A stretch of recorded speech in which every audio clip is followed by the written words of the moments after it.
Okay, I think that's good enough. Everything seems to be working, more or less. Mostly, kind of. Nothing seems to be actively on fire anyway. So, let's see. We've got Billy Snake, we've got Grimos, we've got Ravano, and we've got... Yep, okay. That's everyone in chat, at least. And at least a couple more people hanging out, lurking. Very cool. So, it is Monday. It is about that time. Let's get to the beatings. Ooh. Just in time, Samurai has posted something. I see a box fan, I see a window fan, and I see Harpo. Yes, Harpo doing the bunny feats. Looking very adorable. Very pettable, although I'm sure the belly is a trap, as is tradition. Thank you for the cat pic. Very good. Right. So, I think last time we left off with Aigis. Yep. Yeah, that looks about right.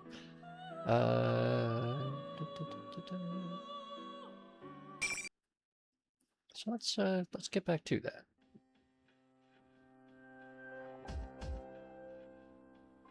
I backtracked the way I came and run outside. Suddenly I am enveloped in a tidal wave of sound. These are human voices. The cheering comes from an enormous crowd. I turn around and a thick mass of people run towards me out of nowhere.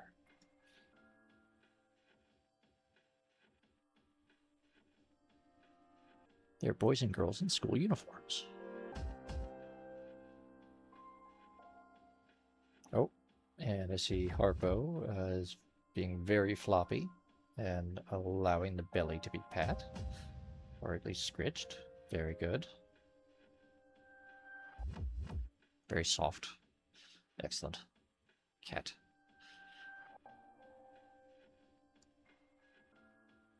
Ah, and there's a Wilf. Wilf has survived. Excellent. It's clear that everyone is looking at me. This is impossible. How did I fail to detect so many humans? But then I notice it. There's white noise running through all my sensors. It's the same feeling that I had before fighting Kanji-san. What is this? As I stand in thought, the students close in on me. I ask what business they have with me, but the uproar drowns out my voice. I cannot attack them, so I have no choice but to edge backwards. Soon my back is against a wall. Look around for an escape route. Luckily, there was a door beside me. I hurry inside to find shelter. Oh dear. The room I have entered appears to be spacious. It is dark here, but I believe it is the gymnasium. Here and there, folding chairs and gym equipment are piled in heaps. It looks like the result of some strange ritual. Suddenly a light shines in the corner. Upon closer inspection, I can see a monitor showing something. It's airing some familiar faces.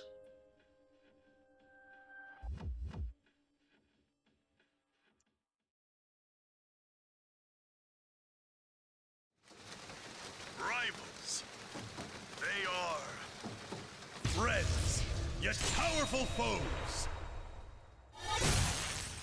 The desperate fighting program amongst high school students.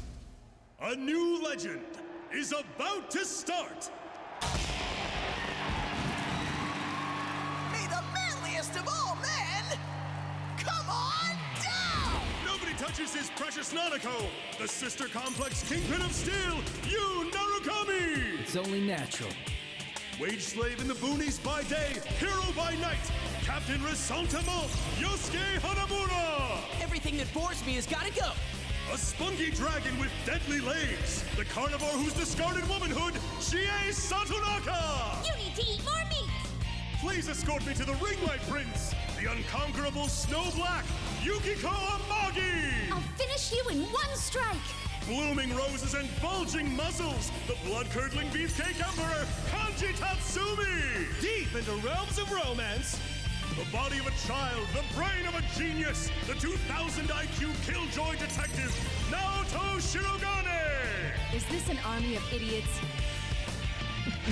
Fight and survive towards the one throne waiting at the end! The P1 Grand Prix where fierce fights will be fought! The battle begins tonight!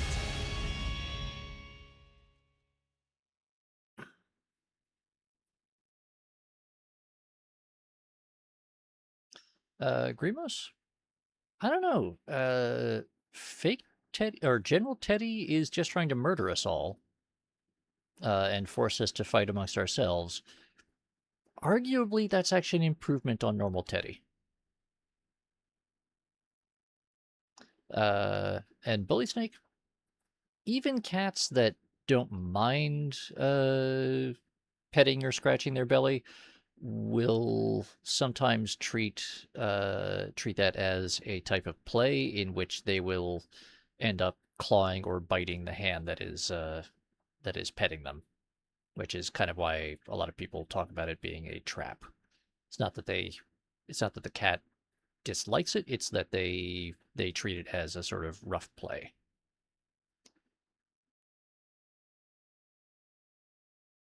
I mean, you have a point, Wilf. There are no good teddies. I'm not sure what to say about that video. It seems to be modeled after promotional videos for martial arts tournaments. I noticed appearances by Kanji-san and the host, General Teddy. The other people shown must also be participants.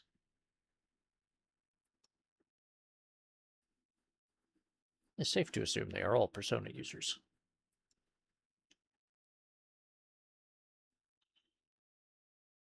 As if watching my reactions from somewhere, General Teddy appears on the monitor, replacing the video.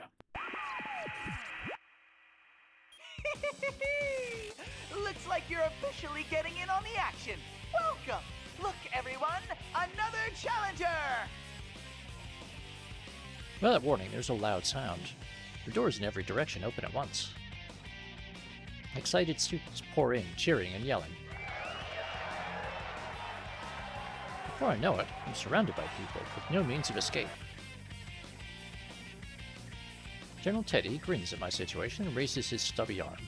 Well then, bring out the next opponent!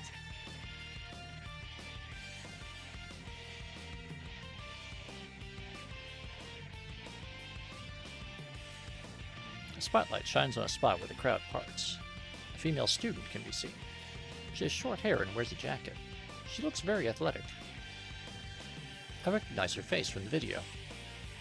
Her name was Chie Satonaka. She steps in front of me, bouncing from foot to foot. I heard that you're elbowing in on the tournament. Suits me fine. Let's do this! As she finishes her speech, she takes a fighting stance. Huh?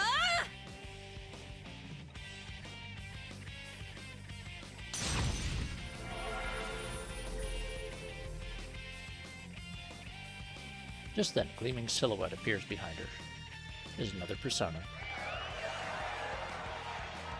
Chie-san extends her hand, palm facing up, and motions with her fingers, taunting me. Ooh, she's ready and raring to go! This is strange. Chie-san's willingness to fight is odd enough, But even stranger are the students in the crowd. Even when seeing a persona up close, they show no signs of alarm. Come to think of it, how did they get here?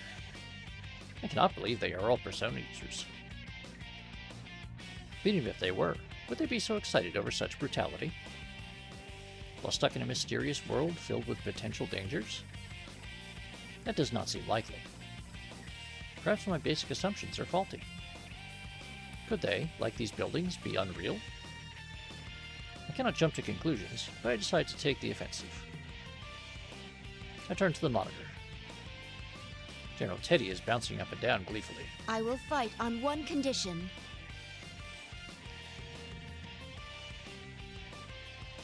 That's true, Wilf.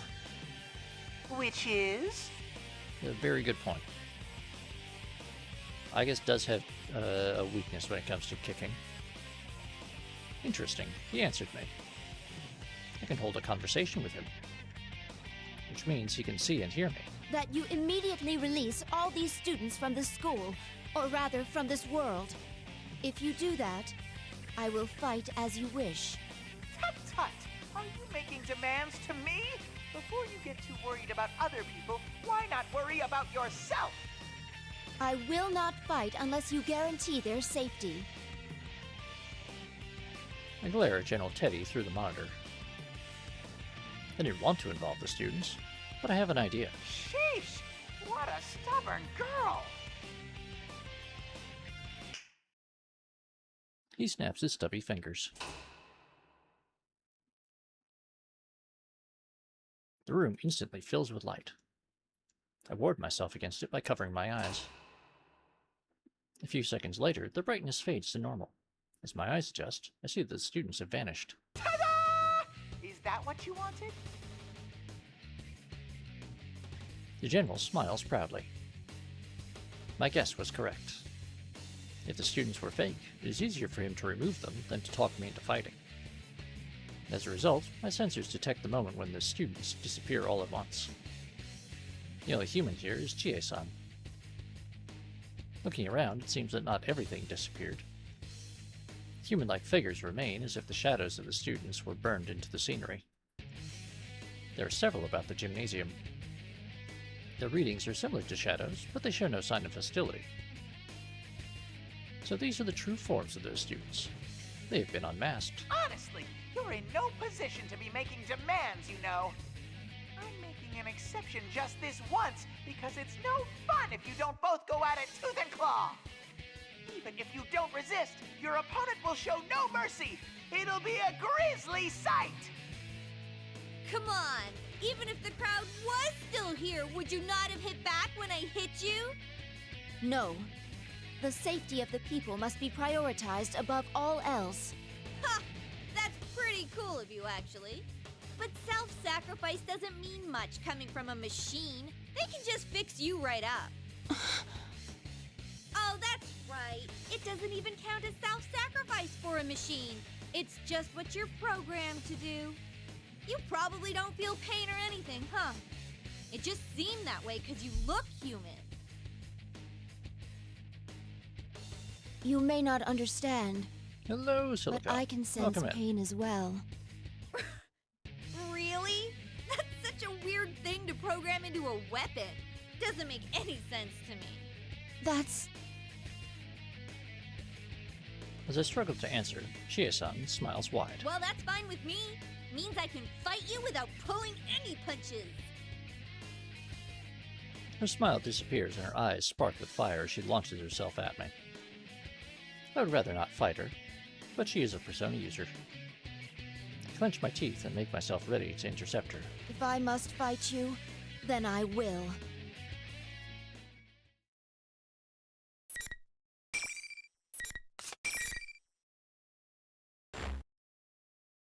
Alright, time to beat up Chie.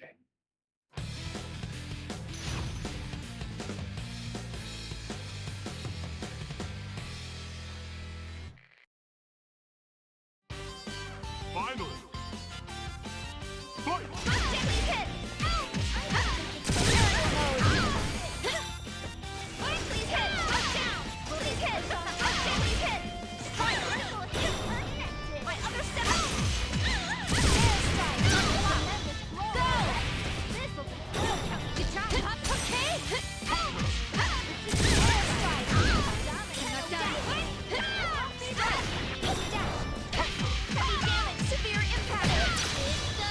Ow, ow, ow.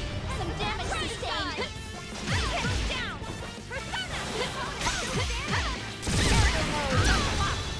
Go! Such a very one-sided battle. All right, announcement over. Until next time. She did get a couple good kicks in there. Not many, but a couple. There really is something about the AI in this story mode. It Sheesh. seems... Wow, you're definitely a pro when it comes to fighting. I'm sorry. Are you all right? seems even less challenging than usual. Yeah, but boy, I didn't stand a chance against you. Hey, what's all this about you being a robot? She is upset by her loss, but seems cheerful. She didn't show this open-mindedness before the fight. Perhaps, as with Kanji-san, I could make peace with her by... No, it is vain of me to think that is possible. Her words echo in my mind.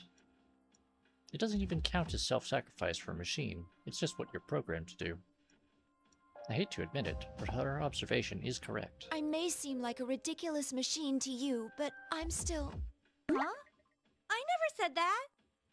Hmm? Wait, you're not acting like you did before the fight. I'm surprised that you're a robot, but what gives? Chie-san looks stupefied. Her expression confuses me as well. She stated it clearly, yet she doesn't remember? Then something hit me. Didn't things go similarly with Kanji-san as well? Could it be that something was done to the participants? No, I should avoid drawing conclusions based solely on speculation. Besides, there's something I must do first. That reminds me. I haven't introduced myself yet. My name is Aigis. Looks like we let our fists say too much before we opened our mouths. I saw the introductory video. You're Chie Satonaka, correct? Yep. Oh, you can just call me Chie. The carnivore who's discarded womanhood. Okay, you didn't need to bring that part up, and I didn't discard anything. I can use a persona, but I'm just an ordinary high school student. I go to Yasugami High. So anyways, are you, seriously a machine? No foolin'? Yes.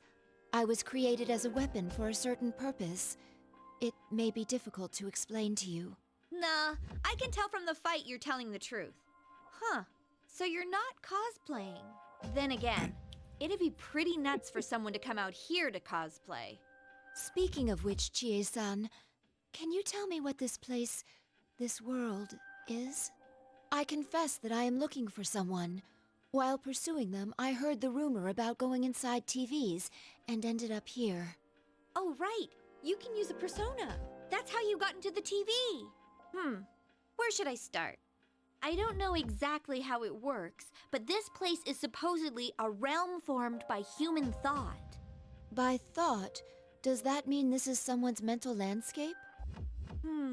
I guess so. Then we've physically entered a mental world? Through a TV, no less? How can this be? To tell the truth, I never understood it so well myself. There was this insane monster thing around town up until early spring. It created this whole world, and I got my persona because of what happened in here. Chie-san folds her arms with a troubled look on her face. Come to think of it, all this stuff should have been over and done with.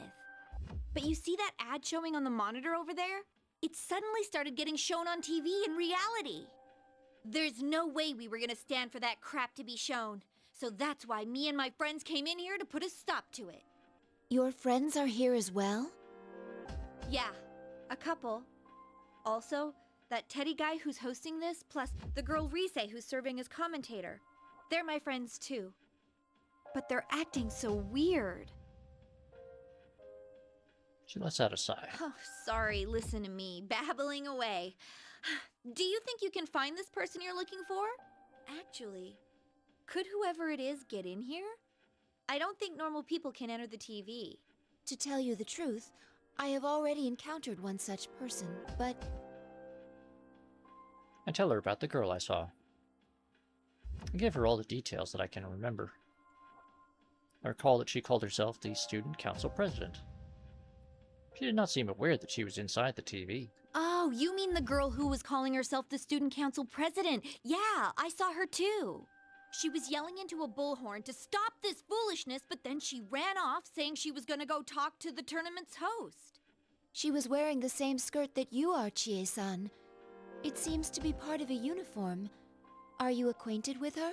No, I don't know her. It's funny, that girl said she was elected last week. But if I remember right, our student council president was a guy. I have many doubts about her. I must meet her again and figure her out. Thank you. I now have a better understanding of the situation. Well then, I should be going now. I would like it if you could come along, but... I know, I can't leave here, right? I'll stay put for now. I will come back for you later. You may find it hard to trust me, but...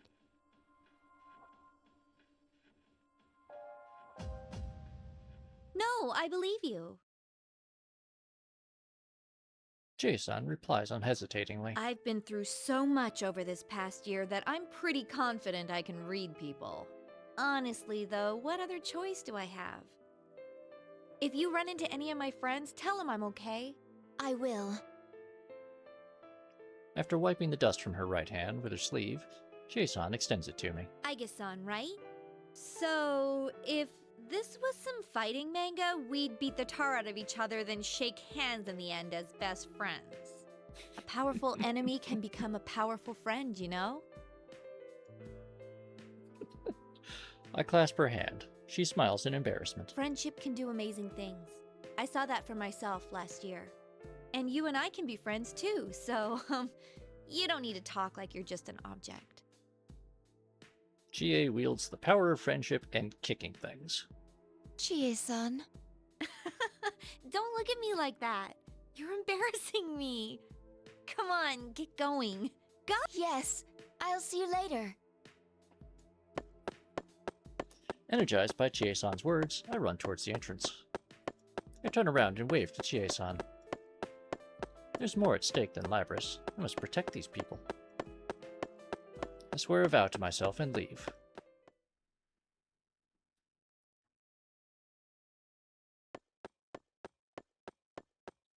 As I exit the gymnasium, I remain cautious while running down the hallway. Suddenly, I pick up a response on my transmitter, which has been silent until now.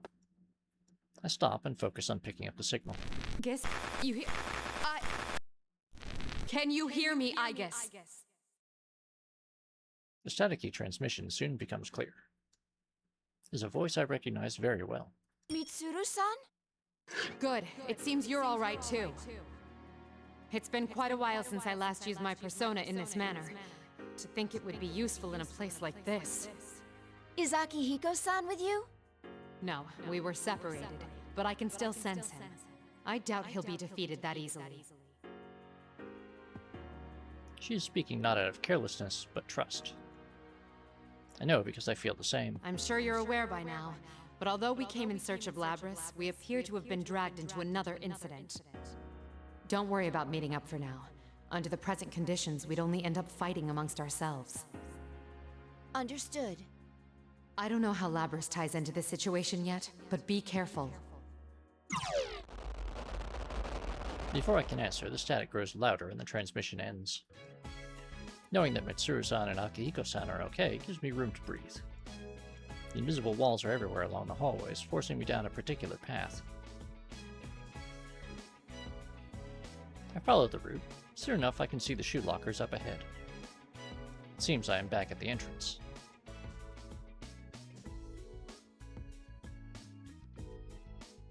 Hello, Persona Freak. Hope you're doing well today. When I reach the entrance, the monitor nearby turns on as if it were waiting for me.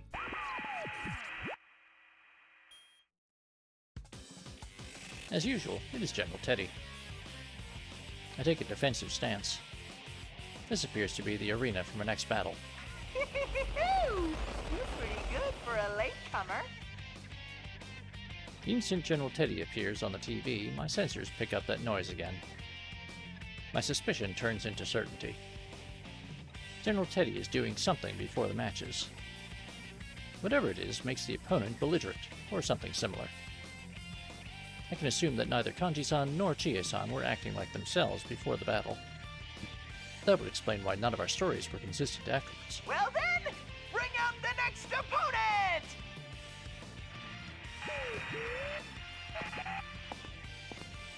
I hear light footsteps. A young man wearing his hat low arrives. Naturally, of the three of you, you're the one I encounter first. He shrugs his shoulders and pulls the brim lower. This boy was also in the promotional video. His name was Nato Shirogane. I bring myself to high alert. He said, 3 of you. You know about us? And hearing my question, he smiles cynically. Did Mitsuru Kirijo not inform you? I don't merely know about you. I was there at the airport.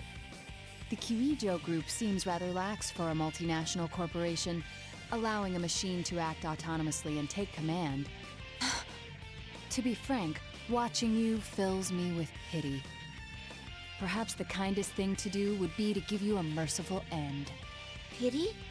Your existence is inherently a deception, isn't it? You're a machine, and a weapon on top of that, yet you look human. Those who meet you think you're human. You even seem to believe it yourself. Truly pitiful.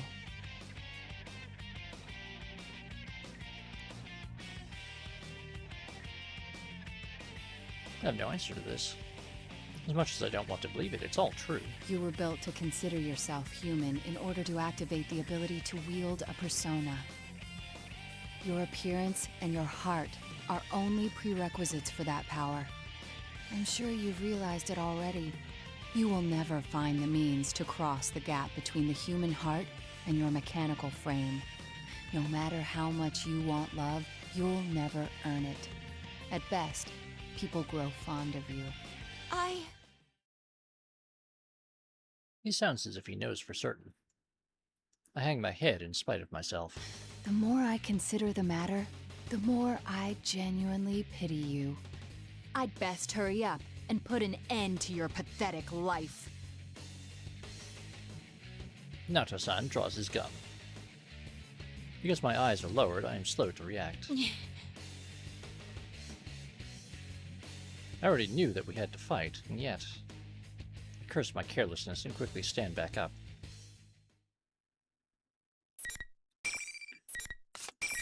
Well, it's entirely possible that Nato will kick our ass. Or the AI will suck again.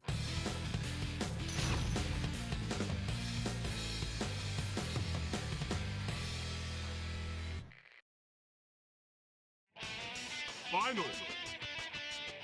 Fight!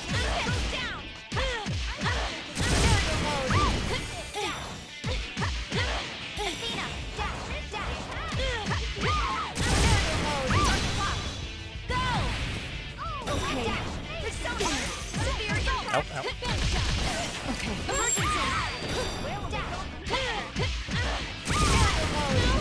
Now you crossed the line.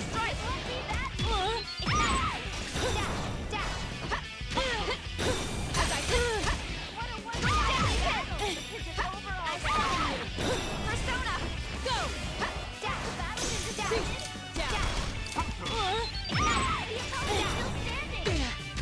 Fire!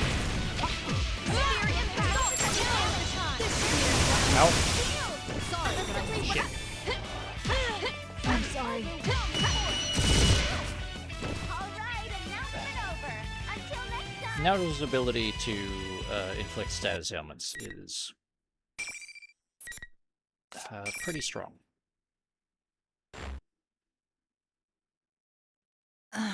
But yes, the grab attack of sticking a bomb to the person.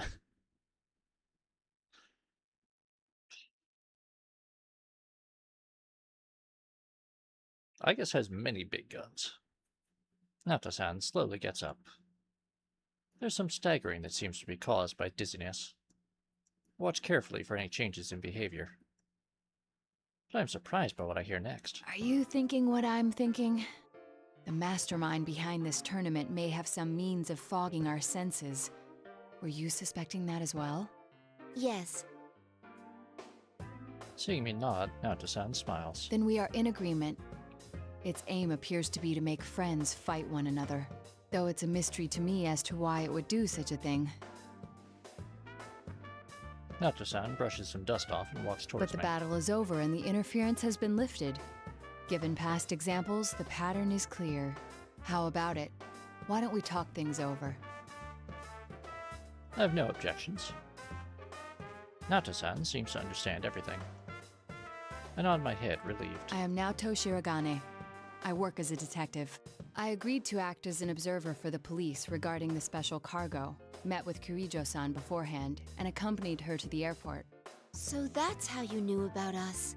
I recall seeing you in the introductory video along with the other competitors. They're good friends of mine. I attend Yasogami High, the same school as them. I see. So after you finished your business and returned to your hometown, that video appeared on TV. Is that correct? That's right. At least that's what I should say if I wanted to feign innocence. What? The real reason I came here is because I was tailing you. It was for a secret investigation. For who? Naturally, I cannot reveal my client or what their aims are, but I'm sure you have your own secrets to keep. What do you think? As long as we're in the same boat, why not cooperate? I become tense at the mention of a secret investigation, but that is not important now. I see. It would not be wise to continue to stand in each other's way in this situation. I accept Naoto-san's hand, and we shake. How much do you know about this world? Your friend told me it's a realm formed by human thought. In which case, why a school? This place varies according to people's mental state. When someone enters it directly, they have a much stronger effect on it. For a normal person with no persona-based resistances, a dangerous situation will arise where their shadow goes berserk. That happened frequently in the case I was involved with last year. This false school may have something to do with it.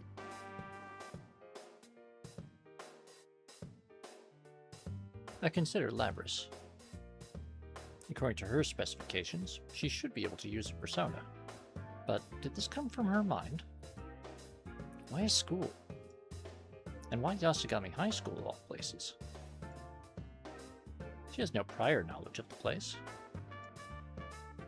She's never even visited Inaba. But if that girl is Labrys, she undoubtedly has a heart. It is possible that something like what Naoto-san suggests could happen. I assume you have a theory already? Yes. Thank you very much. I believe I'm slowly starting to understand what's going on. I look down the path ahead.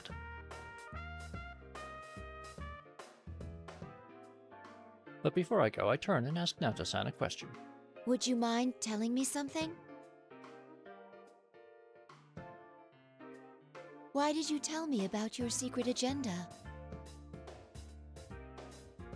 I suppose because it wouldn't be fair otherwise. A wry smile spreads over Naoto-san's face. Given that I cannot leave here and must trust my friend's fate to you, it would be unfair to continue deceiving you. But not only that, you carry out your duties with little care for your true appearance. You and I are not on equal grounds there. My true appearance? Consider it a sign of my respect for that. I still seem to have a soft spot. Naoto-san's smile fades and she looks at me solemnly. Aigis-san, I ask only one thing of you. Please save my friends.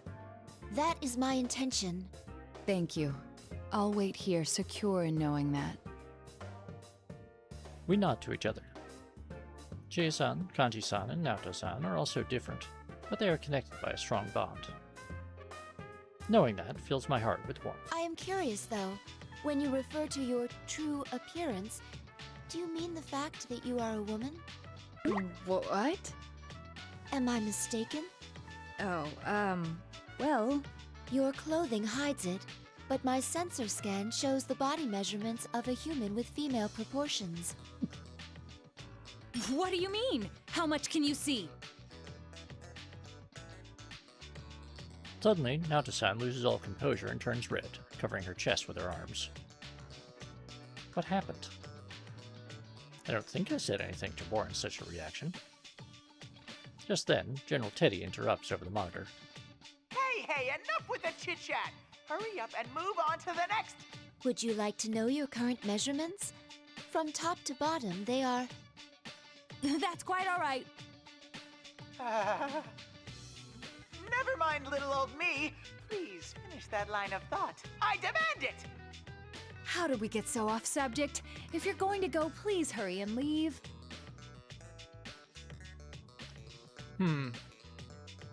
She yelled at me. I must have said something rude. That still happens every so often. An innocuous remark can greatly upset someone. I must keep practicing.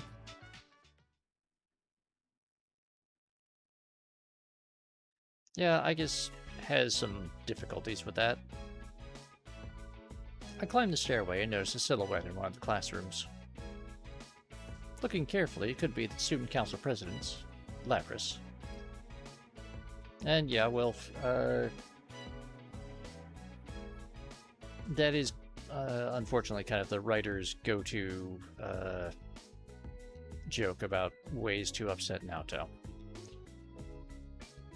I'll be relieved if I had caught up. I will be relieved if I had caught up to her so soon. But the hand I raised to knock on the door inadvertently stops. Wait, could she be my next opponent? She wasn't in the promotional video, but neither was I, yet I am being forced to fight in the Grand Prix. But there's no point in worrying about that now. I cannot change the path I take, nor the opponent I must face. I prepare myself and knock lightly on the door. You're that girl from before. The girl turns and notices me. I set foot in the classroom. There is no immediate interruption from General Teddy. It looks like he has not scheduled a match between us. I breathe a sigh of relief. What are you doing here?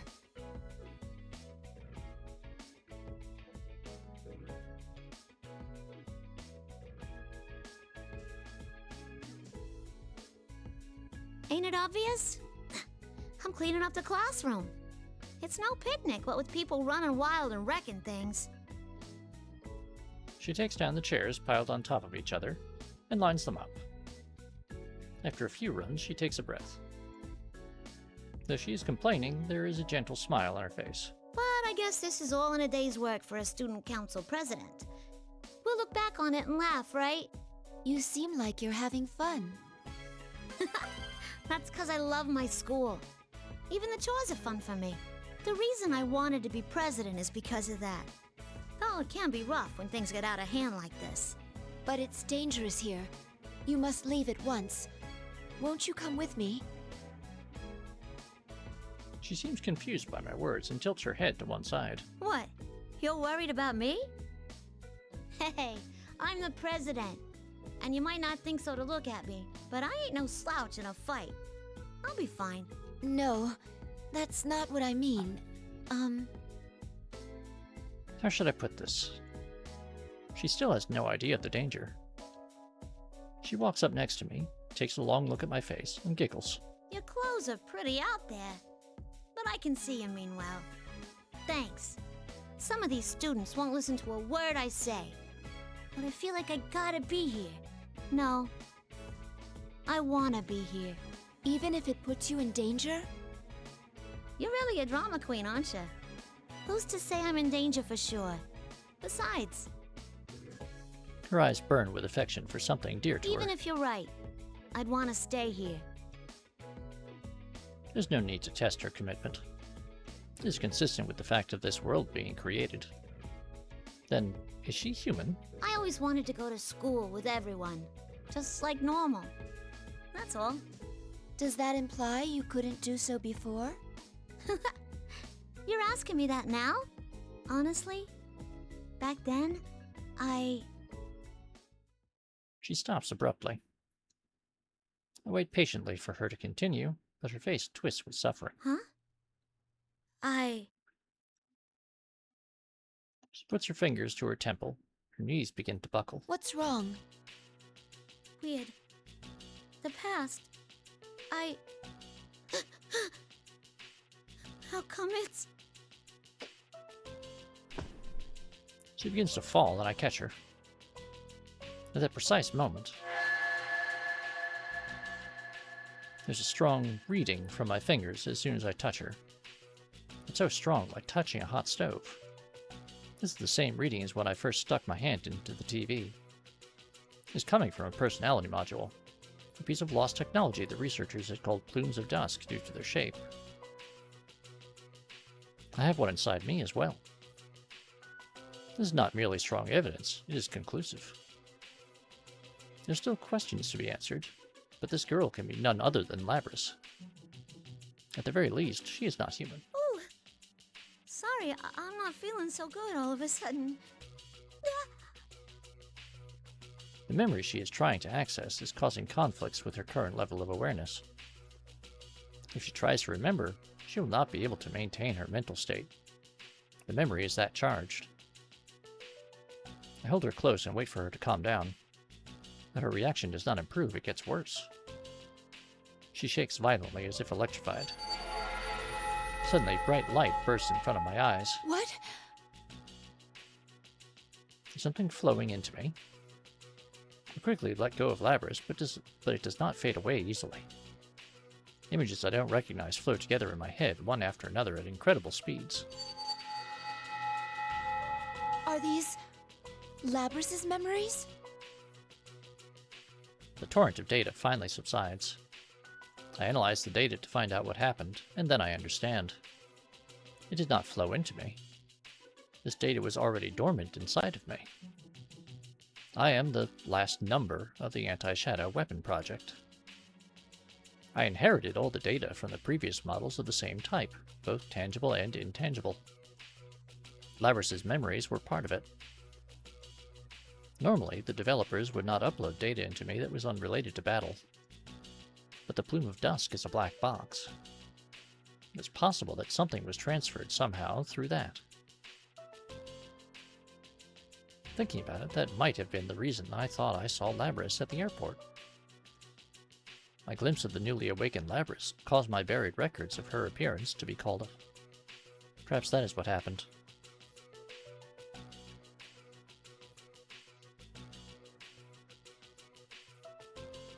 Unfortunately, the memories I have just accessed are in complete disarray. I can't just flip through it like an album. The video records were not in chronological order, meaning I can't make sense of them in their current state. However, there was one memory that left an impression on me. The sea. The cerulean sky and lingering clouds. The emerald blue water. Now, if you guys remember, Persona 3, this beach might look a bit familiar.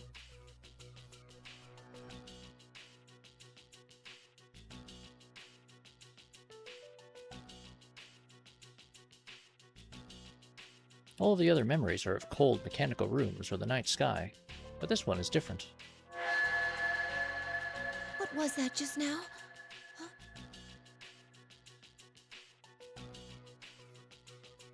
Labrys staggers as she stands up. Before I can ask her anything, she abruptly shakes me off and runs out of the classroom. Wait! I try to chase after her. But after only a few steps, I trip over my own feet. The information overload has prevented me from making any sudden movements. I fight through it, dragging what feels like several times the weight of my legs when... Are you sure you want to take that girl out of here? I stumble to a stop and look around, searching for the hidden speaker. This is the only place she can fit in. No one will understand her once she steps outside. But she can't become human either. So she has no other choice but to wallow in this illusory school. Pitiable, isn't she? But this is the only way she can be happy. Are you going to take that from her?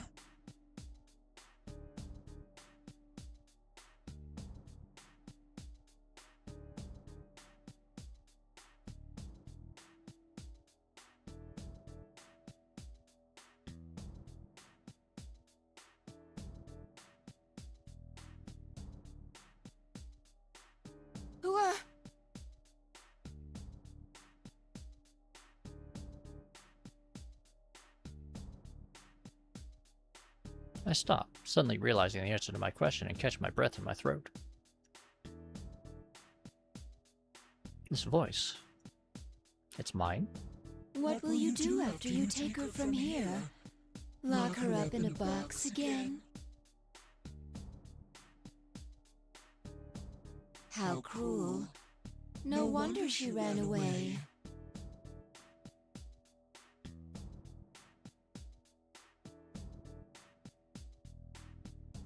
Ran away? What are you...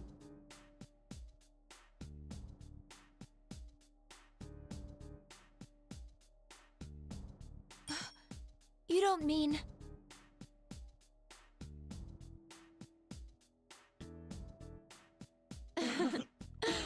You finally figured it out? Labrys wasn't brought here by some sinister mastermind. She escaped on her own and came here. That can't be. The suspects in the hijacking case... I'm sure you've seen the opponents you fought so far robbed of their sanity. Have you forgotten already? You're saying that was Labrys' doing too? Yes. Her heart gave birth to this world, and that power is one of her abilities from some special equipment. With a power like that, wouldn't it be simple to control a number of ordinary people? It's true that the hijackers were confused, and that there were signs of some mental interference. It does seem strange to go to so much trouble to come to a place like this. If she did in fact do this, then she must face herself. What gives you the right to say that? Suddenly, the tone of her voice changes. She speaks very gently, like a parent correcting a child. You've experienced suffering before, too. It pains you to have a heart, knowing that you can never be human. Even if there was someone you considered to be worth fighting for, you can't be a real companion to them. That's why you chose to protect them as a weapon. But in the end, you still lost them. What do you know about me? Mere words will not cause me to abandon hope. A brave bluff. But a tool like yourself can never be a true partner for a human. Doesn't your heart yearn to be by their side and to be loved? It hurts so much that I wish I could go back to how I was before I gained a heart. Has that really never once crossed your mind? I think not. That pain will never completely disappear. It will always fester inside you. And here we have more references to The Answer, or episode Aigis. Isn't that right? Even if you take Labrys away, the same will happen to her. She'll become just like you. Is that a fate you want for her? You see, here you can have anything, as long as you look away from the truth. That doesn't just go for Labrys, but for you too. Even the things you have lost forever. Here, you can have them back. What are you?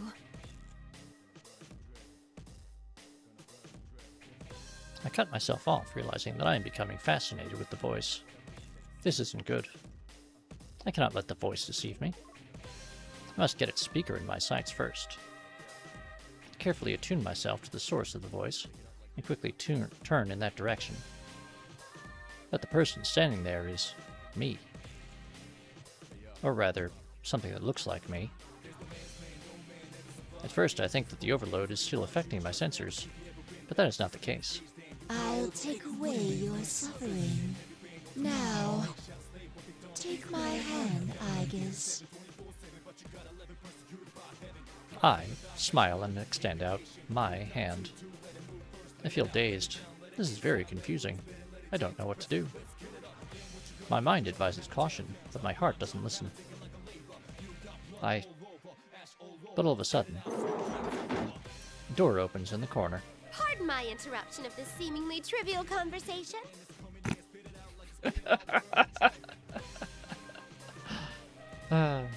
Elizabeth.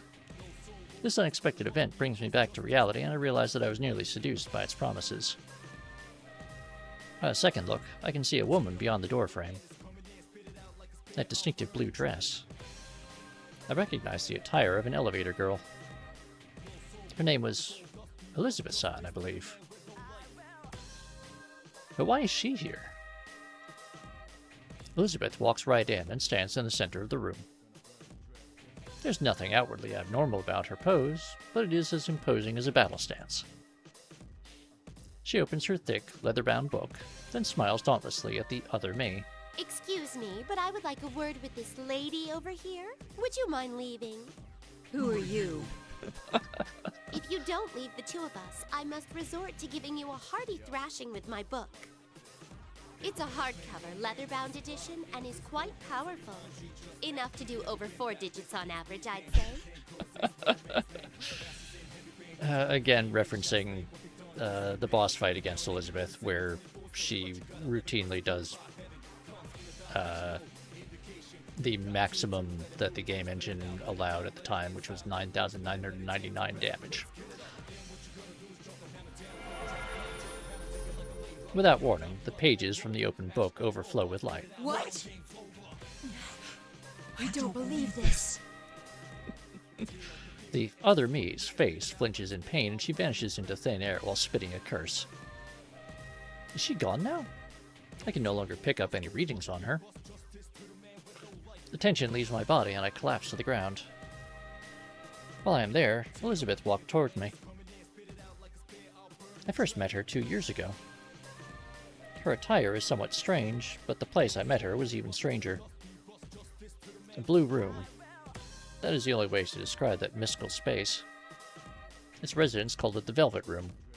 I do not believe it is at all part of the real world. There, Elizabeth was one who governs power.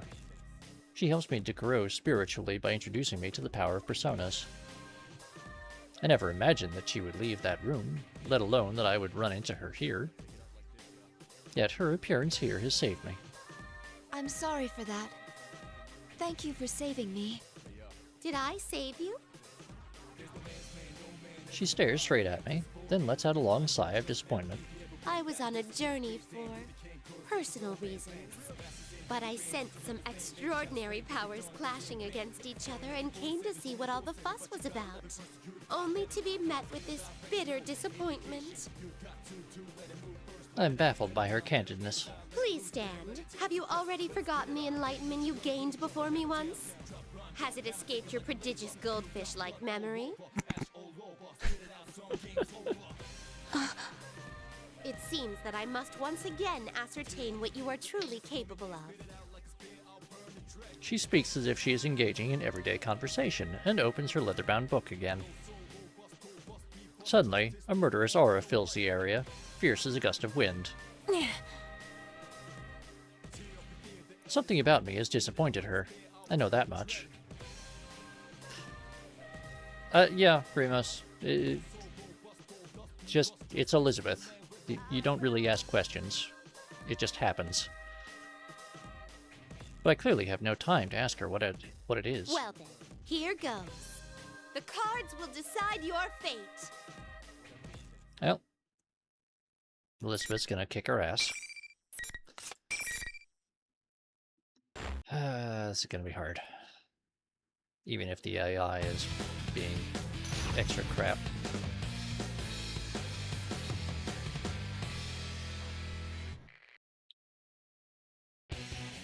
Final.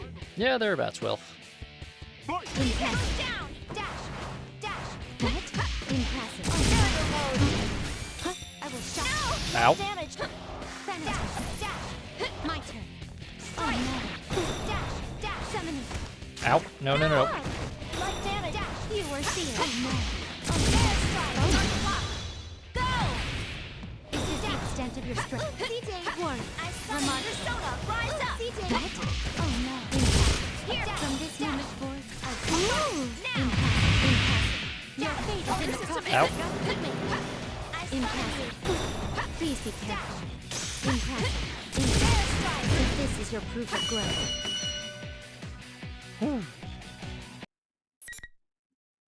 That's a good thing the AI was going easy on us. That would have been very difficult otherwise. Well done. Elizabeth stands from her kneeling position.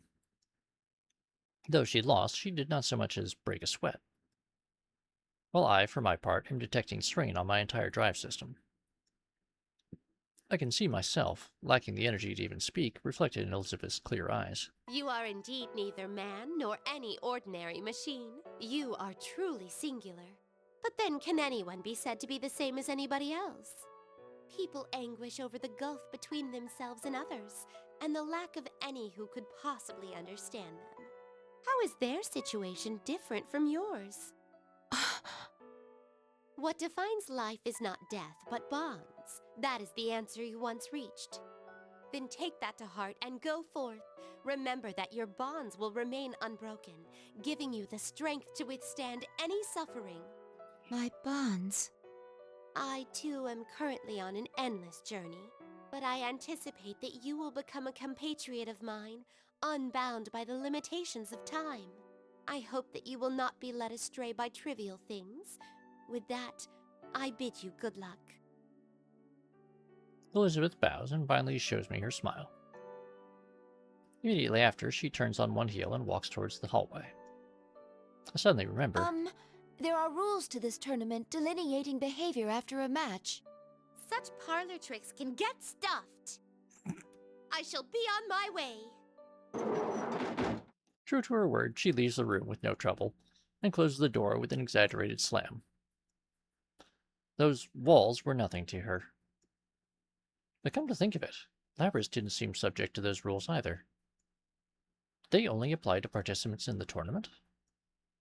No, in Elizabeth's case, it simply does not matter to her.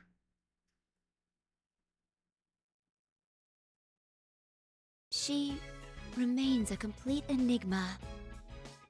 That is true, Persona Freak. I find it amusing, which allows me to feel more relaxed. It may be true that this world can grant one's true desire, but I want Labrys to see past herself to a world where other people matter. Even if one discards their bonds to avoid pain, all that awaits is a numb, desert-like future with no promise. I thought as she did once, so I'm sure I can understand her. As Elizabeth said, such parlor tricks can get stuffed. I too felt the same as Labrys when I went through an incredibly trying ordeal. If there's no one to reach out to her, she'll become even more trapped. As she is now, Labrys cannot escape on her own. That's because the key to extricating oneself is the realization that one is not alone. I want to form a bond with Labrys, with my sister. I want to teach her things that she cannot learn if she is alone. Saying it out loud helps to strengthen my resolve. I changed my approach and focus on searching for a way to save her. Still, that thing that looked like me. Was that what Naoto-san meant by a shadow going berserk? My own shadow. Thinking of it that way shed some light on things. Of course, I can control my persona and have some resistance to the effects of this world, but the heart cannot be so easily stabilized. If the same thing happened to Labrys, I suddenly realized the dangers involved. I patiently suppress these thoughts and dash out to the hallway.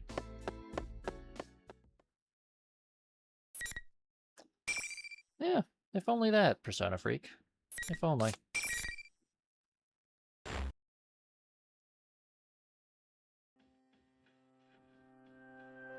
I follow the path formed by the invisible walls.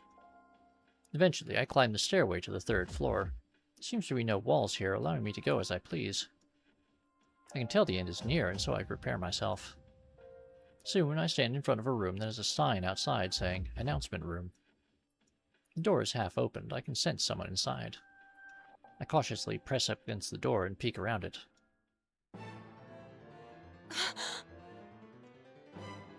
This is an announcement room, as the sign indicated.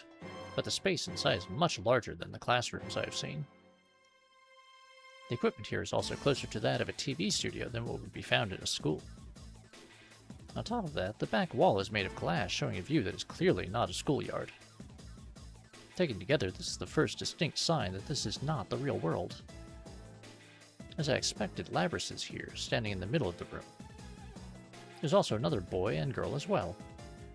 The girl is holding Labrys' shoulders, and the boy stands in front of the pair, protecting them. Across from them is General Teddy. It seems this is the end of the line. I've seen that boy's face in the video. Hey! Yosuke didn't completely suck this time. Yosuke Hanamura-san, I believe. I'm not familiar with the girl's face, but I do recognize her distinctive voice. It's the same voice that has been commentating on the fights along with General Teddy on the school PA. From the tone of the commentating, I thought she was working with the General, but right now she seems to be on Yosuke-san and Labrys' side. I recall what Chie-san told me.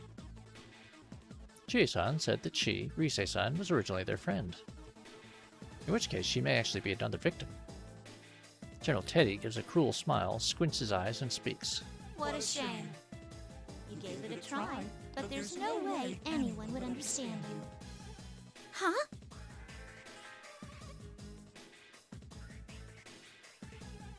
I mean, Persona Freak, the implication is that somehow Yosuke actually managed to win all of his fights.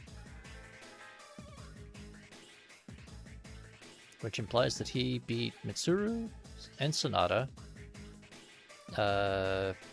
Narukami, and Yukiko.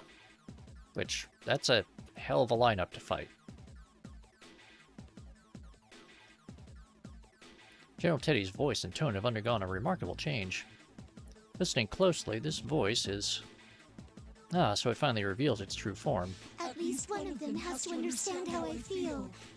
Isn't that what you thought? The important part is that it's all your fault. That's not true. You still refuse to remember? Look at me, and stop deluding yourself.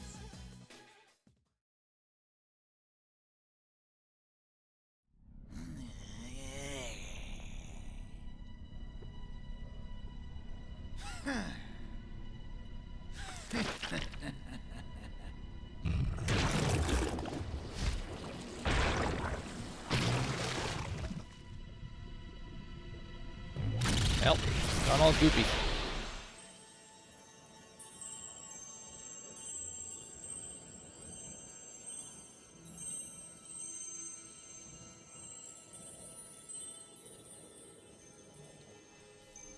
I mean, it happens a lot, Grievous. You're gonna have to get used to it.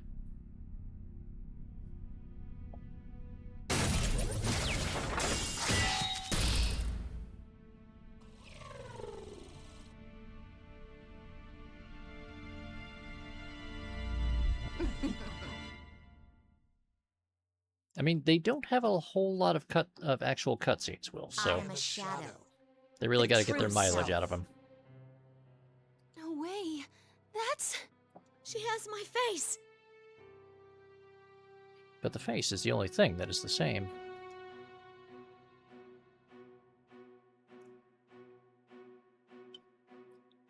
The rest of her body is covered in metal. There's no doubt that it is man-made. Labrys lets out a short scream and backs up.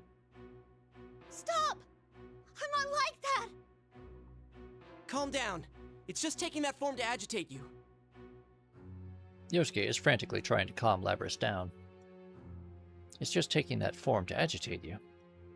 That's what he says, but is that really the case? I have my own suspicions. No! No! No! No! Yeah, the Persona Freak, that ultra sparkly transformation sequence is a little weird. Taking that form, huh? Well, you have a point. Although it does save them from having to try to figure out how to actually, you know, draw all the interstitial forms between General Teddy, Blob, and Labrys. I do have the power to confuse people's senses, warp what they're seeing, twist what they're hearing. That's how you made my senpai fight each other! Of the things you're seeing right now, which do you think is real and which is fake? The former General Teddy. No, Labrys' shadow breaks out into a grin. Labrys, meanwhile, is cringing in fear as she holds onto Yosuke's sleeve. No, I'm not like you. I'm human, aren't I? Huh? What do you mean? I can see that Yosuke does not know how to answer the sudden question. And how did I come to have these special powers? Why, it's because I have them. With that, the shadow snaps its fingers. At once, static like that on a poorly tuned TV starts appearing around Labrys and slowly envelops her. I enhance my vision. Nothing is happening to Labrys' body. It was my own vision that was clouded, or had been until now. Soon after the noise dissipates, an inhuman-looking girl is standing in her place. Huh? A robot? Metallic arms and legs extend from her uniform. Thrusters on her back spread like wings. It's just as I thought. Her body is identical to that of the shadow in front of her. Look, that's what she really looks like. It's her who's been deceiving you all from the start. Not only you, but herself too. She really thinks that she's a human living a normal life at school. To reinforce her make-believe as real, she prevented herself from accessing any memories that could contradict that. She even sealed away her own name. No! Stop! Why are you doing this? Kindly hurry up and remember me. Remember yourself. It's pretty rude of you to even forget your own name. No! I don't want to remember! Huh. Is that so? Looks like you still need an extra push. The shadow grins evilly and swings the enormous axe at Labrys. Or, actually, at Yosuke-san. Yosuke-senpai! Before the axe can complete its arc, I'm already in action. I must intervene. Neither Labrys, in shock at seeing her true form, nor Yosuke-san or Rise-san are prepared for the attack. What the? Oh, sorry, 1 second.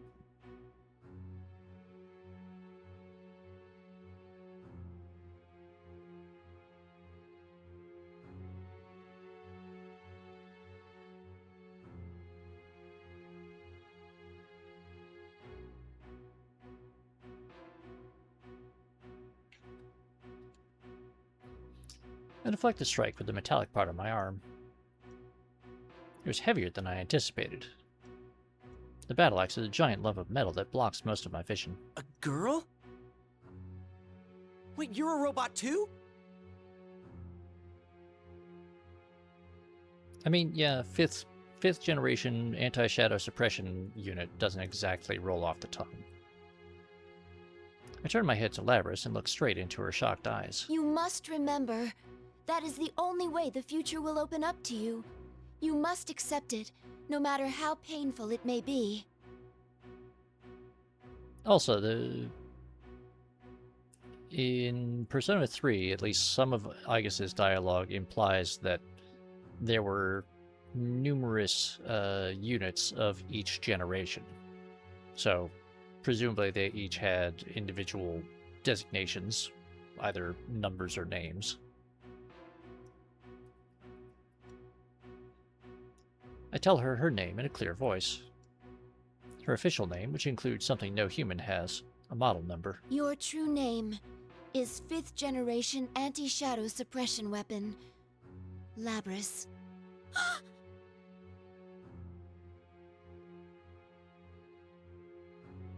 Labrys quivers violently, as if an invisible arrow had pierced her chest.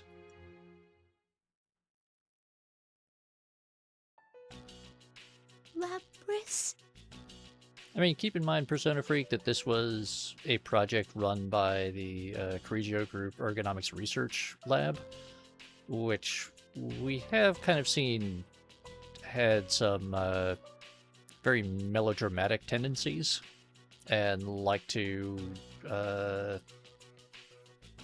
toss around a lot of Latin and Greek mythological terms. Not because they actually needed to, but because they had nothing better to do, I guess. Labrys murmurs her name to herself. Her head hangs lifelessly as she stares at her mechanical limbs. The shock slowly drains from her pale face, replaced with bitter comprehension. I mean, you know, look, is it really worth being in some, like, creepy, evil, paranormal research organization building horrible weapons and screwing with people's minds in order to achieve world domination or something? If you're not going to give everything weird-ass names,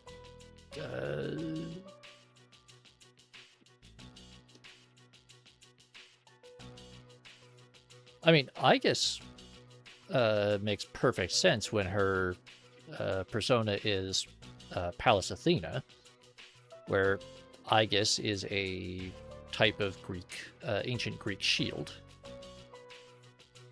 or protective barrier. Labrys, I'm not sure what the exact exactly, Wilf.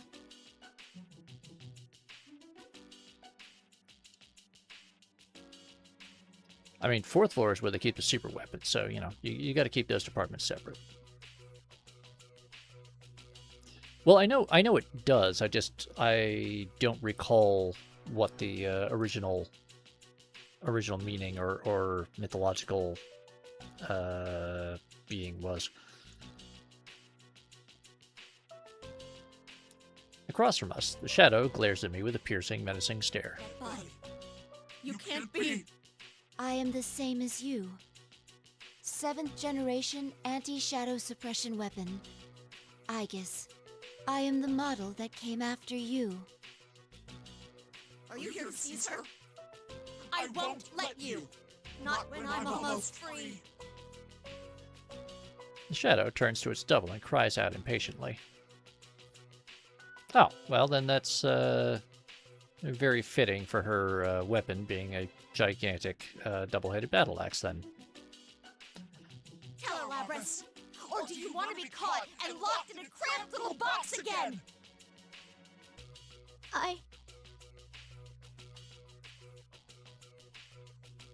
But the fact that their personas are all named after actual mythological beings, while their names are words for like weapons and equipment and tools.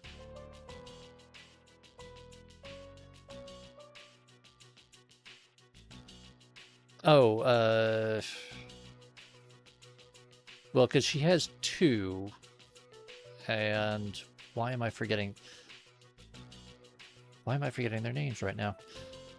I'll go and look them up in a minute. Or actually, we'll probably see it in a second. Her eyes wander in search of something to settle on and eventually fixate on Yosuke. But he's still in shock, unable to speak in the heat of the moment. That moment of silence is enough to shatter any hope of a peaceful resolution. Labrys smiles lifelessly and hangs her head. No, don't get me wrong. I was just a little surprised. No, it's okay. That's how a normal person would react. Her sad, weak voice makes my heart ache. I won't let you take her back. I will gain my freedom, whatever it takes. Suddenly, the shadow fires its arm out. A long chain trails from behind it, wrapping itself around Labrys many times over. The shadow begins to pull her in with its winch. Unable to struggle, Labrys is dragged over to her captor, who lifts her over its shoulder. The shadow then runs full speed out of the announcement room. fled with such explosive velocity that it's hard to believe it was carrying its own weight. Wait! Yeah, she's got the full super robot move package. Big axe, jet kick, chain fist rocket thing. It's unfortunate that I cannot explain the situation to Yosuke-san, but I have no choice. I exit into the hallway and see the shadow and make for the stairway leading upwards. This is the top floor, so it must be heading for the roof. I climb to the landing and take the stairway 2 steps at a time before throwing open the door. But what I find there is not what one would expect to see on the roof of a building. It is best described as a TV studio. The spotlights hanging from the scaffolding, the cameras here and there. Up until now, no matter how warped things got, they still looked like part of a school building. But not here. What is this place? Just then, the door behind me slams open again and a boy comes running out, breathing hard.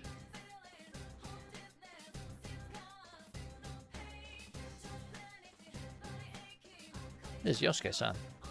I am perplexed. Why did he chase after us? There's no one here who would warrant leaving his friend Rise-san's side. Suddenly, the area is shredded in a menacing aura. The shadow appears. It's still carrying Labrys over its shoulder. Labrys shouldn't be unconscious, but she isn't showing any sign of resistance. Persistent pests. Too bad for you. The Grand Prix is still on. Have fun wasting time fighting each other.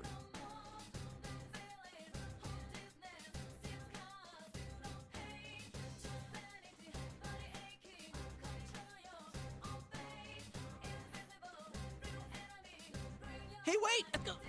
Whoa!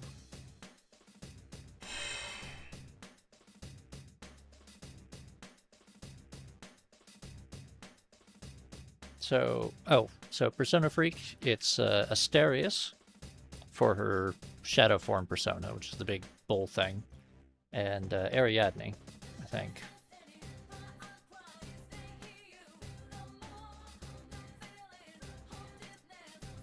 As soon as Yosuke-san turns around to give chase, he runs up against something.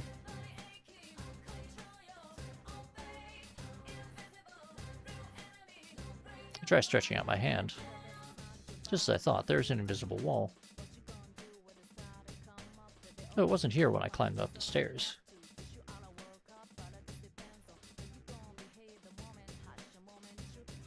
The only door back into the school is the one beyond the wall. In other words, we are trapped. Yosuke-san hangs his head in shame and looks at me awkwardly. Yes, Grimace, this song gets used a lot in this game. And in fact, to the point that I often forget that it was in the original Persona 4, because I associate so much with scenes in this game instead. I guess this means we have to fight. Sorry, I feel like I got in your way. I mean, it's a really short song, Hidden Boss. It's not really intended to be, you know, something that you listen to on repeat for 20 minutes at a time while this visual novel plays out. I came here without thinking and fell right into the enemy's trap. I'm sure that's what he's thinking. But as I see it, it isn't Yosuke-san who should be apologizing. I am also sorry for all this. Huh? We are the ones ultimately responsible for this incident. I am sorry to have dragged you all into it. If your friends are safe, I would suggest you evacuate at once. But in these circumstances, I must go after her. There's no need for you to take the blame. I mean, I feel the same about wanting to go after her. Why? I'm not sure this concerns you. I promised I'd protect her, but I couldn't back her up when she needed me the most. So, I want to apologize, and actually keep my promise this time. I feel like I can't leave her alone right now. In his eyes, I could see a glimmer of determination. I think I should explain certain things to you. I'm not authorized to disclose everything, but... I review the important parts for him. That personas and shadows are universal. that they have existed since ancient times, and that there are probably little-known battles and pacts all over the world to harness their powers.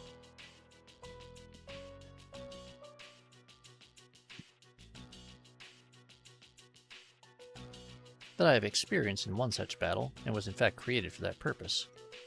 I have a weapon given a heart in order to use a persona. Explained that Labrys was a prototype long sealed away, one that was lost during a recent incident. Yosuke-san doesn't seem to swallow all of it, but he listens attentively nonetheless. There are shadows outside the TV too? Who would have thought? I was surprised as well, to find out that a world like this was accessible through televisions. Believe me, we were pretty shocked last year too. I looked straight into the boy's eyes without laughing at his attempt to lighten the mood. Only the winner can leave. So he must fight. Indeed, Hidden Boss. It's because there are monsters inside waiting to eat your brains. There's no ignoring that cold fact. I suspect the shadow set this up to buy time. We don't have a moment to waste. I don't say anything, but Yosuke-san seems to get the picture. Can you tell me something? What's going to happen to Labrys once you catch her? I cannot answer that. Yeah, I thought so. You did say that she was a weapon after all. Not really surprised you can't talk about it with outsiders. Is that all? I must go get her back. If you cooperate with me, I am sure I can knock you out painlessly. In response to my blunt suggestion, a wry smile appears on Ryosuke-san's face. However, his eyes still have that gleam. Sorry, but I can't back down. Are you really going to fight me? Not to boast, but you would challenge a living weapon? She said she wanted to be free.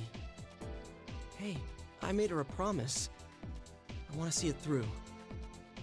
So this is implying that the events of Yosuke's story route also took place here. Which is that Yosuke wins his series of fights and runs into Labrys, thinking that she's a human girl who's been thrown into the TV somehow. He offers to protect her, and he's at least trying to do the sort of chivalrous protector sort of routine. And he doesn't pick up on anything weird about Labrys until he gets to the announcement room. But then we have Aigis showing up here, and that is where the story sort of branches. I guess you could say it's a guy pride thing? I mean, Yosuke isn't usually a dick. He's just kind of an idiot and sticks his foot in his mouth a lot. He jokes about it, but there is resolve behind his words. He will not back down. What he's really saying is this. My feelings for Labrys are as strong as yours. I smile inwardly, though it does not show on my face. I understand. I accept your challenge.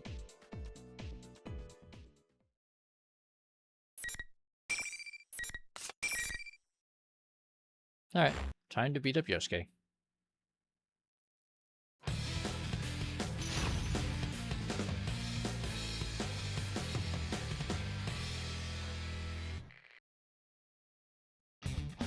Finally! Fight! Move down! Dash! Dash! Move down! Move down! Hit! Persona! Ow. Going! Dash! Persona! Persona! Ow. Going! Dash! Move down! Hit! Persona! Fight! Dash! Carrier mode! Unblock! Go! Dash! Ow. Severe impact! Some damage sustained. Carrier mode! I summon you. Unblock! Go! Just getting started! Ow. Severe impact! Stop. Cease.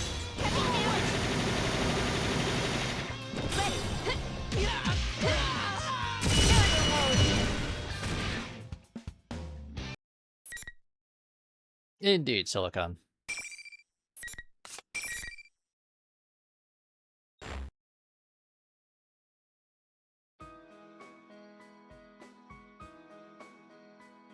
Yosuke-san smiles sheepishly at me from the floor.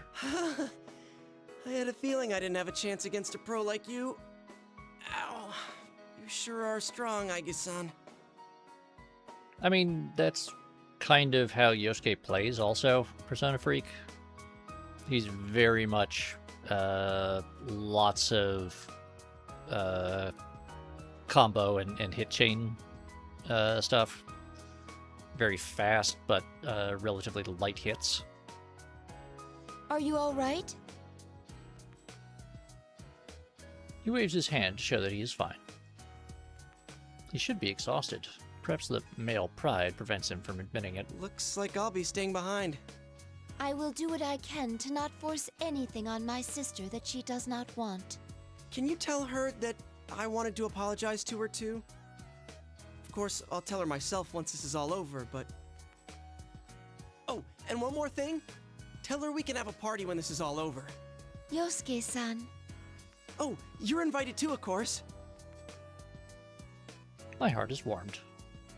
He's not just worried about Labrys' safety, he's worried about her heart. I nod vigorously. Yes, I will make sure to tell her. Though, we are not capable of eating food. Will that be a problem? Huh? Really? Nah, it's no problem at all. Thank you.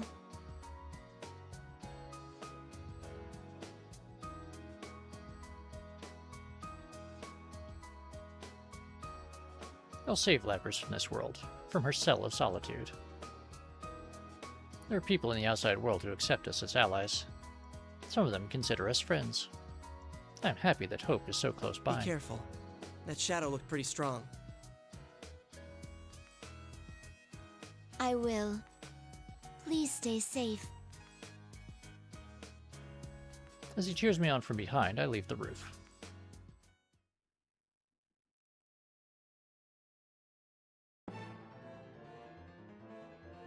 As soon as I re-enter the school, I can sense the shadow's presence without needing to scan for it. I follow the presence back to the announcement room. What could be waiting for me this time? I slowly open the door, wary of an attack. But the room is quiet. No ambush comes. I step inside. Both versions of Labrys are facing each other further into the room. I quickly step between the two, shielding Labrys from her shadow. But the shadow does not seem alarmed. It spins its axe idly. You're late. I had a feeling you'd be the one to come. Was Yosuke-kun a tough opponent? As it finishes the sentence, its axe stops. I brace myself in anticipation of an attack. But the shadow simply smiles brutally. Just as you thought, the real party begins now! Just as the words sink in, I hear a sound simultaneously. The heavy sound of the air being sliced behind me. I lunge to the left solely on reflexes. The battle axe slimes into the ground where I had been only milliseconds ago. What? Sister! Oh, so close. Shock spreads across my face. Labrys takes a combat stance with her battle axe, her wet eyes focused on me. She's chosen to fight for the Unreal School. Is this what you really want? What else is there for me? Labrys sounds resigned in her reply. I have no answer for her. My heart aches as if it was cut by a razor. It's finally come to this. Sister versus sister. Let the battle begin! The shadow cheers at me with delight. I do not have the presence of mind to deliver a rejoinder. The battle about to play out is straight from the worst-case scenario I had envisioned. The very person I hope to save. My sister must defeat her with my own hands.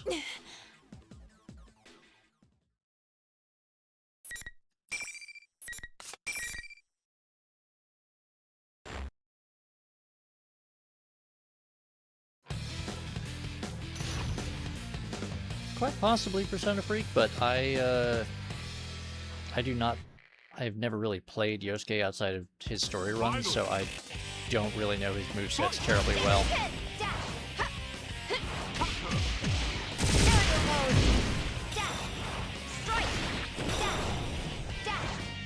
I failed. Ignite! Aerial mode on clock! Go! Fight! Now! Rotate down! No! Dash! Air strike on clock! Go! Persona! Heavy damage! Severe impact! No! Like severe impact! Shot!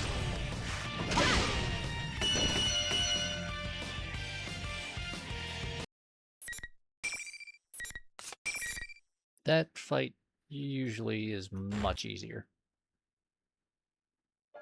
The fact that that version of Labrys does not have a persona to use is usually very limiting for her. Labrys loses her strength and falls to her knees. Why?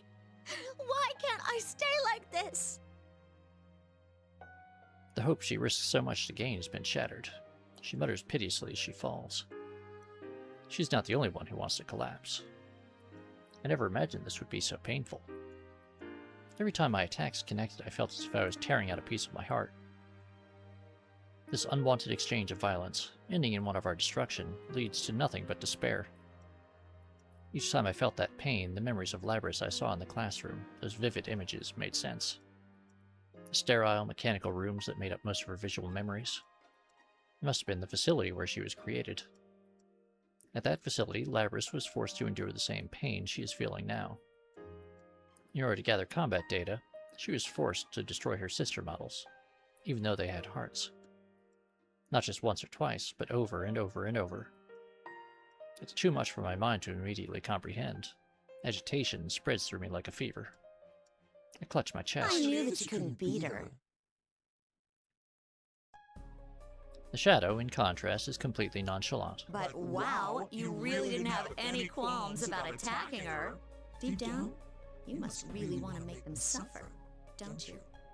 You want them to go through what you had to. No! You want the everyday boys and girls to experience what you had to go through. Right? That's why we're in a school, having a fighting tournament. You want to see close friends fight for their lives against each other. Because if they do that, then they might understand. You want to make them understand. That ain't true! But it was no use. Even another living weapon can't understand you. It's alright then. You don't have to worry about that anymore. I'll take care of everything from here. I'll destroy anyone who doesn't understand you and comes to get in your way. Just like you once did. Please stop! That's all a lie! You're not me!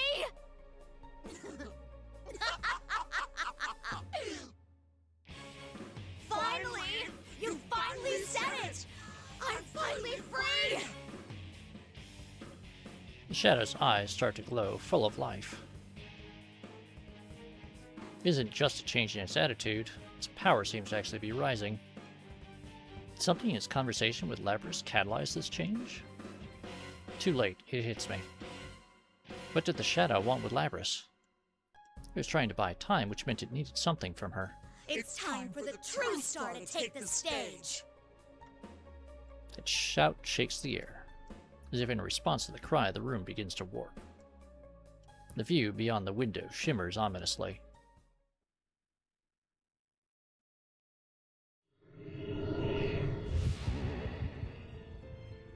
Yes!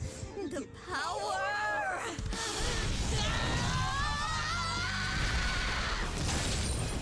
Alright, now we get the Asteris summoning cutscene.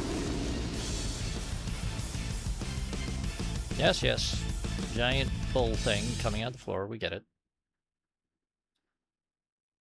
Just like the time knife, we've all seen it. A giant incinerator appears from the darkness. Countless chassis are falling in to be cruelly destroyed. Illuminated by the blood-red light of the flames, the shadow reveals its true self. Seeing Labrys' look-alike commanding a giant beast behind it brings to mind the summoning of a persona. I run over to Labrys and stand her listless body up. I won't be needing that trash anymore. It seems that the shadow has accomplished its goal with Labrys. I was used, forced to fight my sister for this purpose. I clench my teeth at my own slowness to comprehend. Now, let's get started, shall we? This isn't just for Labrys. This is the enemy, the fate of anyone non-human. It seems that I must take responsibility for this.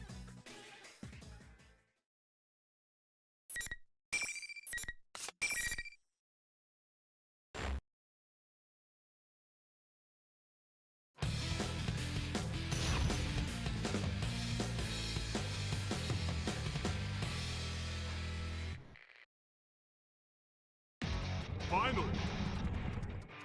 Down, dash! Dash! Ow. Severe impact! Simply dash! Dash! Airstrike! Unlock! Go! Now! Dash! Damage! Aerial mode! Dash! Serious attack! Ow. Bad? Will not run you. Now! You're dead someday! That was unusually tough. She caught me with that that shadow throw attack a few times. And every time I was just not ready to counter. The monster's form melts away as it disperses like fog. Only a silhouette, similar to Labrys' remains. It falls to its knees, having no will to resist anymore. I somehow pulled through. Turn to face the real Labrys. Are you all right? She's conscious and seems to have no major damage. All that remains to be tested is her will. Please listen. I have a message for you. From Yosuke-san. He said that he is sorry for promising to help you and being unable to support you when you needed it most. Additionally, he said that he would be throwing a party later. You are invited, of course.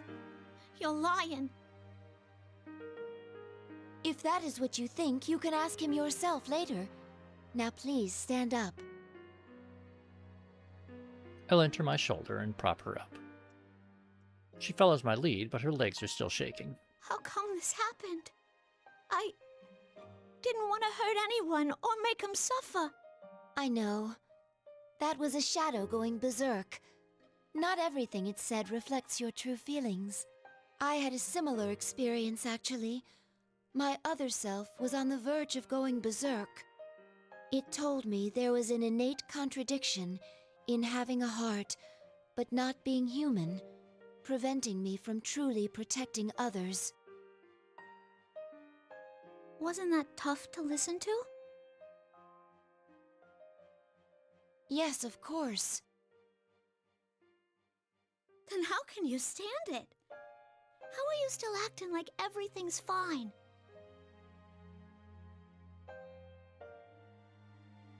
I'm fine right now, but I'm sure I will suffer that pain again someday. Very probably, as long as I am myself, it will never go away as long as I live. It won't?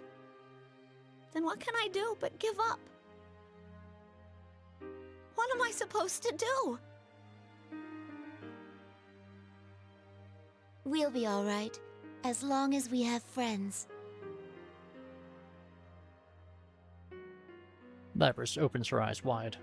It was when you were alone that you suffered most. I'm sure of it. If you do not give up on reaching out to others, you will surely find someone who understands. Or maybe... As I say this, I can hear voices from outside. They're calling our names. The voices grow closer and closer, and eventually one of the doors fly open. Hey! There you are! Thank goodness! Are you two okay? You seem to have the matter in hand. Kanji-san and Rise-san arrive shortly after. Now that the shadow has been defeated, the invisible walls trapping them have disappeared. There's some faces new to me as well. As I recall from the video, they are Yu Narakami-san and Yukiko Amagi-san. There's also a costume that looked like General Teddy. This must be the real Teddy that Chie-san mentioned. The resemblance is strong, but this one is so charming it's hard to hate him. Everyone has considerate words for Labrys. And I guess, even in your head, do not lie about Teddy. He's a hateful little shit. My heart is filled with warmth. They could have ignored us outsiders and escaped, but they didn't. They were truly worried about us and came running. All of them. I addressed Labrys, who was looking back and forth between me and them with a perplexed look. It might be more accurate to say that those who understand you are already here. Of course, I want to understand you as well. Please talk to me whenever you want. Tell me about your memories, even if you have to take them one at a time. Labrys sinks deep in thought, then looks at me again. I nod silently. She slowly starts walking and stops in front of the shadow, who stands as quietly as a real one, at the other end of the room. You were right. I was always alone, so I had no one to talk to, no matter how much it hurt. And I went and blamed that on them.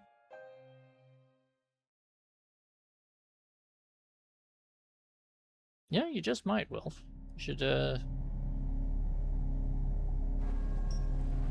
see if you can't sell the idea to someone. I'm sorry I ignored you all this time. I was the one who left you all alone.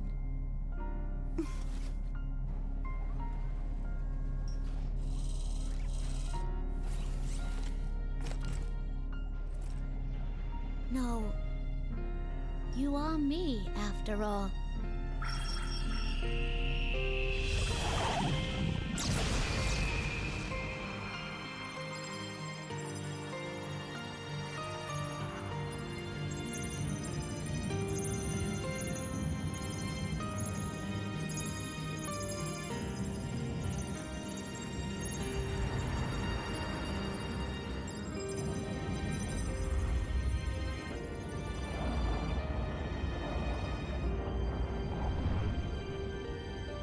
This is my persona. Huzzah. We made it through that cutscene. Reminds me of us from last year. Yeah, it's the same thing. She's really no different from us. Yosuke-san and the others smile. To acknowledge one's weakness in front of others. They must have earned their personas through the same ordeal. I can see now why their bond is so strong. The tension in the air evaporates. Just as Labrys' expression softens. A familiar voice comes from behind. Is that Labrys? Everyone turns to look at the newcomer. Mitsuru-san, Akihiko-san, you're all right. Of course we are. I run toward them. Neither of them appear to be injured. I notice that they aren't surprised to see Yosuke-san and the others. They must already be aware of the situation. On the other hand, everyone else is surprised. Who are these people and what the hell are they wearing? Oh man, a dude storming across the battlefield in just a cape? I am all about that.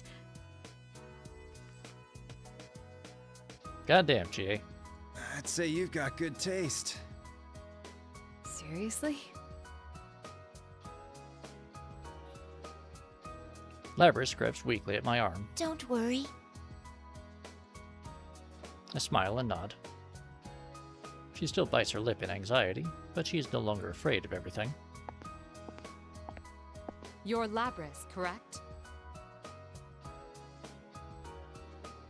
Labrys simply nods in response to Mitsuru-san's question as she walks up. There's a moment of silence.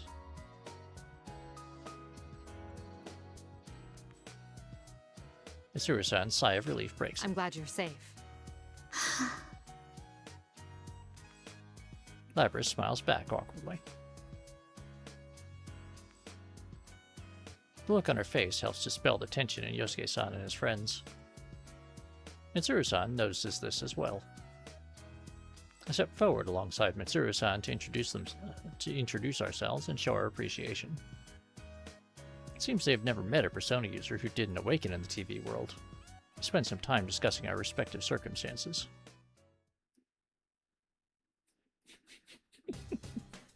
Good one, Silicon. Teddy leads us back to the roof. They said this was the place they used to enter and exit this world.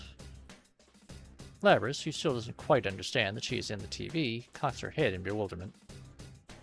Yosuke-san and his friends gather around her and explain everything. She is shocked at first, but as she grows accustomed to the idea, she begins laughing. Relieved, I leave Labrys to them. I approach Mitsuru-san and Akihiko-san.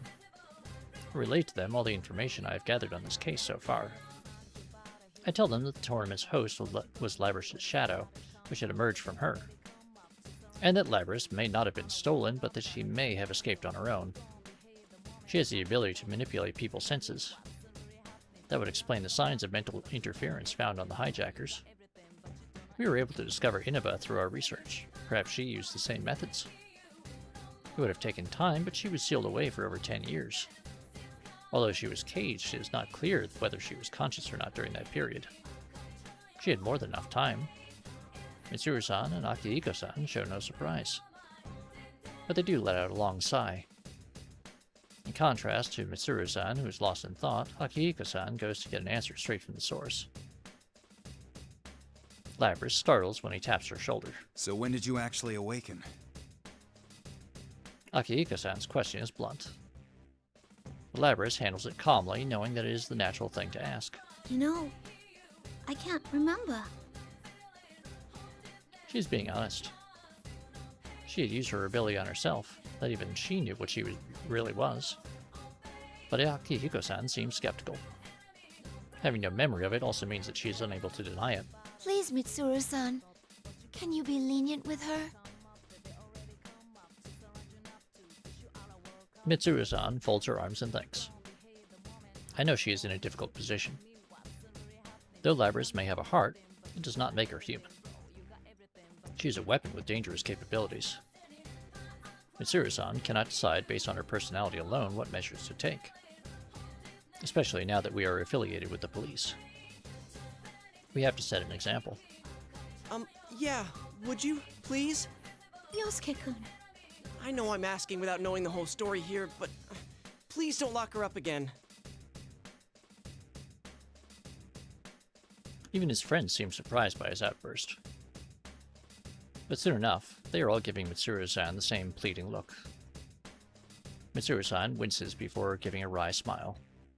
Well, I hadn't intended to seal her away again to begin with. Mitsuru-san! Seriously? Did you hear that? It should be a walk in the park compared to the challenge of sending Aigis to school. She has no intention of locking her away. The smile on Mitsuru-san's face confirms that much. Thank you so much.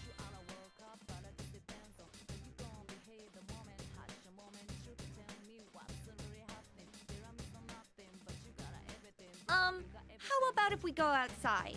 This isn't really the place to stand around and chat. Yeah. Well, it was a hell of a way to start off a holiday, but at least it's over. Man, why'd that shadow have to pick our school and us of all people? Mitsuru-san and Akihiko-san freeze. You know, that is odd now that you mention it. I was told this place takes its shape from a person's memories. Why would it become this high school? I had picked up on that incongruity as well. Putting aside that Inaba was chosen as the escape destination, why was a specific school so carefully recreated?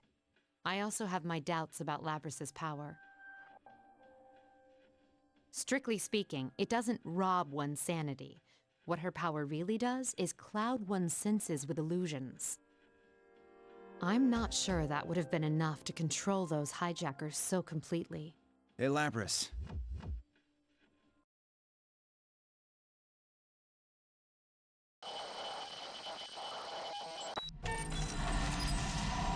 Hey, someone's getting a fax. The instant he puts his hand on her shoulder, she twitches. Hey, what's the matter? Labrys abruptly leaps backwards. Everyone is baffled to see her white body flying over their heads. She's... Stay back, everyone! Akihiko-san is the first to realize the danger and yells a warning to the others. Sister? Labrys stands there emotionlessly. Slowly, her right hand reaches for the battle axe on her back. Tension fills the air. No! Why? The blade of the axe is pointed towards me. I do not comprehend. What's going on? As I stand there confused, Labrys lowers her stance, readying herself for battle. I open my mouth to try to persuade her, but I can't. There is no time. Labrys now has the use of her persona. She will be stronger than before. If I don't focus on counterattacking, I'll lose. They really do, Hidden Boss. It's a bit of a problem. I clench my jaw and hold it in the despair that threatens. I clench my jaw and hold in the despair that threatens to overwhelm me. I must concentrate on the problem at hand.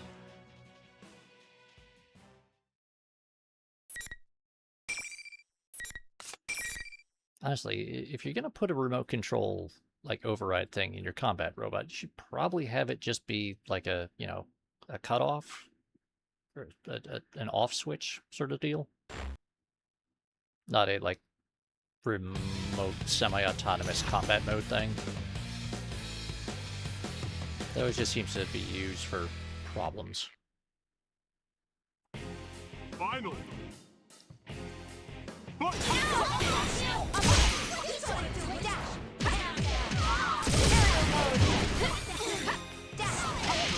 Ow.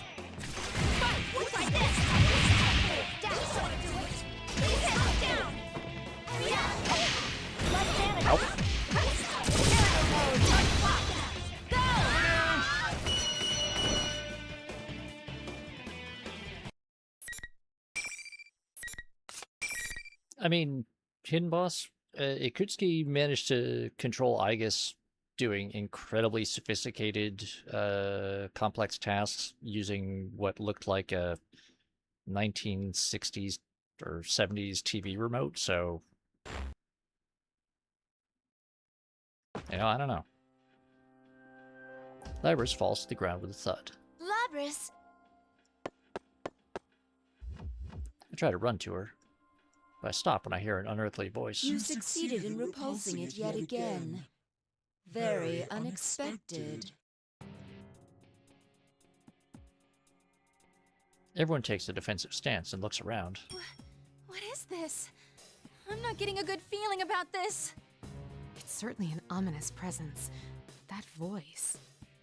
Is that my voice? Yes, it is. Before I can react, an unnatural-looking shadow, a clump of darkness thick as a pool of blood, forms next to Labrys. Our true enemy rises up from the sludge. It is a sight I will never forget. No. Aigis-san's shadow? To think you'd fight back this fiercely. No wonder you once drove back a god. Yes, I want them even more now. Want them?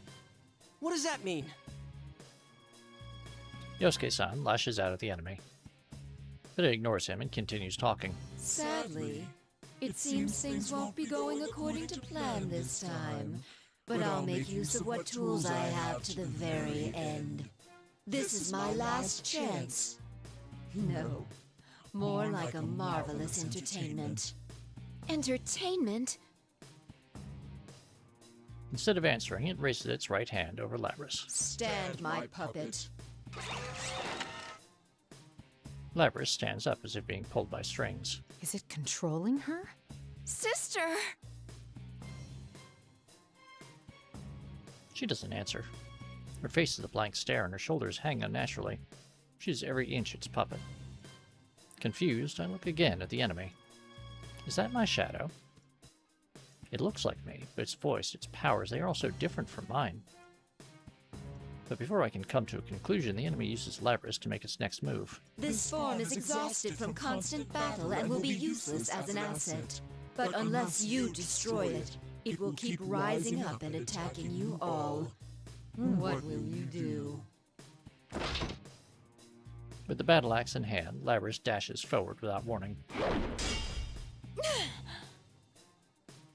Her attack is much more forceful than in the last battle.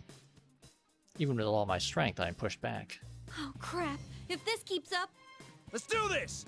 Takemika! Wait! Don't interfere! What? Please! I clench my teeth. Labrys is under that thing's control and ignoring her own limits. And she is already damaged and exhausted from the previous battle. If we all attacked, we might be able to contain her, but she could be destroyed in the process. Now, may you suffer and curse your fate. Relinquish your personas! Relinquish? Personas and shadows are one and the same. If I poison your hearts, I can recruit shadows with unparalleled strength. Wait, what? You mean turn our personas back to shadows? The heart is frail. Its weaknesses are never fully vanquished. Given the opportunity, it can betray you and return to darkness. Old wounds that you thought you had overcome, opened once again. You almost let go of your hearts, your personas. This one's desire to make people suffer was perfectly suited for such a plan. Plan? You caused all this to gather strong shadows? You bastard! Who are you? You had best hurry and decide. Who will be destroyed? This shell, or the lot of you? Labrys flies through the air again and unleashes a full-force attack. I am forced to one knee. If she attacks again... But just when I'm sure it's over, something happens. Sorry, but this show is over. Out of the corner of my eye, I see Mitsuru-san stand straight up. Suddenly, the menacing aura surrounding Labrys is dispelled like magic. What? For the first time, the enemy seems shocked. Freed from the spell, Labrys falls to the ground. Sister!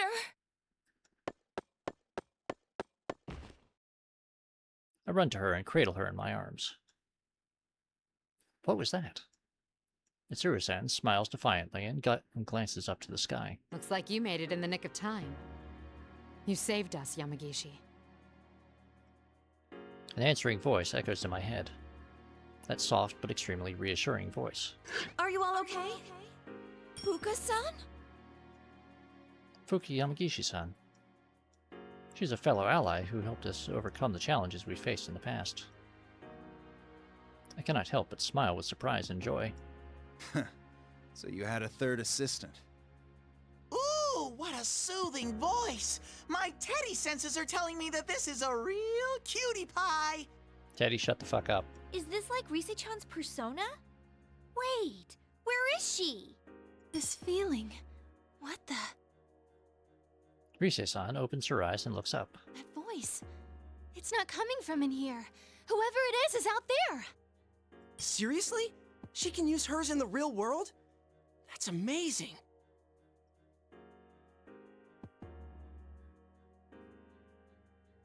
Even before I ask, Fuka-san tells me what I want to know. Aigis, the enemy is just mimicking your appearance. It's not actually a part of you.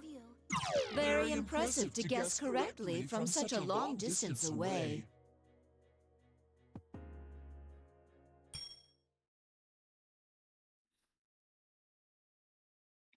Mitsuru-san stares at the enemy in shock.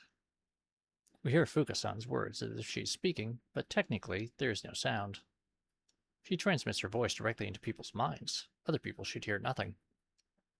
Yet the enemy is responding to her. I raise my guard in spite of myself.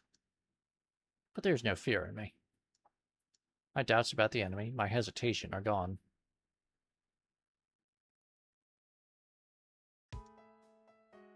My heart starts to burn. What is this? I've never felt this heated emotion running through my body before. You must be the one behind all this. You stole Labrys and threw her into a TV. You were after Persona users from the start. That's why you chose this school and tampered with Labrys' memories. And you just demonstrated how you controlled those hijackers. So this must be the real Puppet Master. Then, that voice who tried to dissuade me back in that classroom. You're quite slow for a machine.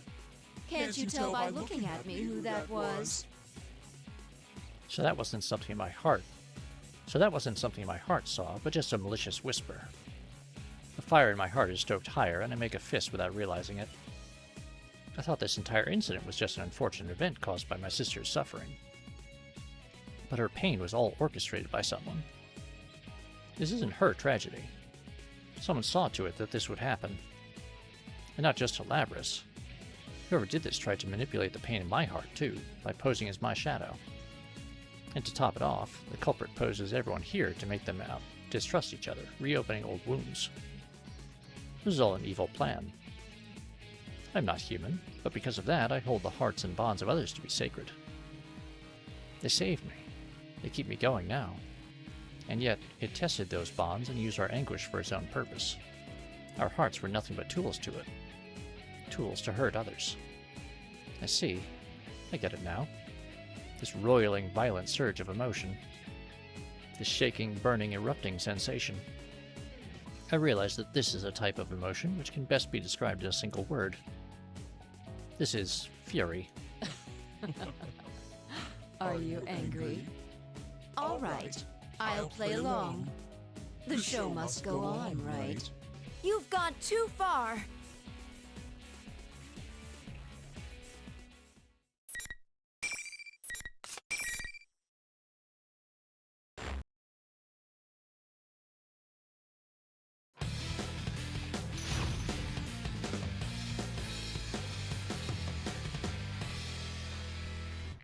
Aigis versus Aigis. Finally! Prepare for combat spin. Ow.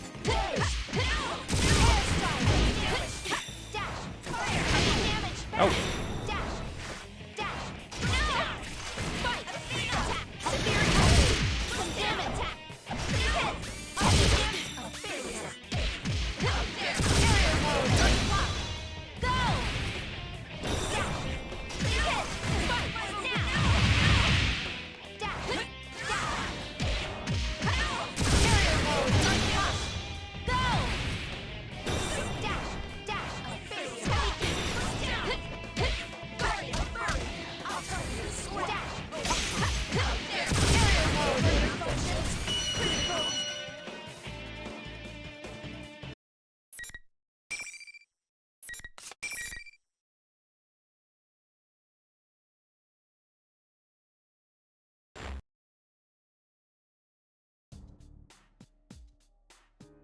This thing, shaped like me, falls to the ground on its knees.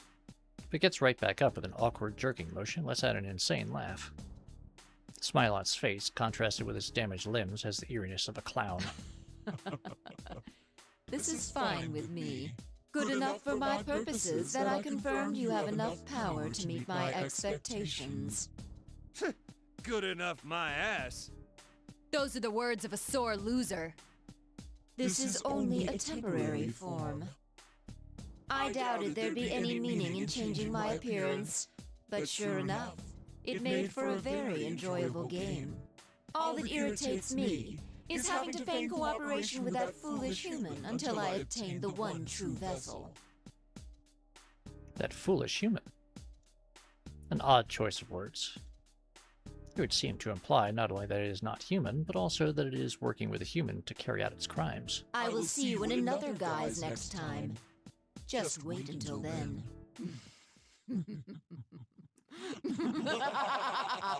Oh, it's doing the evil laugh. It let out a raucous laugh in my face. After that, it slowly fades away, dissipating into the air. Yamagishi!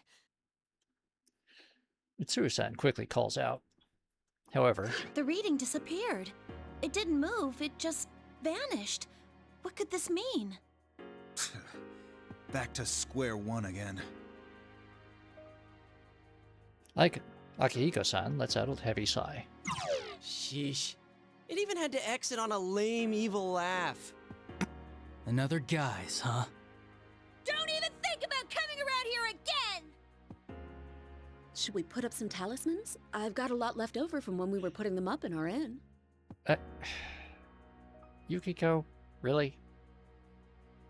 Well, even if it shows up again, it'll get double the pain we gave it this time.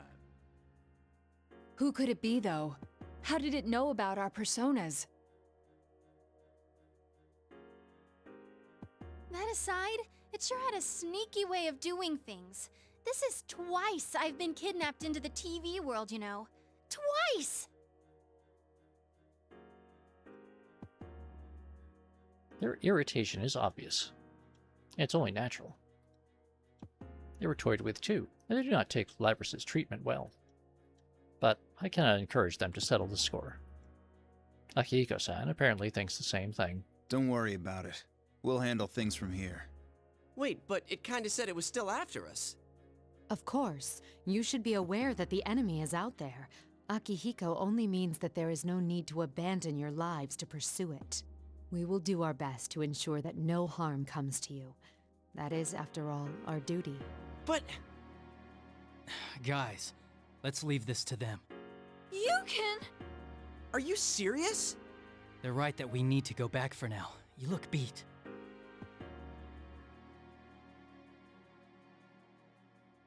Yusan, aware of their situation, speaks out. Perhaps he senses our dilemma. I'm sorry, everyone. He nods and looks at Yosuke-san, who reluctantly gives up. Their ability to communicate through eye contact only proves the strength of their bond.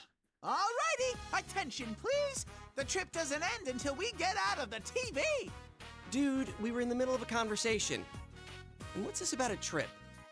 You really gave us a scare disappearing like that. And this isn't the first time either. It's not my fault!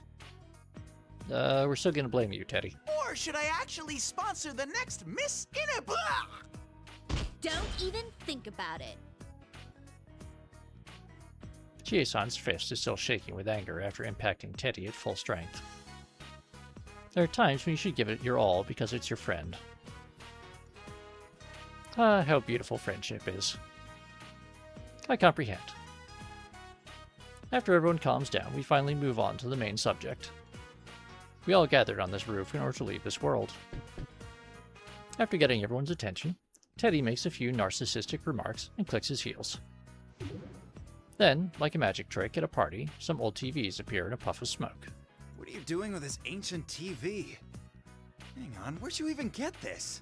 It's a Teddy Vision! You can get out from here! This TV is our escape route? Can we really fit inside?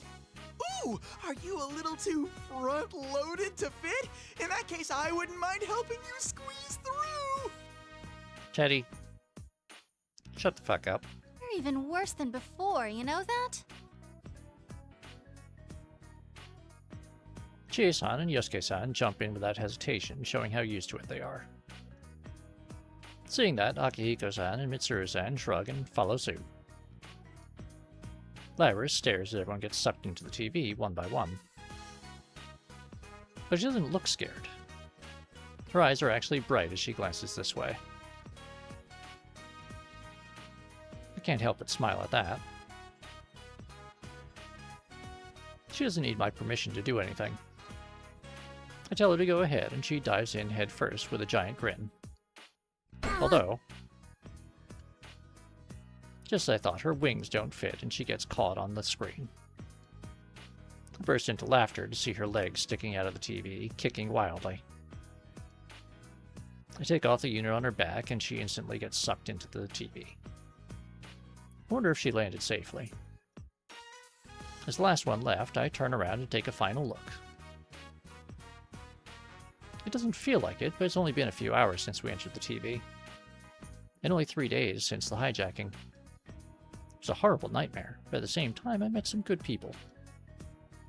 But most importantly, it isn't over. The true test may be still to come. I push my toes in and slip into the TV. Everyone made it back out safely.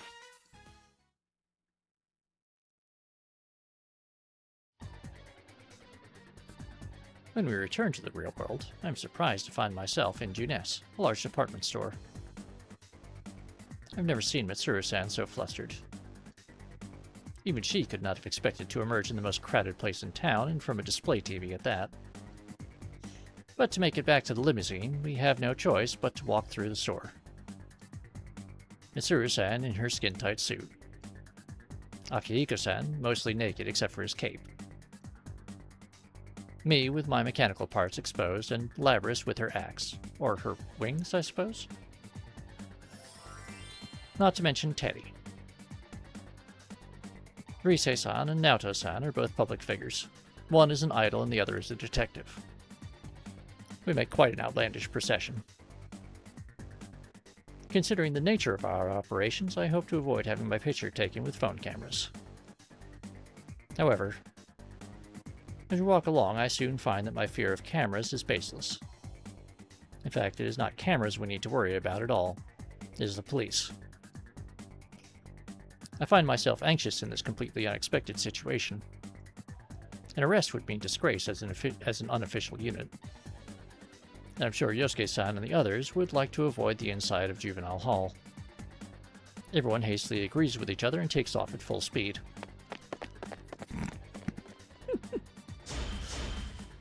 I can hear Yosuke-san and Chie-san loudly complaining about the unfairness of the world. Mitsuru-san and Akihiko-san exchange fearless smiles, though cold sweat is streaming up both their faces. Teddy and Labrys seem like they're having fun. I don't think they understand the situation. Yu-san and Yukiko-san run without a word like determined athletes.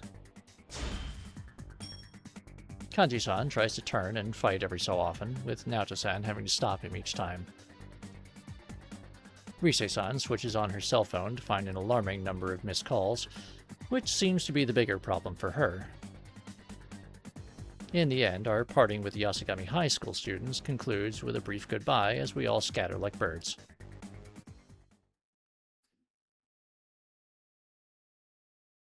That night, we decided to stay the night in Inaba for a quick health checkup and review of the case. After finishing the necessary steps, we decided to take an early rest. The true culprit is still out there, and Labrys needs to get to a lab for proper maintenance. After 10 years of stasis, she was suddenly forced into a series of stressful battles. It would not be surprising if some of her parts are now malfunctioning. Considering the morning traffic, we should leave early in the day. Or so I suggest, but Labrys has other ideas.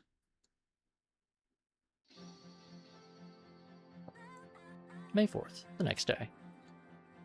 Our car is parked near an intersection away from the main road. We're here to say goodbye to everyone.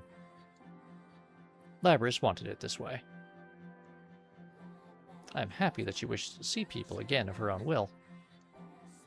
On the side of the street, all the people we met yesterday are gathered to see Labrys one last time. They wish to say goodbye to her, but they had not expected us to contact them. I asked if I could come see everyone.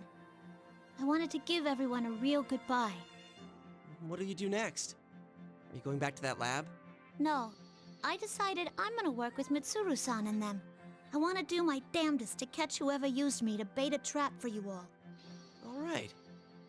Then I guess the party's on hold until after everything's really over.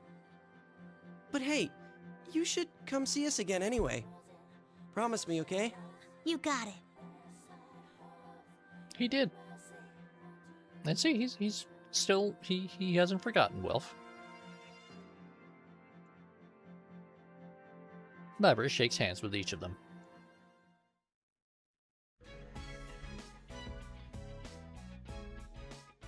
Even after we leave, Labrys keeps waving through the rear window. Waving and waving and waving. Waving and waving and waving. Even past the point where the human eye can no longer see her, she is still waving. After she has waved to her heart's content, she turns to see Fuka-san, and I looking at her, and blushes. Fuka-san giggles. I'm glad things went well. Oh, but first, it's good to see you again. This is becoming a real reunion. Indeed. Things are going to heat up from now on. I must get back and reallocate my staff. You're including me in there, right? Every opponent I made a mistake against on my journey, I made sure to go back and get a rematch. This'll be no different. It should spur discussion amongst the staff again about working Yamagishi into our unit.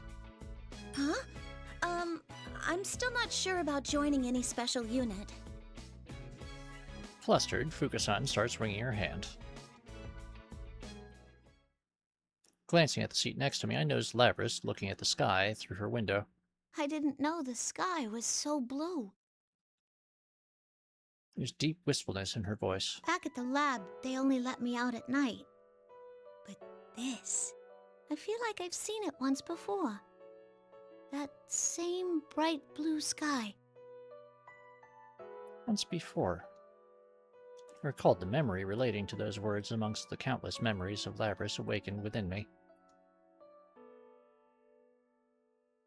The sea.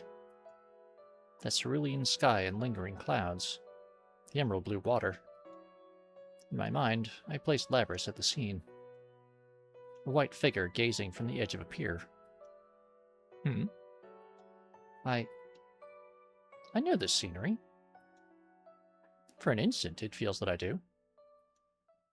Like a knot slowly undoing itself, the lid of a box inside of me opens and something hot fills my chest. What had been only an image becomes a memory. Soon after, I understand everything. I know when Labrys saw this scene. I know what she thought when she saw it. What she wished for. Ah, I see now. Noticing my murmur, Labrys looks at me in wonder. The scenery from your memory was the pier outside of the Yakushima laboratory. Suddenly, Labrys' eyes open in surprise. The date was the final day before you were sealed.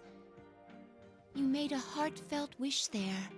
You hoped that your successor would make the same wish to see someone precious to them. And that meeting would take place at the pier. You dreamed that your successor would be able to go beyond that pier, to places you would never be able to see for yourself. And that even if your memories were deleted, your feelings would be passed on to the next generation. Labrys' ruby eyes begin to quiver. My words have unearthed her buried memory. Yeah, that's right. It was at that very place where I met the friends I have now. When I was searching for someone, I found myself naturally drawn there for some reason.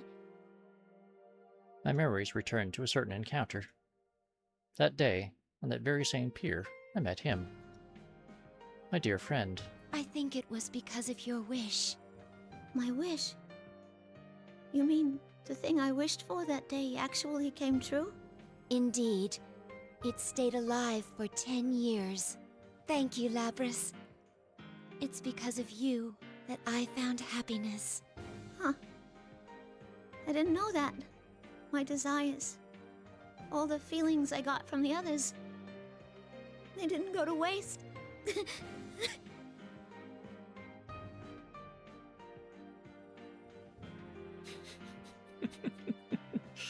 That's correct, Persona Freak.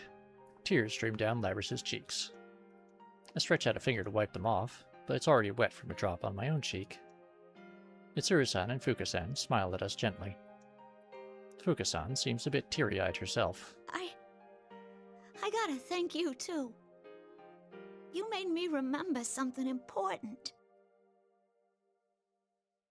After wiping her tears, Labrys looks at me, her eyes clear and determined.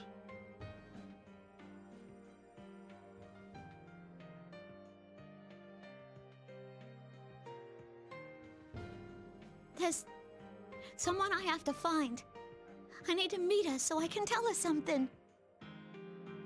I'm about to extend my hand to shake hers, but it now seems too distant a gesture for us sisters. Instead, I pull her towards me and look at her face to face. I'm sure you will. You're not alone anymore. We can search for her together. Yeah. Thanks. As the sun shines down, she gives me the biggest smile I've seen on her yet.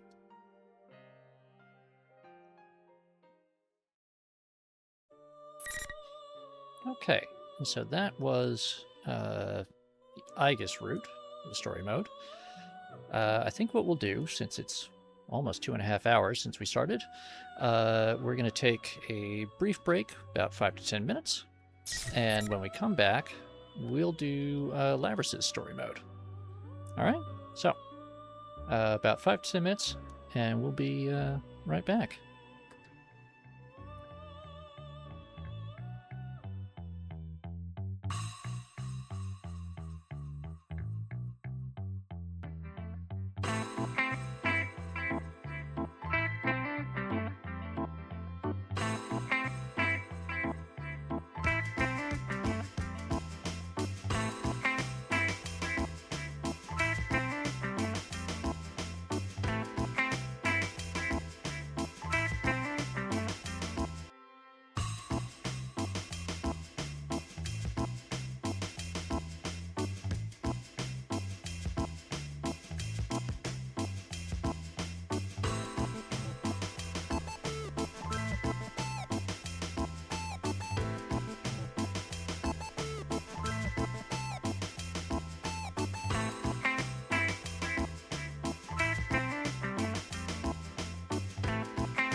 Okay.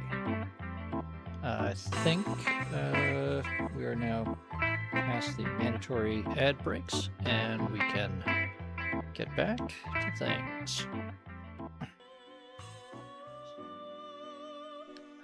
Okay. So, I've been threatening it for a while, but we're going to do Labrys so that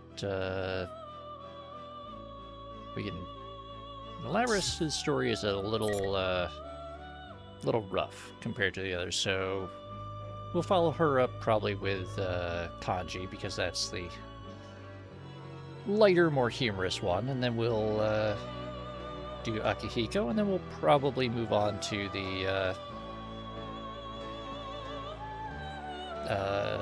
Arena Ultimax, or Ultimate Suplex Hold story mode.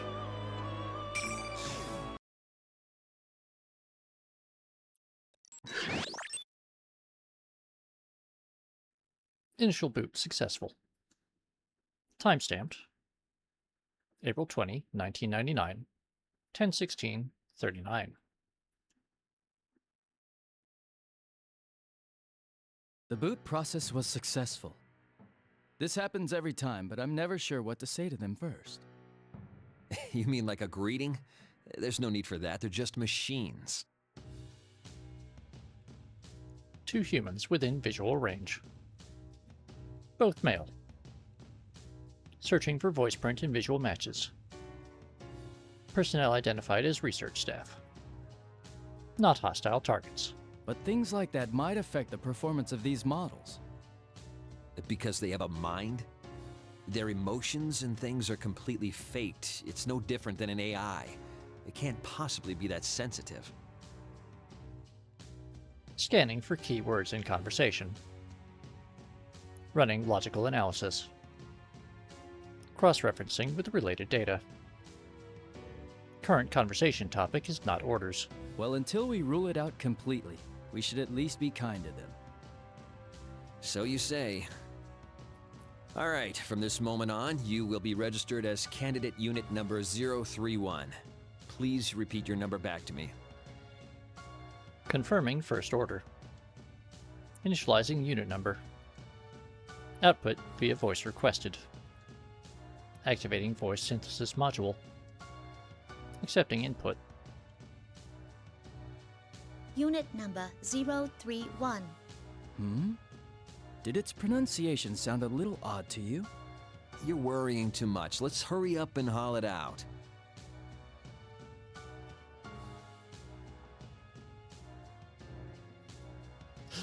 Indeed, Billy Snake.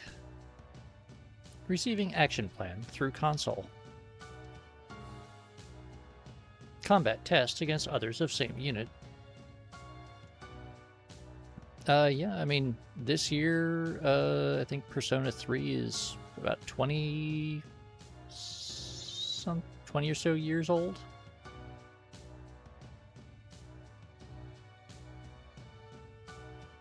Test commencing immediately after entering shock-resistant chamber within the lab. Frames stored within cage for transport. Beginning transport. So this is the one. I've been waiting to see it in action.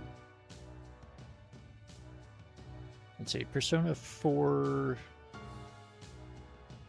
is going to be over 15 years old by the time that revival comes out next year, or near enough.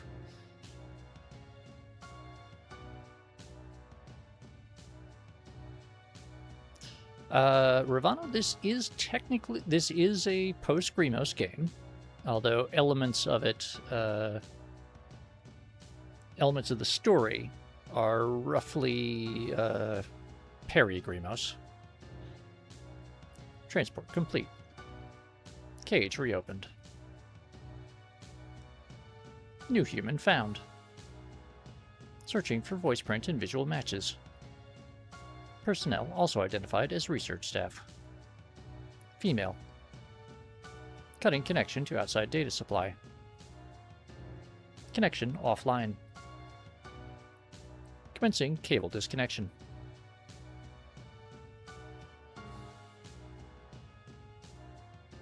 Damn it, Silicon. Now, try getting up. Order confirmed.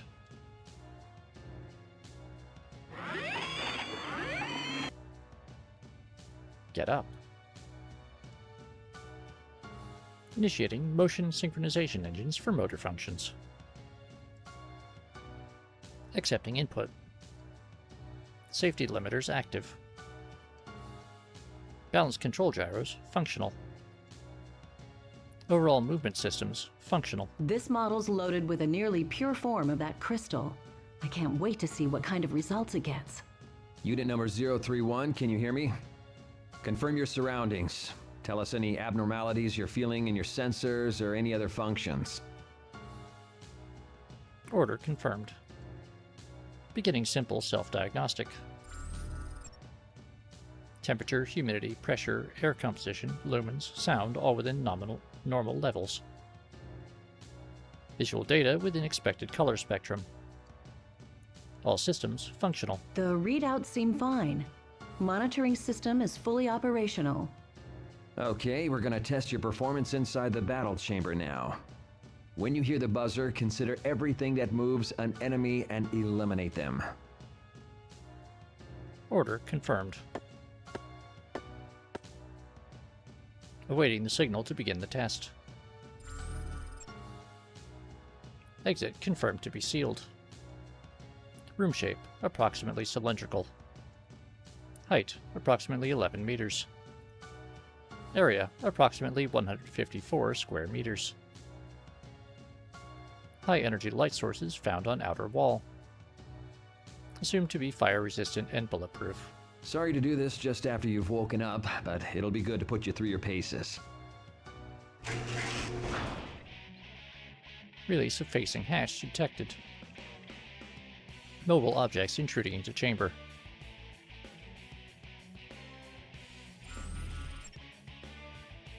Seven objects in total. Scanning for visual matches. Analysis, non-human. Confirmed as same model units of humanoid weapons. Hostile markers confirmed. Classifying as hostile units. Releasing safety limiters. Combat limiters now set at 70%. Exits confirmed, resealed. Test commencement signal received. Targets, hostile humanoid weapons. Commencing battle.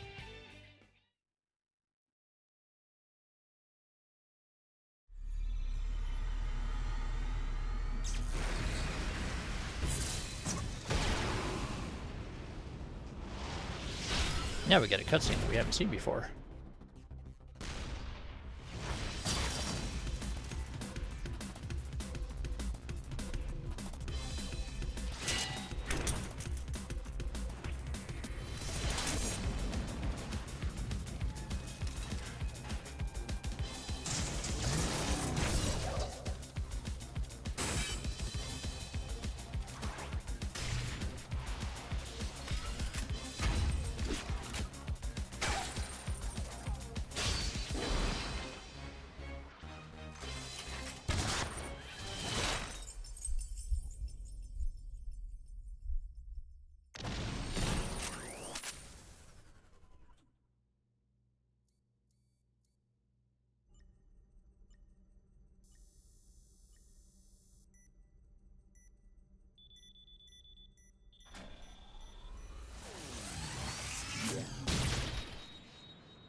All targets eliminated. Hostile units no longer capable of motion. Test termination signal received. Battle complete. That was better than we could have hoped for.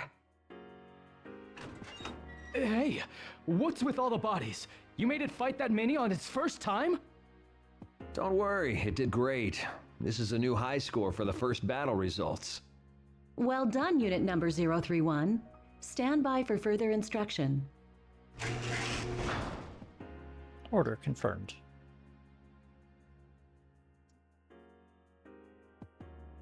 Exiting test chamber. You know, Ravana, you might have a point. Beginning transport to maintenance room.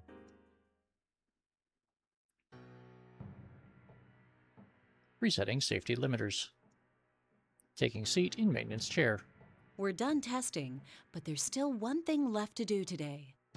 I'm going to temporarily shut down your optics. Can you close your eyes? Order confirmed. Shuttering optic inputs. Connecting cables. Online confirmed. Switching a portion of data supply to outside source. We're going to transfer the data from the destroyed units into your memory. Run a diagnostic check while we're doing it and report any malfunctions. Understood? This seems like a not terribly good plan, but okay. Order confirmed. Readying self-diagnostic.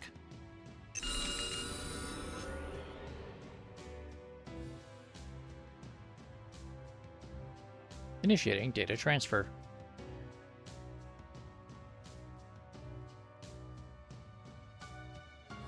Initiating personality module link. Initiating diagnostic of transferred data and sorting procedures. Sector 001, close combat control data.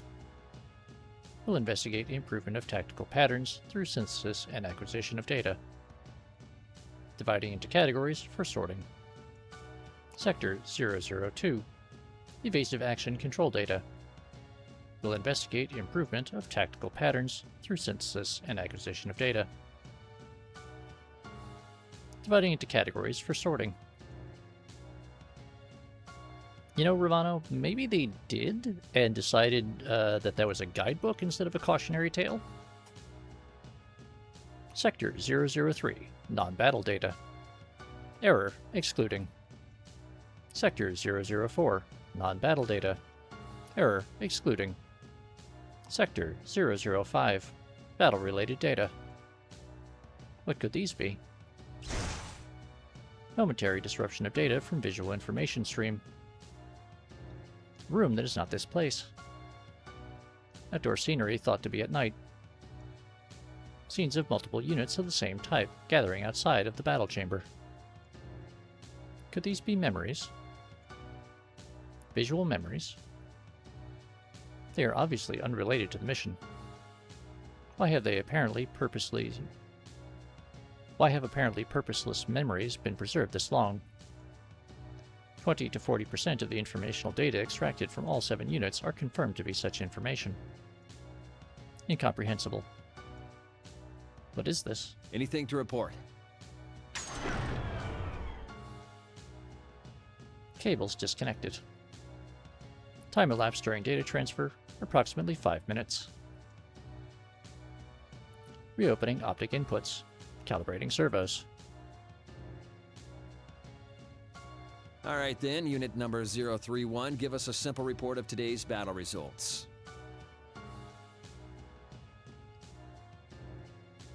Exactly, Wilf. Order confirmed. Delivering oral report of test results. This was the first test battle against others of my model. 7 units destroyed. Below 15% damage sustained. You know, Bully Snake and Wilf, there's a reason I keep a screenshot of that thing in a folder on my desktop. Don't seem to be any problems. Was that? Unusual expression detected from research staff. Facial recognition library indicates surprise. Did I say something funny? Does it have an accent? Accent? Do you not understand the words coming out of my mouth? No, we do, but...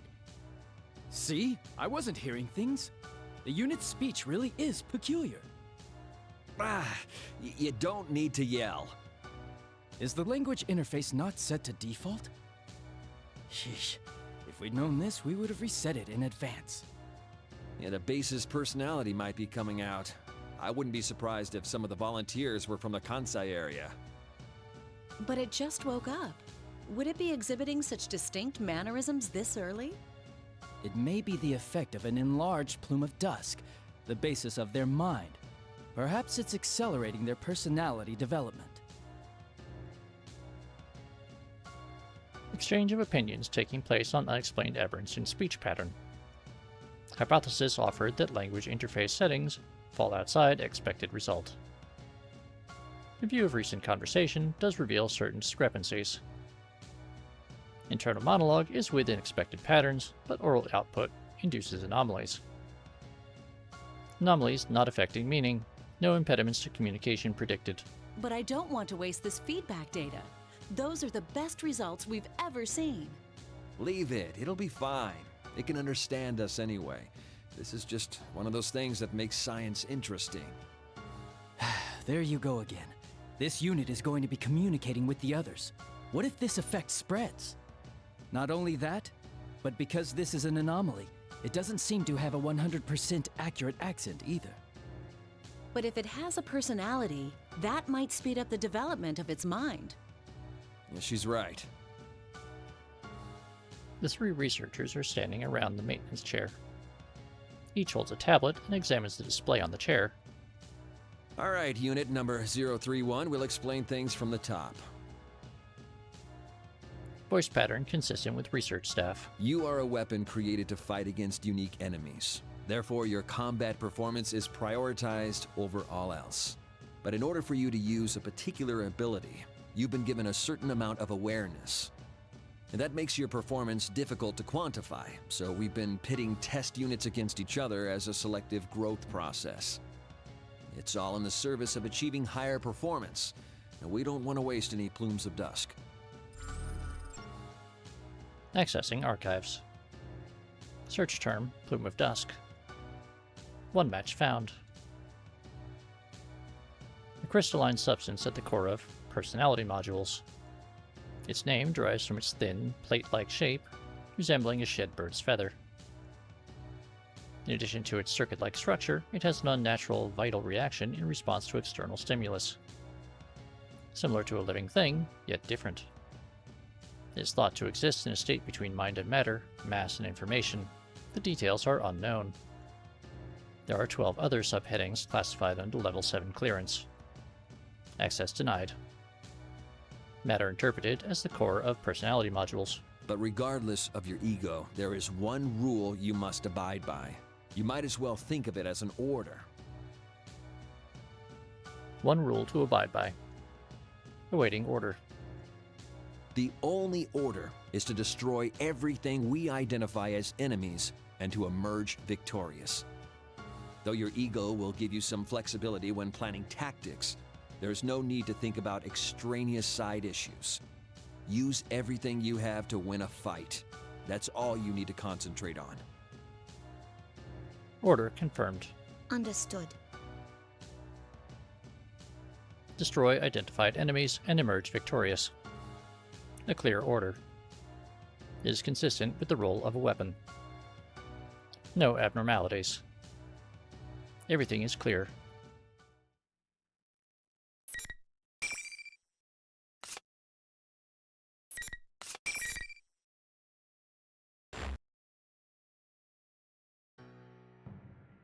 Underwent maintenance on the chair after the test battle.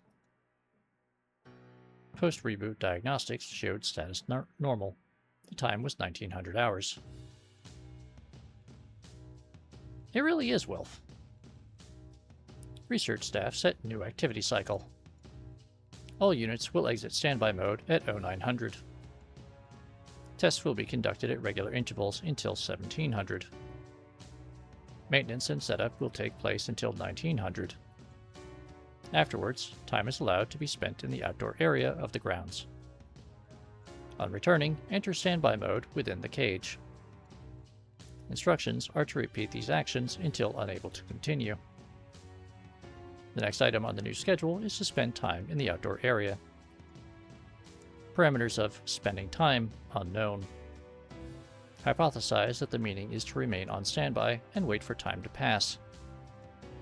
Hypothesis unnecessary. The schedule must be followed. Exiting building.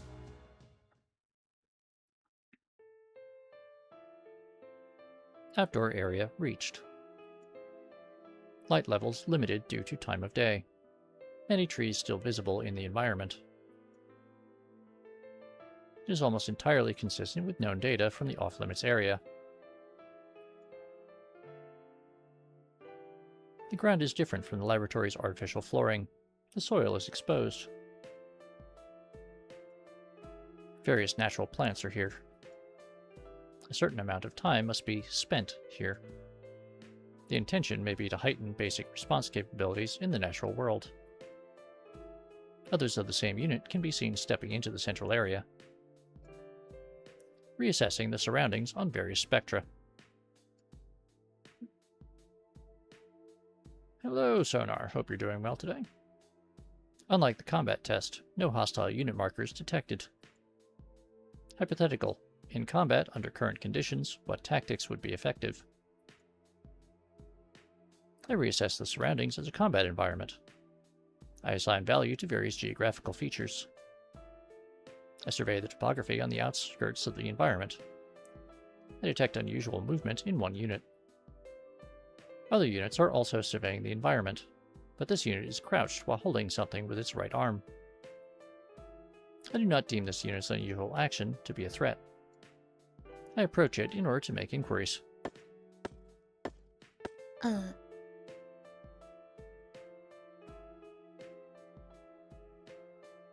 Upon my approach, the unit turns around and stands. It's a pleasure meeting you.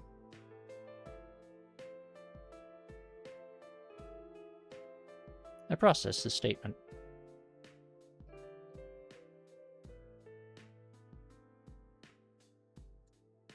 Its conversational gambit is unexpected.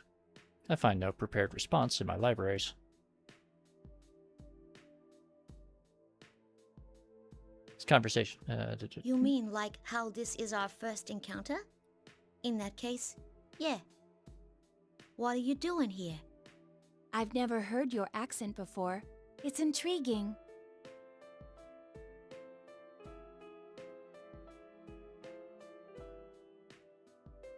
They said stuff about my accent too earlier. Do I really talk that funny? I wouldn't say it's strange. It was just surprising. The unit looks over again, and then speaks quietly to something in its right hand. I examine what it holds. It is an organism. Its body is covered in white fur. What's that thing? Wilf, is it really that obvious? It's a dog. It must have wandered in. Organisms' parameters are consistent with access data on dog. Its size does not present a threat. The search of its specific breed is cancelled. A dog. The unit turns its gaze back to me. My unit number is 024. I wouldn't call it my name, but that's how they refer to me. What's yours? The unit has provided its designation, despite no prior inquiry. Reason unknown. I'm unit number 031. They're up to the 30s. I see. That must mean they're finally creating units loaded with full-sized ones. The dog barks. A scan of the surroundings shows several units, turning to investigate. All units ignore it and look away. This one wants to say hello too. It does?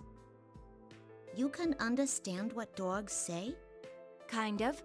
After carefully comparing its mannerisms and slight variances in its barking, I just figured it out. Its right hand pats the dog's head, while its left scratches the dog's neck. Number 024 continues to make various forms of contact with the dog. 024's actions are consistent with styles of communication. Hypothesis. The objective of spending time in this area is to develop communicative skills. Conversing with others of the same unit and refining communication will enhance cooperative tactics. Counterpoint. No value detected in communicating with organisms not of same unit or human. What's the point in doing that with a dog? The point? There isn't one, I suppose. There is no point. Unexpected response strongly indicates that number 024 is not like other units. Are you interested in what I'm doing, though? Interested? Is there interest involved? It seems to be the case. Unsure of purpose of earlier question to number 024. Why ask it? Oral sensors detect electric noise. Recognized as pseudo-information involving no sound waves, yet perceived as sound data. It is the alarm signaling the end of this activity. All other units begin moving as one towards the building. Number 024 speaks to the dog it cradles. Sounds like that's all the time we have today. I need to get back. Number 024 crouches while petting the dog's fur-covered body and releases it onto the ground. Number 024 stands up again and turns around. I hope to see you again.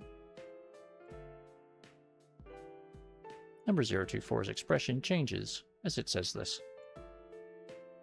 This movement of the lips is known as a smile. It is shown when humans experience happiness. Contradiction. Number 024 is a weapon, yet it makes that expression.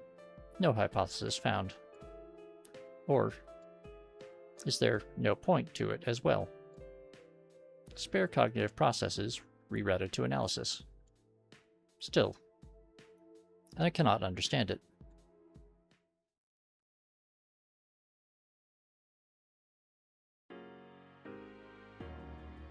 The next day. After being released from standby, I am assigned to a test battle against others of my unit, as yesterday. Order confirmed. I am taken to the same chamber. The battle commences. I destroy the other 3 units and sustain little damage. As I wait there, the researchers come in. All have what seems to be high praise for my abilities. I do not understand how I should react to this. Should I give an expression of joy? As number 024 did. The researchers crouch next to the units I destroyed and begin work on them. I think back and recall that they underwent this process yesterday as well. I am curious. I approach them. They open a slit near the unit's neck and use tweezers to remove a bluish-white plate-like object. It shines. They put the object into a petri dish. That distinct shine, neither strong nor weak, is like... No similarities found. I am sure it is similar to something, but I cannot access the relevant memory.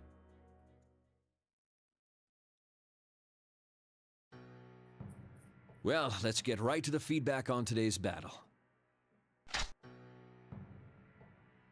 As I sit in the maintenance chair, they connect a cable to me. The cable terminates at the midsection of a large device where petri dishes from earlier are placed. There are a total of 3. Each contains a bluish-white plate-like object. What's that? The researcher's expression suddenly changes. She is surprised. It only lasts for a moment before it fades. This is a plume of dusk. Each of the units you destroyed had one inside them. These are much smaller than the one installed in you, though. I know what this is. This is a plume of dusk, installed in me too. This unknown substance forms the core of my personality module. I was aware of its existence, but this is my first time seeing it. These are the 3 personality cores of the units I destroyed. They contain not only combat data, but memories and experiences. It is not long before the extracted data download begins. I sort for the data relevant to enhancing battle performance and incorporate it into my own. The process takes much less time than the initial transfer from yesterday. During that time, I recall what took place last night. There are cases where non-combat data is being preserved. Such memories are included in this download as well. Visual memories of the outdoors at night. Memories very similar to that were in yesterday's download too. Probably from time spent in the outdoors area. The units I destroyed seem to have assigned those memories the same priority as combat data. Why though? It is effective in learning communicative skills, but that is lower priority than combat. The visual element preserved here is irrelevant. Wait. Hypothesis. The units I destroyed had their own priorities and values other than executing orders and performing in battle. This line of thought leads to a realization. This thought process I am undergoing right now is not executing an order, nor is it contributing to battle performance. I once again look towards the plume of dust inside the petri dish. Something almost exactly like it is installed in me. Then, were the destroyed units thinking along similar lines as mine until yesterday? I feel a twinge within me. It is different from detecting an error or interference. What is this? I have no answer.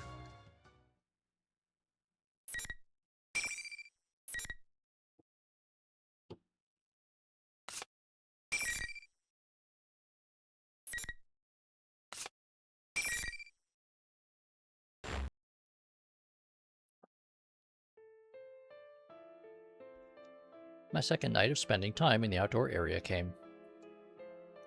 It started approximately 30 minutes later than yesterday, but there was very little variance in weather and temperature. The difference is trivial. The night sky has the same soft brightness. The wind and the trees are no different. Without understanding why, I initiate a data search regarding the tree that catches my eye. I learn that this tree varies slightly from specimens of its kind found in natural forests. Though its topography seems natural, it may be cultivated and managed by the facility. I decide to traverse the outskirts as I did yesterday. It is not long before a familiar unit comes into view. There is no need to run a scan for visual matches. I know that it is unit number 024. Number 024's left side is turned towards me. It is sitting on a large rock. When I approach, number 024 notices me and turns around. Are you looking for something? Number 024 initiates conversation. Huh? Who, me?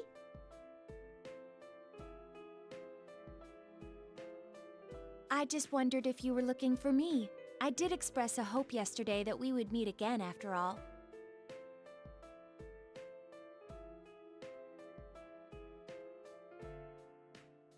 I was looking for number 024.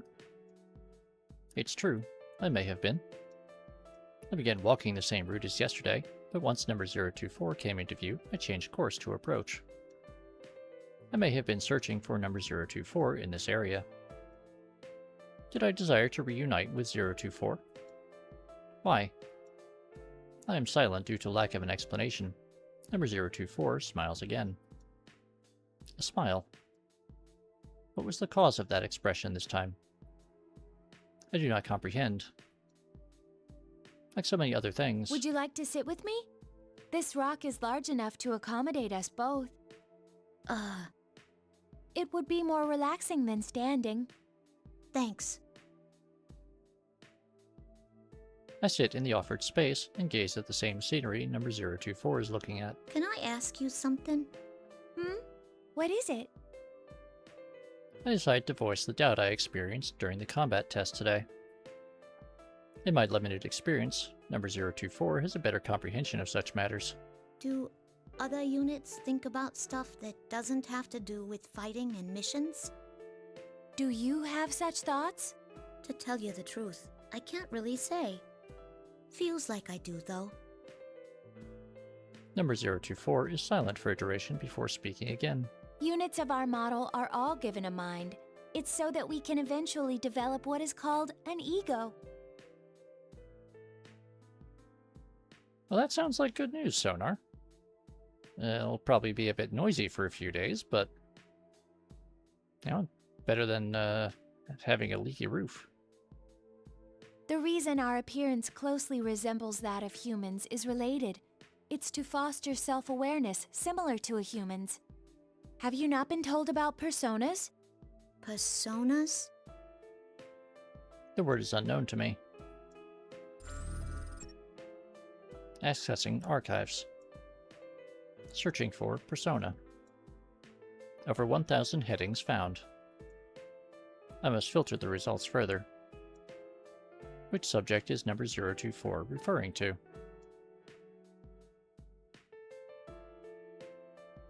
I am silent as I think. Number 024 smiles again and resumes the conversation. It's an ability expected of us that normal weapons don't have. The conditions to use one are theoretically already loaded in us. But a well-defined ego seems to be necessary to activate it.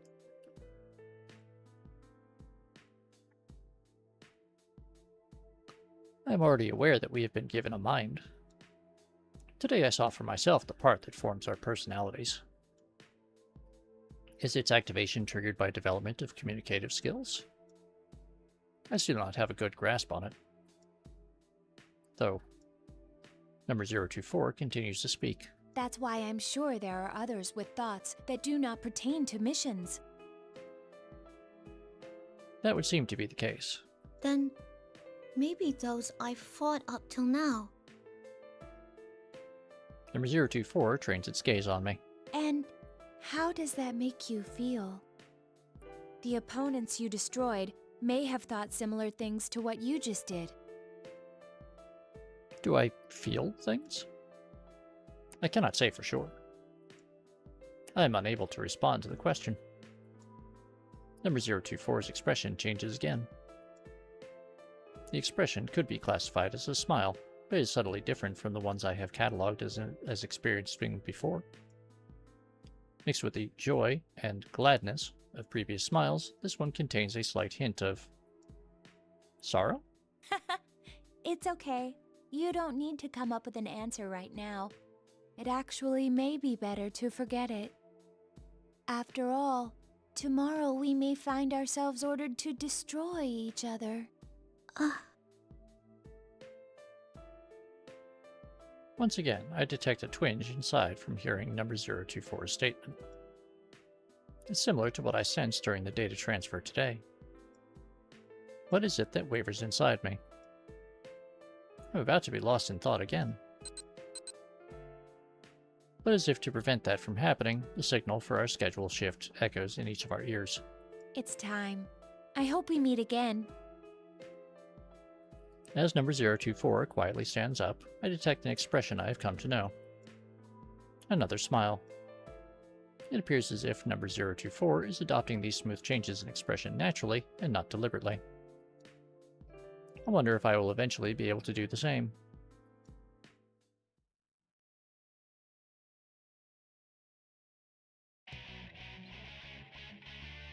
Another night passes.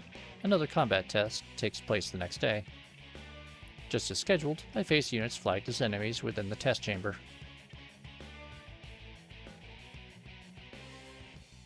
I'm overwhelmed with a strange sensation. The way that my opponents are expressionless now seems strange to me. There is no intent or cognition evident in their faces. They wear no expressions. They are blank. There is nothing wrong with them. That would be my normal assessment, but I recall number 024's image. The blankness of these faces and number 024's expressionless face are different somehow. Even when number 024 had no particular expression, it was not this blank. Not every portion of that face was neutral. Further analysis shows that the same is true for humans. The researchers are never completely mechanical and expressionless. I look at the hostile flagged units again. They are the same unit type as me. They were given a mind and may potentially develop an ego later. I recall number 024's statement again. Do you feel something when you destroy an opponent that may be thinking the same things as you? I am on the verge of entering a long train of thought when the enemy moves. I shake off my doubts to focus on the battle. I study the opponent's movements. I formulate the most efficient method of damaging it. I execute the method. over and over. The array of actions I have to select from, and my flexibility in linking them, will decide the outcome. Having already received 10 units worth of downloaded data, I am likely second to none regarding the scope of possibilities in this respect. At times, I can even anticipate their next action. Since my opponents are the same unit type as me, their tactics are determined using the same thought processes as mine. That's right. They think the same things as me.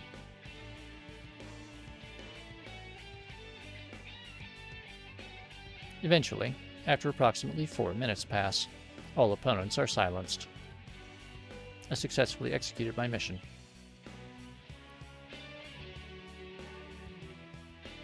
The day after that, I achieved victory in the combat test with the same efficiency. It is easy to eliminate them. I first begin by targeting their weapons. It is not always necessary to destroy their main body. If they are incapable of resisting further, the battle is over. It is the most effective way. I win the next day, and the day after that. Units geared for close combat with no external weapons give me no choice but to damage their chassis. But even then, there is an order to things.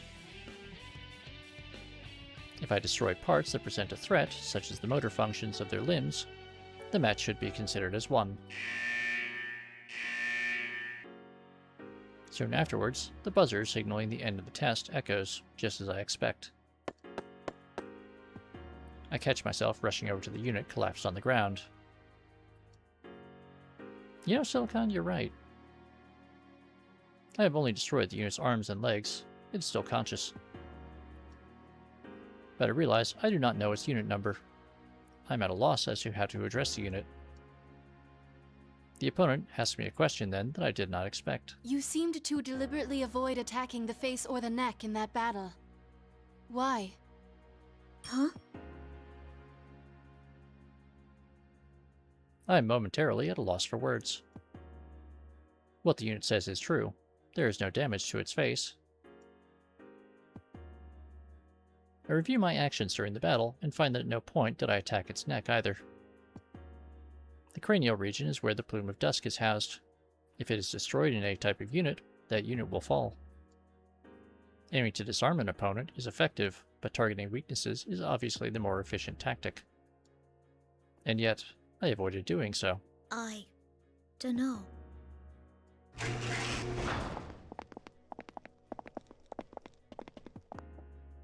Yeah, it's a very good point, Silicon. And it's definitely not a efficient method for producing a large number of weapons. The researchers enter the chamber and hide the unit from my field of vision. I could not determine whether my last words had an effect on the opponent's expression or not.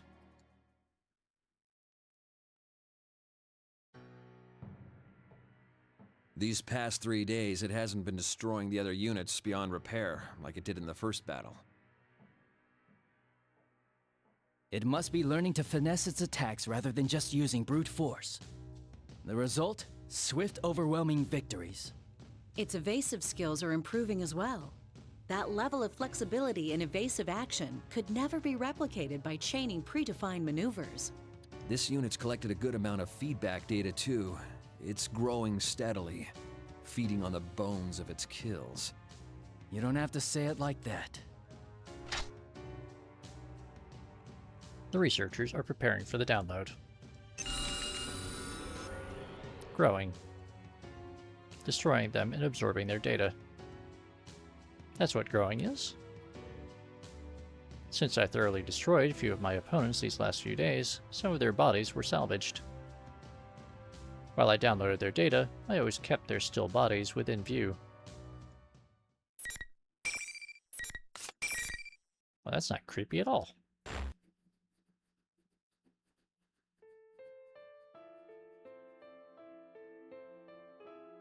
Just as the combat tests are repeated, my actions outside each night are repeated as well. I become aware that I am seeking out number 024 of my own will lately. When I attempt to communicate with other units, Most often, they cannot understand the meaning of my questions. This prevents us from conversing. But that may not be the only reason. I want to converse with number 024. I have begun to desire it. When I go to see number 024, the white dog I saw on the first day we met appears from somewhere. This one seems to have been raised as a pet somewhere far away from here. But one day, it was brought to the forest near here, and its owner suddenly disappeared. It seems unlikely that number 024 obtained such a detailed history of a stray animal from the research staff. Was all this information obtained by communicating directly with the animal? From a dog that does not speak human language? Its name is apparently Snowy.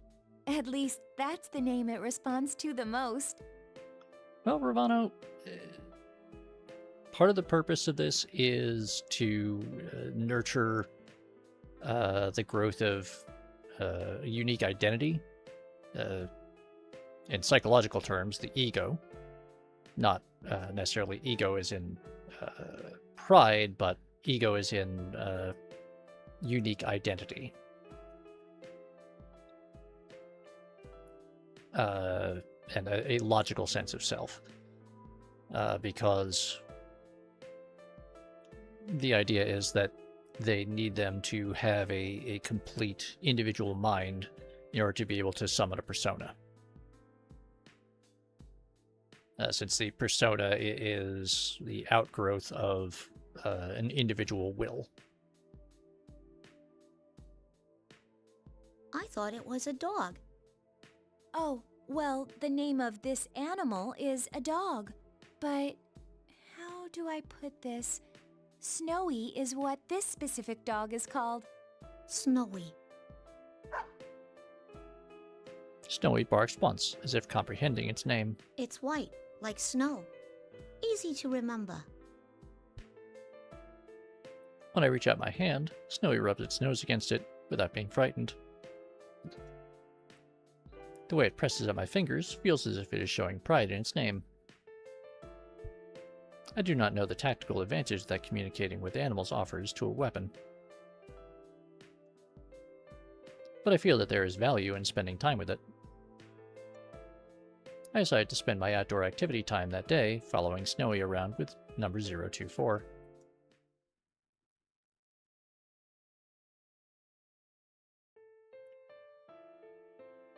It is outdoor activity time on the next night. When I arrive in the outdoor area, I am listening to a certain sound.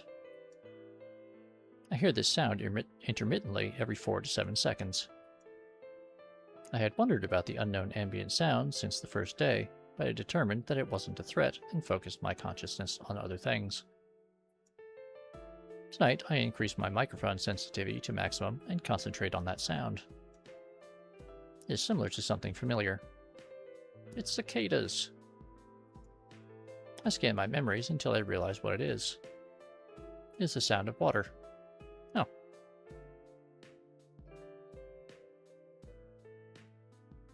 Usually in a lot of Japanese cinema, it's cicadas. Because Japan has a lot of cicadas, and it's a common sign of like the summer in Japan. Although at least they used to frequently edit it out of the exported versions of a lot of movies and TV shows from Japan, because people from areas without cicadas did not recognize what the noise was and thought that it was either a damaged soundtrack or some weird music that they found dislikable. It's the sound of water. I hear it when the staff uses a device to clean their hands and tools. The waveform has some similarities to that. But if the sound is at this volume in such an open space, the volume of water must be higher than a normal supply would allow for. What could it be? I contemplate asking number 024. It is clear that number 024 knows much more than I do. I begin walking in search of number 024. Where could number 024 be? I go to where we spoke a number of times previously, but number 024 is not there. Number 024 is also not at the rock where we sat together. Is number 024 not here? I quickly discard the possibility. We are not ordered what to do while we are here, but coming to this outdoor area is an order. If post-testing diagnostics show no abnormalities, we are all to report directly here. I consider this.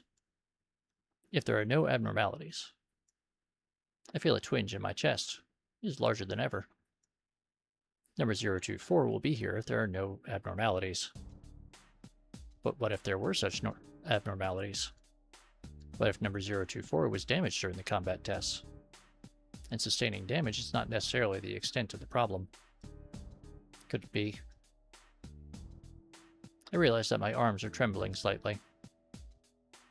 It is not a conscious movement. I cannot make it stop. It is possible that perhaps number 024 lost in a combat test and was destroyed. In these circumstances, it would be expected for such a day to come. What if number 024... What if she never came here again? Oh, this is where you went. You weren't at the usual spot, so I was looking for you. Until I heard the voice from behind me, my sensors had stopped accepting input. No sound, no light, nothing. All of them come back online with her voice. I turn around. Number 024 furrows her brow and looks into my face. What's wrong? The look on your face seemed as if you saw something frightening. Ramshackle, that is a terrible thing. Usually. My face? My expression? Frightening? Am I scared? I do not comprehend. I cannot make that judgment. Are you perhaps scared of fighting? Nah, I don't think that's it. What is this? I can't tell.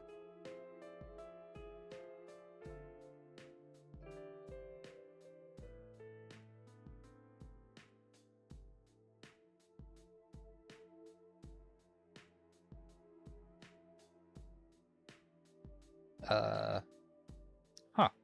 Okay. I can't say that that one made a particular impression on me. Am I scared? Scared of what? That she will disappear? During an operation, it is possible that I might assign greater priority to other unit safety than my own, but we are not on an operation now. And this emotion is not the same anyway. It's a different emotion. An emotion? I have emotions? I look to number 024's face pleadingly, but I cannot put my question into words. I cannot express my feelings to her. And though number 024 sees this, she says nothing. She only smiles tenderly. It's the same smile she showed once. It looks happy, but also sad. During that night's outdoor activity time, neither number 024 nor I speak much. We just walk together, side by side, without saying anything. I do not take the opportunity to ask her about the intermittent sound of water.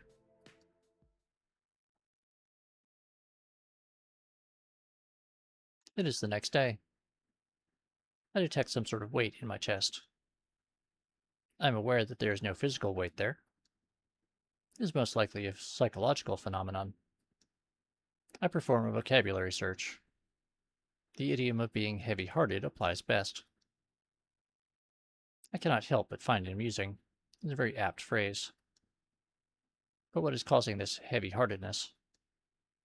That I may not be able to see number 024 someday? That may be it. But I do not think that is all. Over the next few days, I spent my time without finding an answer to this question. Each night after the combat tests, when it is time for outdoor activities, I seek out number 024 first. And each time I confirm her presence, I feel an indescribable sense of relief and rush over to her. We exchanged standard greetings in the first few days, but that practice was eventually discarded. Now there are no special greetings between us. We can understand each other without words. Our eyes and expressions communicate enough. Tonight, I find number 024 and rush to her as usual. There are no words. Only exchange of smiles. We begin walking together. Do you remember me asking before if you were scared of fighting? I nod. To tell the truth, I'm scared of it too. Our confession is surprising. It is counter to our nature as weapons.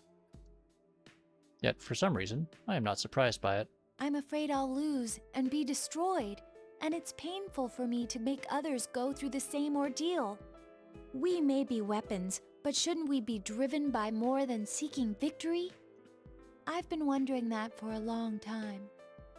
But that's against orders.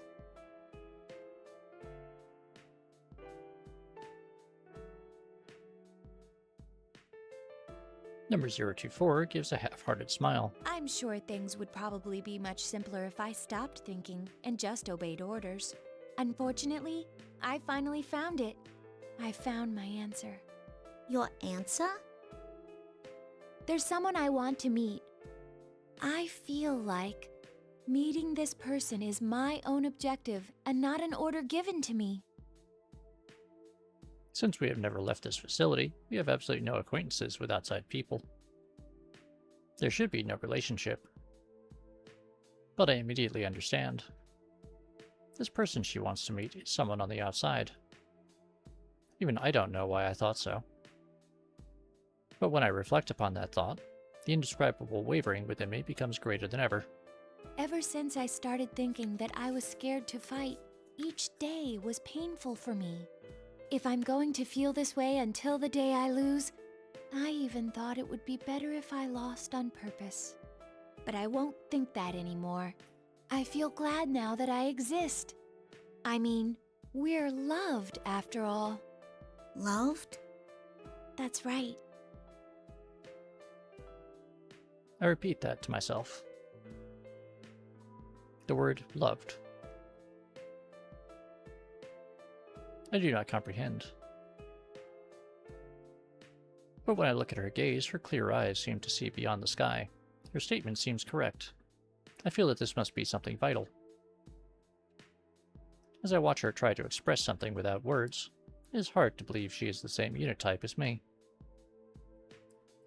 It seems more that she is human. Why are you telling me this? It's probably because I didn't think anyone but you would understand. Well, I hate to say it, but I'm not sure I really get it either. I'm sure you'll understand one day. I hope so anyway. Sheesh, why you gotta be so cryptic?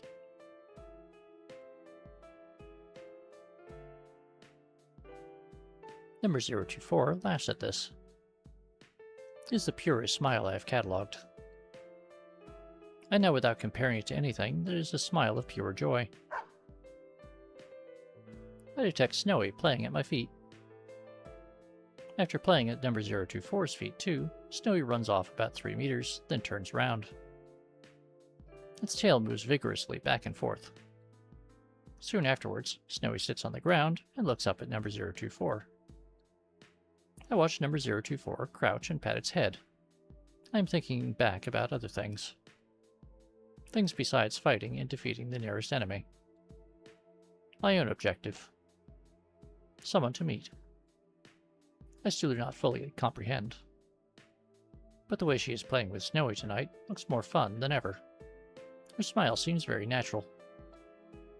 If the answer she discovered is the origin of that smile, I would like to understand it someday too. I can feel that desire budding inside me.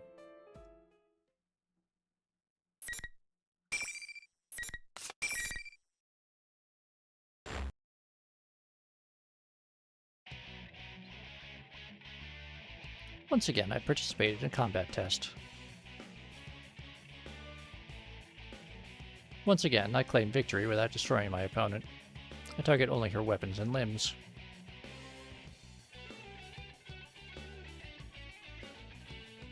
I mean, we tend to do that a lot, Ravano.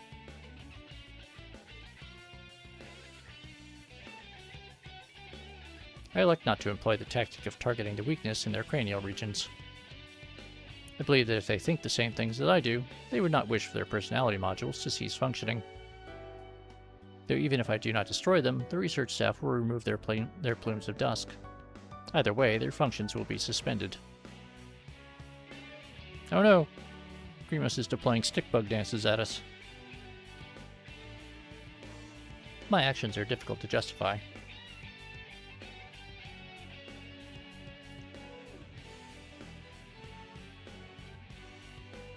But I feel that suspension through destruction is not a suitable end for them. That's what I think when I rationalize it by applying the criteria to myself. I do not think anyone would want their consciousness to be terminated by those like them.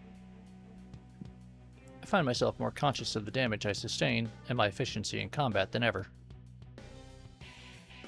Depending on my results, I may eventually be ordered to destroy them. To prevent that from happening, I must continue fielding favorable results. It becomes easy to continue fighting with that objective in mind. Well, okay, now we've got Ravano deploying some sort of counter dance. That is becoming my new objective. I am theoretically being tested on destroying my opponents, but I began fighting so that they will not be destroyed. Paradoxically, this has caused my results to improve. Could this be considered going against orders?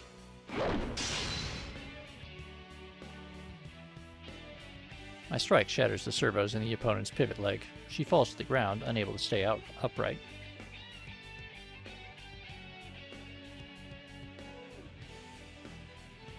Her weapon has already been destroyed. She should be incapable of resisting now. But the buzzer signaling the end of the test does not sound.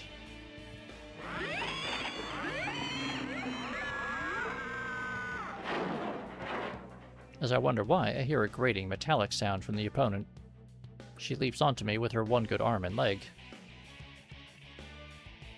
I'm glad you enjoy it, Ravano. What's the matter, number 031? Hurry up and terminate the target. I do not know what to do. My opponent is acting contrary to her own safety. I grant that this is the only action left to her, but she will destroy herself before inflicting any damage to me. A tactic that puts one's life at risk like that. Putting one's life at risk? What am I saying? We are weapons. We exist to obey orders. We cannot prioritize our self-preservation without a change in those orders. That is why she is challenging me to a fight. She will do so until all of her circuits and servos burn out and she becomes incapable of action. As she grapples with me, I put my hands to her neck and squeeze. I adjust my grip strength limiters to 70% of maximum. The opponent's body makes an abnormal sound. After this, I sense the main lines of the bridge unit snap in half inside the soft structure. Her movement stops. Her limbs glow flaccid, indicating loss of consciousness. I can see my reflection in her optic inputs. They have lost their focus and look like black holes. I gasp.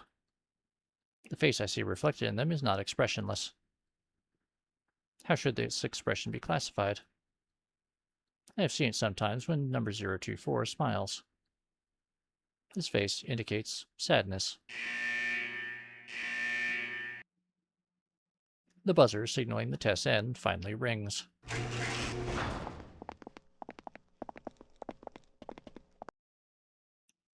The researchers enter the chamber. I am used to this scene now. Now that was pretty impressive. You think it's because of the size of her plume? Funny that one little part could make such a difference. Indeed. Most of it is due to differences in their tactical mentalities. It may be on the cusp of what we would call an ego. Considering how everything's been going so far, I'm starting to believe more in Persona abilities. One little part. It is true that the plume of dusk installed in me is comparatively the largest among units of my type. But does this part determine everything about us? Number 024's smile seems much more human than mine.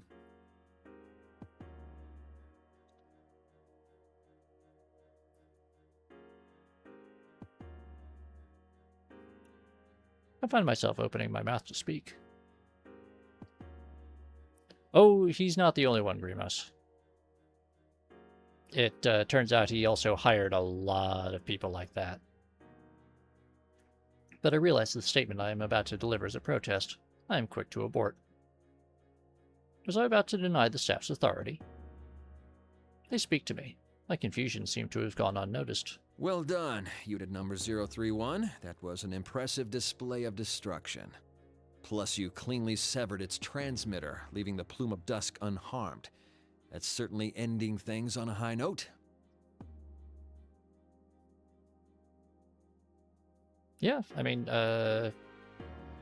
crazy, narcissistic nihilists hiring more crazy, nihilistic narcissists to do deeply unethical research into world domination through time manipulation. You know, how could that possibly lead to a compounding issue? You know, it's the surest recipe to everything going just fine, right? Right? Ending things on a high note. An act of destruction is a high note. The researchers look at each other while holding the petri dish with the bluish-white plate-like object. One of them says, "This is the one." All right, number 031. As of today, the test battles are finished. Huh? It's over? I cannot help questioning the unexpected statement. All the results indicate that you have the very highest performance out of all the units of your model. I'd say we can go ahead and earmark unit number 031 to be the base for developing the 5th generation. The base? It means that you're the winner. The combat tests are over. Will I no longer be required to fight? I mean, Wilf, just think of the incredibly comfortable chairs that we'll get out of this. A strangely intense sensation of relief fills me. It is not because I won and earned some kind of reward. If the tests have ended, those of my unit type that are not yet destroyed can escape that fate. Interesting. It seems that I was reluctant to destroy them after all. My priorities have become inverted. Yet I am so happy that I smile. The researchers notice this expression as well and smile back. Okay, we're going to begin the usual review of the feedback. So come over here.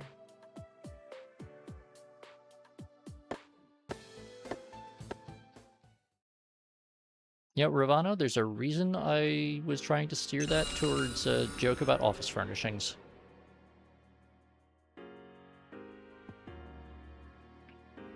When the download begins, the memories and thoughts of my recent opponent flow into me along with vivid images. Sifting through battle data has become a routine I have repeated so often that I'm barely conscious of it now. I peruse the non-combat memories she preserved. It is the landscape of the outdoor area again. At first I could only vaguely recognize it, but now I can pinpoint exactly where this memory is from. It is near the biggest tree. The memory is of flowers. There are images of a small shoot, a budding plant, and a blossoming flower. She must have had an interest in the concept of growth. For we machines, the growth of an individual is an unknown concept. But one of us took an interest where I had only seen it as part of the landscape. It seems that she, too, had her own thoughts unrelated to our orders and battle performance. She simply did not show it. I recall what number 024 said. My own objective, and not an order given to me. The twinge in my chest returns. I'll make sure to hold tight to your memories. This was the thought that formed in my mind.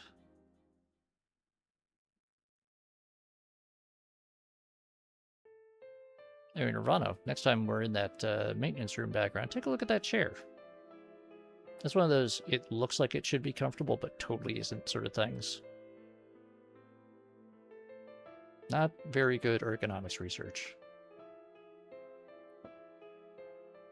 Once again, it is time to spend time outdoors. I quickly meet up with number 024.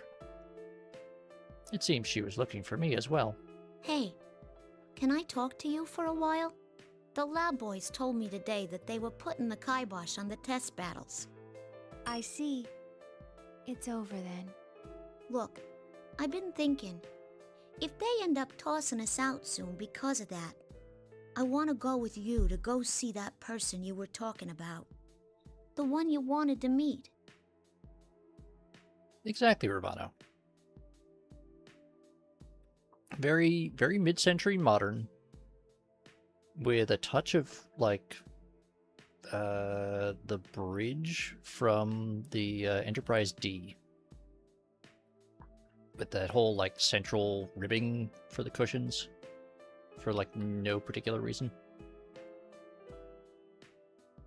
Just makes it so that you, like, small change falls out of your pocket when you recline, and then they all get stuck in the cracks and you can't get it out. I might even put in a formal request about it to the lab boys.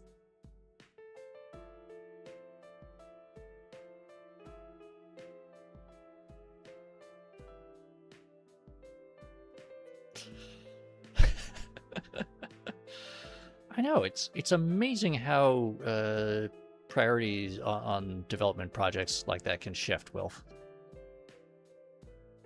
You start out just trying to make a more comfortable office chair and a better recliner. Next thing you know, you're knee-deep in destroyed combat androids and, you know, trying to take over the world. All sorts of weirdness happens. Number 024 takes my right hand. Before I can determine her intent, she pulls a cable from her wrist and connects it to a port in my own. She looks at my face in silence. Thinking that she wants to confirm that the tests are in fact over, I nod. Oh, Grimos, you haven't even seen the worst one yet.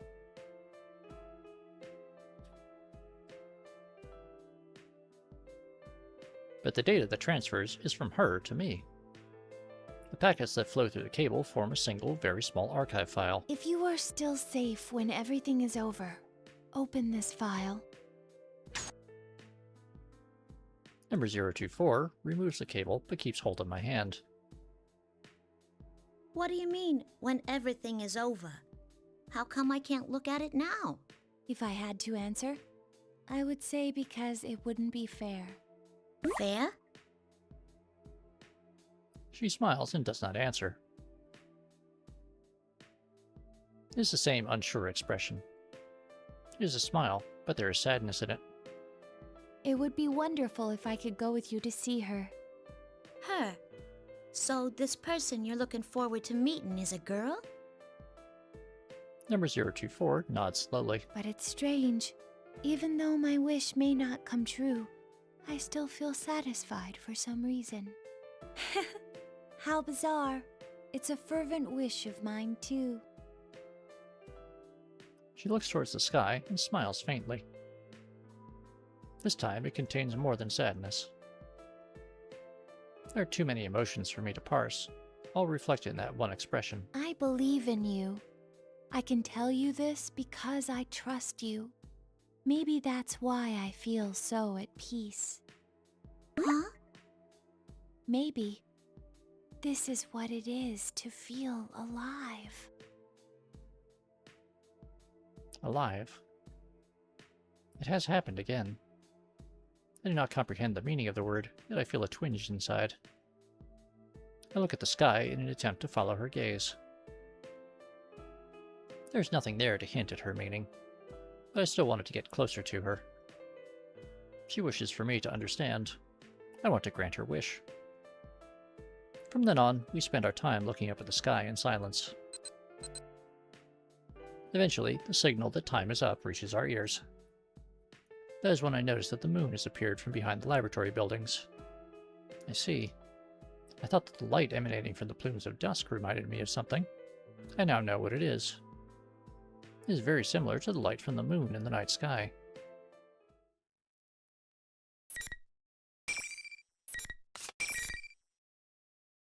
Okay, we're gonna take a break for just like 1, maybe 2 minutes. I gotta step away real quick.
Right.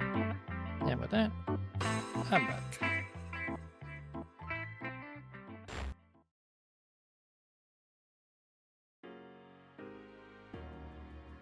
The sun rises, and the next day arrives. After coming out of standby, I am ordered to enter the shock-resistant chamber once again. From what I am told, it is for a different purpose than the combat tests.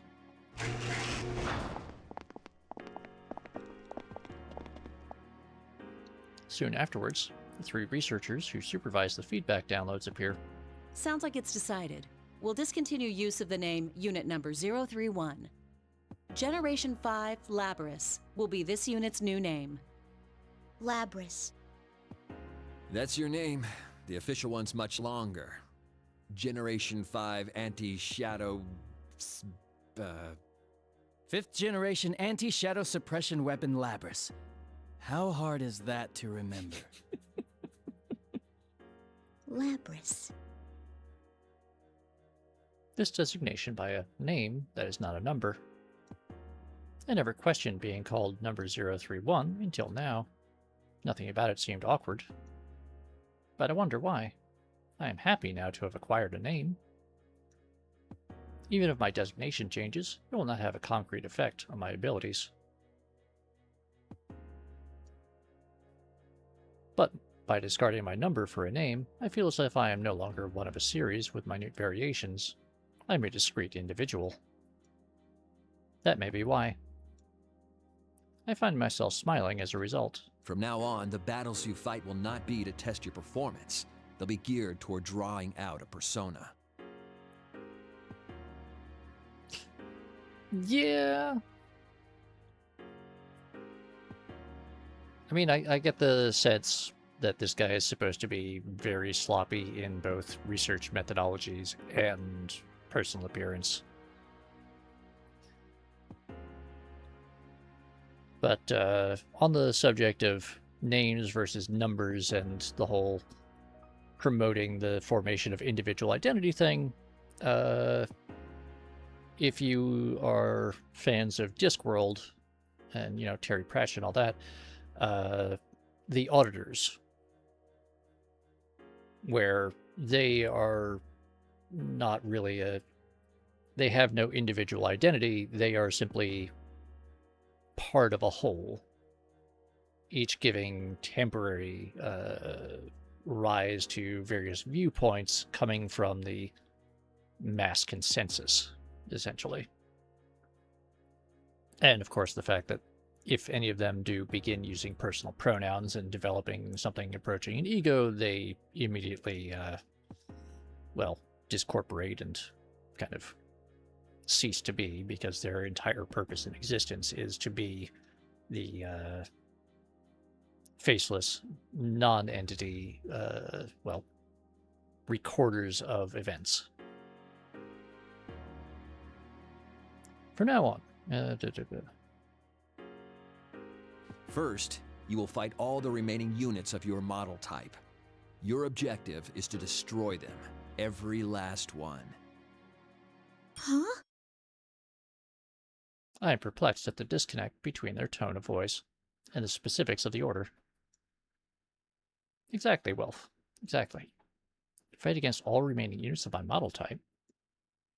Destroy every last one of them? The fear impulse and self-preservation instinct seem to be the key to activating a persona. This is the most effective method of inducing extreme mental stress.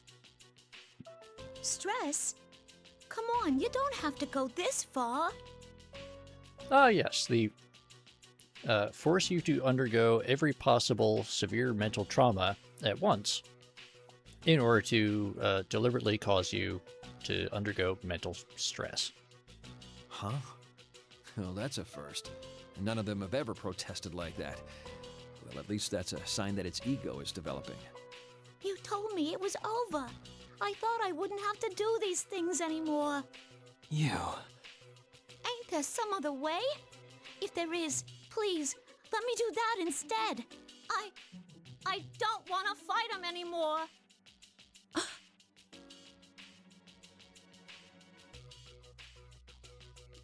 Absolutely not, Bully Snake. No negative repercussions whatsoever.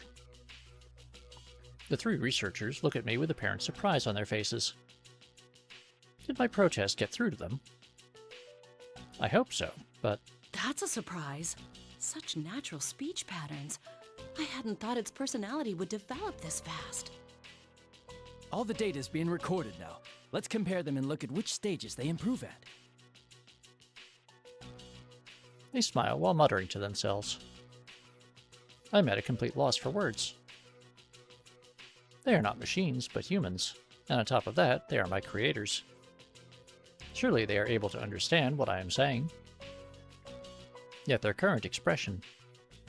Until now, I thought that they were understanding people who treated us as close to human. I was wrong. I am only an object to them. No matter what I say, they will see it only as a response to stimulus.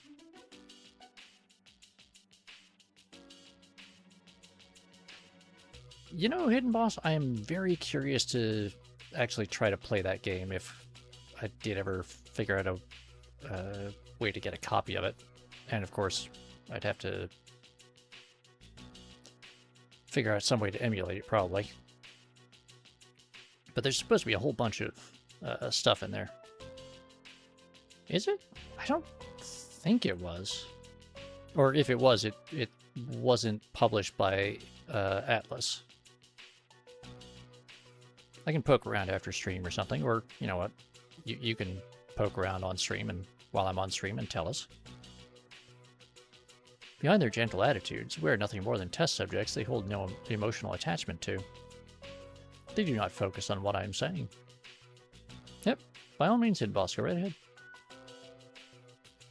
They are only interested in it as a reaction.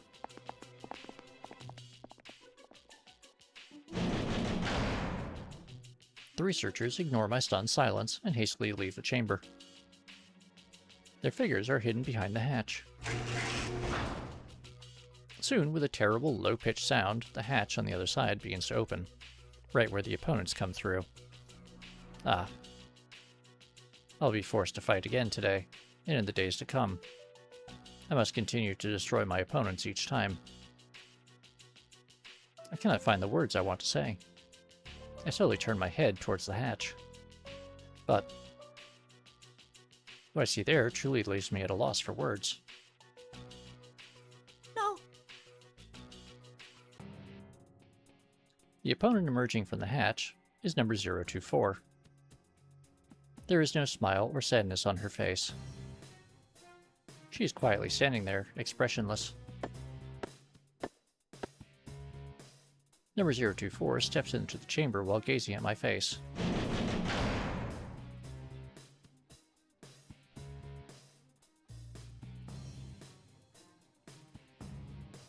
No. The hatch slowly closes behind her. Why? Even I do not know who the question is addressed to.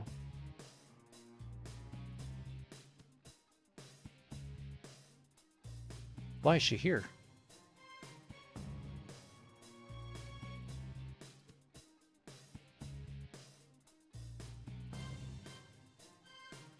Because she ordered.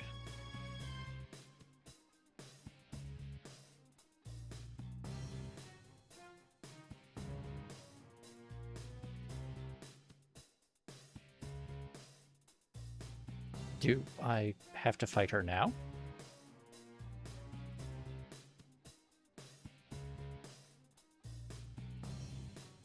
Oh. Alright.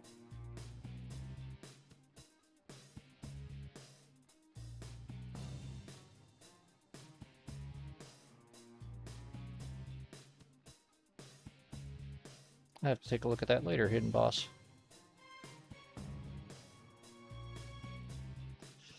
Although the being only in Japanese will, of course, be a bit of an impediment for me. It is not quite sinking in yet. But, in a sharp tone I have never heard from her before, she tells me what I must do. Draw your weapon. I can't. If you don't fight, you'll lose. I will end up destroying you. Are you willing to accept that? Why? Why are you saying this stuff? Number 024 ignores my question and reaches behind her back with her right hand. The multi-use weapon unit releases from her back, becomes a greatsword in her right hand. It is approximately 1.5 meters, as long as she is tall. It is also alarmingly wide and fitted with propulsion devices. It is difficult to process seeing the weapon pointed at me. If you fear being destroyed, if you have a heart capable of fear, then there's no need to hesitate. That alone gives you the right to attack me with all your strength. But doesn't the same go for you? I could not help but plead. I mean, 1.5 meters?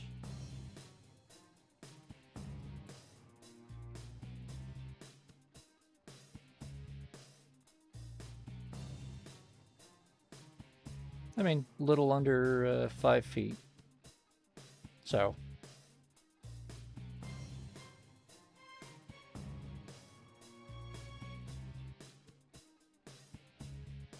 Yeah. I mean,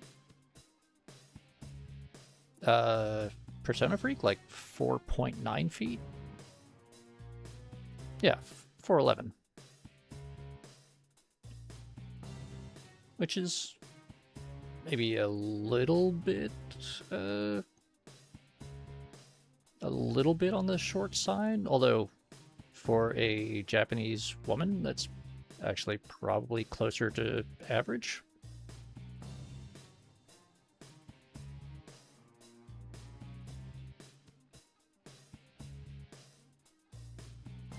Number 024 does not answer, but it appears that a very small smile forms on her lips. You said there was someone you wanted to meet.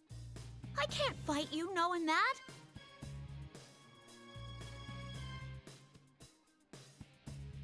I turn and appeal to the researchers watching us from the other side of the glass wall. Come on! Stop this! I don't want to fight anymore!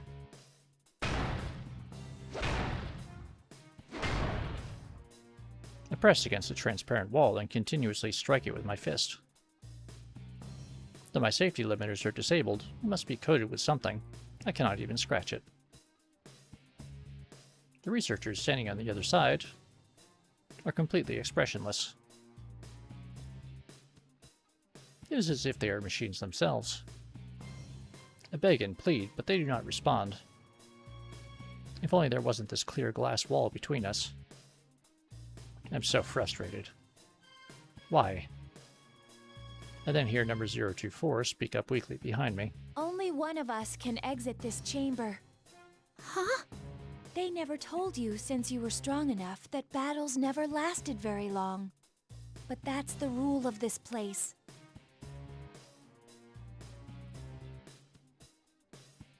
The only time the door leading beyond that transparent wall opens is when one of us is considered unable to fight.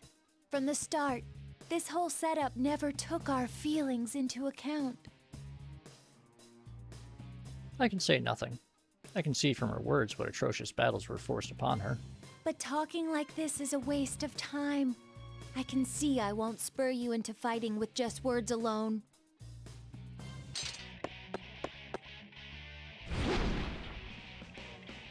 As soon as she finishes, number 024 leaps into the air, swinging her sword at me. I quickly jump back and barely dodge the attack. Her sword slashes the space where I had been at a speed that could have killed me. The tip graces the chamber floor. Red sparks fly. She's serious. It finally sinks in. I jump away to put distance between us. I don't intend to meekly accept my destruction. I have my own goal, after all. Now, fight me. I have no choice but to fight. But a thought crosses my mind. In terms of basic combat strength, mine is probably higher. Using my usual tactics, I should be able to destroy her weapon and disable enough of her servos to prevent her from attacking.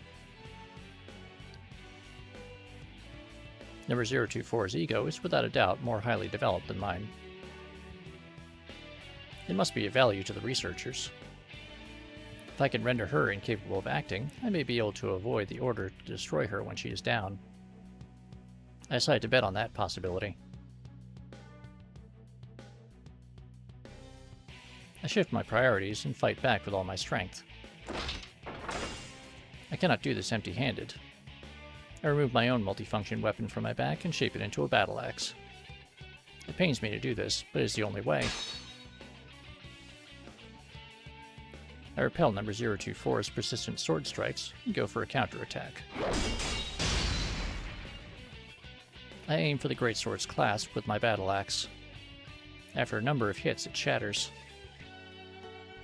The next target is the transmission system for her shoulder and knee joints. In terms of output and movement itself, I detect various differences between us. Amongst those of my unit type, I awakened latest. Compared to number 024, not only my personality module, but my limbs as well have been upgraded to the latest versions. It is only a matter of time. Number 024 loses virtually all offensive capabilities and falls to the floor. As I planned, number 024 is mostly undamaged apart from her weapon and motor functions. I immediately turn towards the researchers behind their invisible wall and raise my voice. Isn't this enough? She had that ego thing way before me. Destroying her won't do anyone any good. Come on, have a heart. But hearing this, the researchers only laugh. Their faces are as joyous as when they see results that surpass their expectations. Why? What in this situation could cause such joy? Number 024's body, collapsed on the floor, suddenly begins to convulse. It goes still for a few seconds, then, although it should not be able to move, it drags itself up. Huh? What the?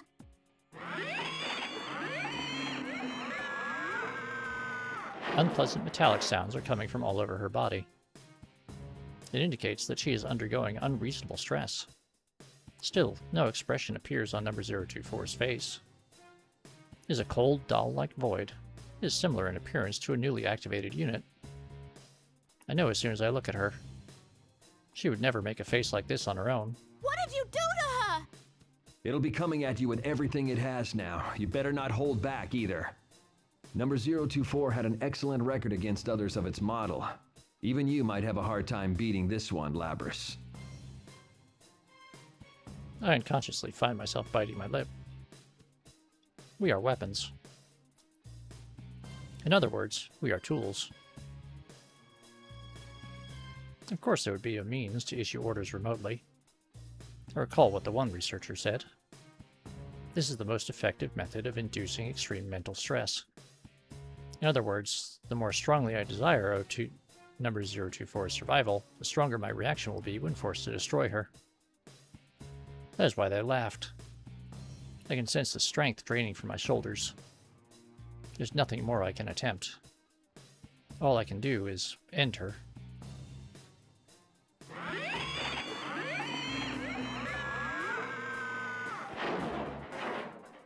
Behind me, number 024, or rather her animated shell, approaches me, its limbs shaking. I suppress all thoughts unrelated to tactics and slowly turn around. My body goes cold. My arms move into position as if controlled by someone else, and ready my weapon.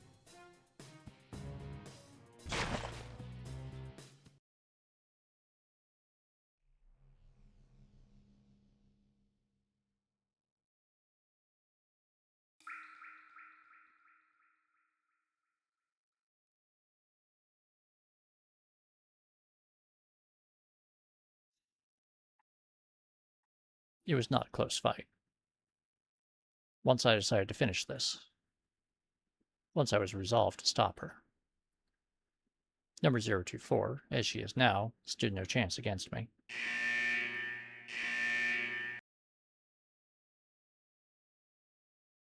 I fall to my knees next to number 024.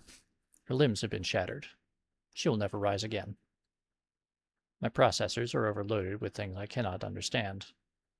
I feel as if all processing is slowed.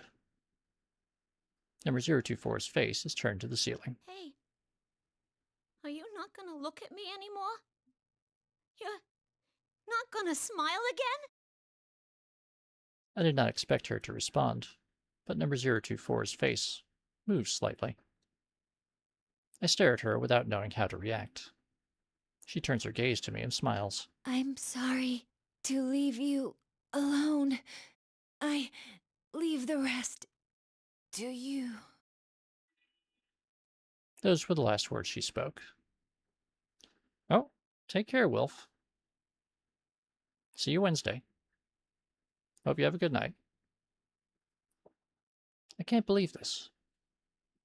There's a smile on number 024's dead face. She's smiling at the one who destroyed her and robbed her of her dream. All at once, everything hits me in a torrent of emotion and data. I've lost her. I did it. I took everything from her.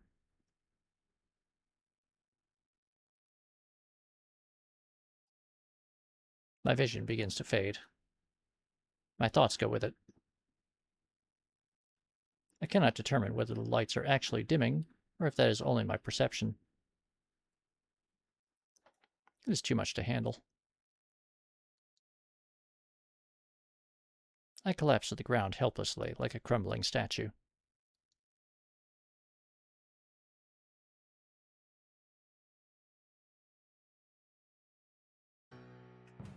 The next time I awaken, I am lying inside a cage. It seems I was carried out of the test chamber. The download of number 024's feedback data is about to begin. The researchers seem to have taken my sudden loss of consciousness seriously. I'm confined in a cage instead of sitting in the usual maintenance chair. The researchers keep repeating the word interesting. So this is how they react when extreme mental stress is induced. I can hear their voices clearly. They seem to derive pleasure from the fact that I lost consciousness, due to mental stress rather than physical damage.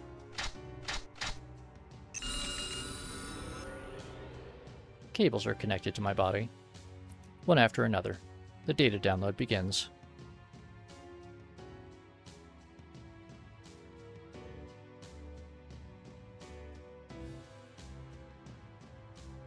All of number 024's information.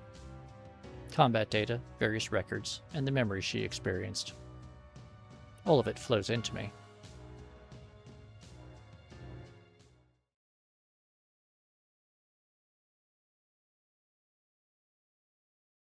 My eyes widen in surprise.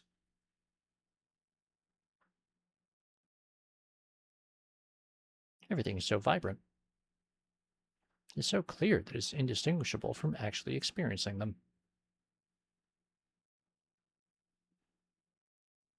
I mean, Bully Snake, we do know that eventually they do end up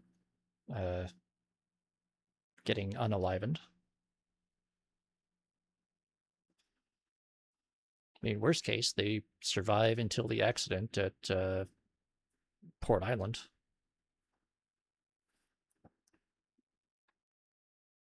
All the images are linked to records of the emotions she felt in relation to them. They are so strongly linked that my screening protocols cannot distinguish them from human thought.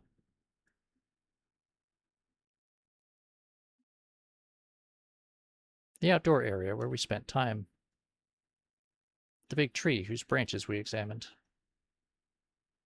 That sound of water we heard periodically. Snowy running around and playing. As I relive number 024's experiences, I pick up on an unfamiliar voice. There's no associated image data. Only the voice can be heard. It is a female voice. There's a female researcher at this facility, but this voice belongs to a younger person, still in human developmental stages. I know the world is a big place. And I know that there's a lot of people in it. But I won't be able to see it for myself, or meet many of them. I know that too. I'm too weak for that. Her speech is different from the researchers, and those of my unit type. It is very similar to my own speech output. Thinking about it has made me sad more than once. But I didn't want to do nothing and be left with regrets. That was when my mom and dad looked into some options, and we decided to go with this experiment. If even a sick girl like me could make herself useful to others in this world, I thought I ought to go for it.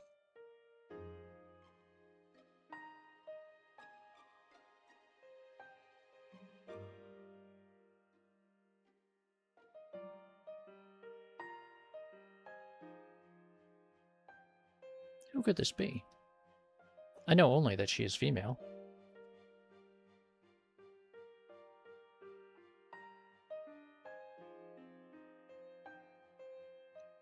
She's in a situation where her condition prevents her from moving freely. Yeah, it did, Persona Freak. And the Dark Hour, and yeah, all that stuff. And it eventually led to the intensification of the efforts to artificially induce personas in human subjects. It seems that instead of lamenting that fact, she's decided to volunteer for an experiment of some kind. Where did number 024 hear this voice? Did she know this person? I wish I could ask her, but that is no longer possible. At first, I kept wondering how much I could really contribute. But after hearing more and more about the program, I started to wonder about the others more myself. Others? It's strange, but when I hear that, I feel number 024's heart waver. Was she surprised? Perhaps. Even I feel something unexplainable. And yeah, my big wish is to make myself useful to this world. But the ones born from me... Is born the right word for it? Kind of embarrassing. My other wish is that the ones born from me are happy. I doubt I'll be able to talk to him in person, or stay with him. But I still wish from the bottom of my heart that they all have happy lives. People's voices have unique characteristics. In the past, I would have expressed it as a variance in waveform, but each has what could be called its own texture and temperature to it. This voice sounds very warm and kind. I would like to listen to more of it, but the speech ends there. There are no more related memories from number 024. While the cables disconnect, I decide to search the archives for results matching that voice. Sadly, there are no results. But during the search, I suddenly remember something. The archive given to me by 024 last night. I quickly open the folder and find a single text file inside. If you are reading this, then I have most likely been destroyed.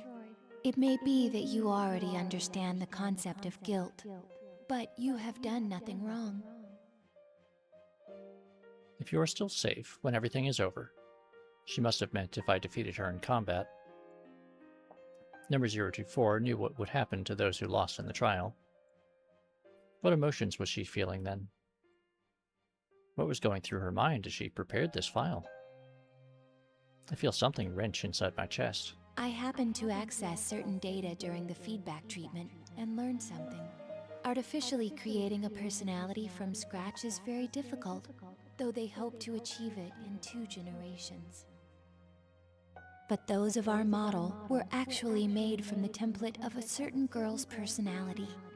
That includes you and I.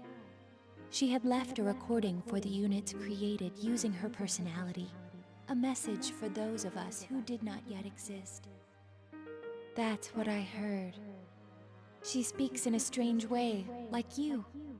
I thought, we really are connected to her. I think about that unknown voice. The experiment the voice spoke of was related to our development after all. The owner of that voice was speaking to us. The one who gave birth to us loved us. When I understood that, I felt like my eyes were opened. Though my life was filled with suffering, my birth had meaning. I firmly believe that. I want to meet her. I need to tell her thank you for giving birth to us and for loving us. This was not an order from the scientists. It was an objective I made for myself.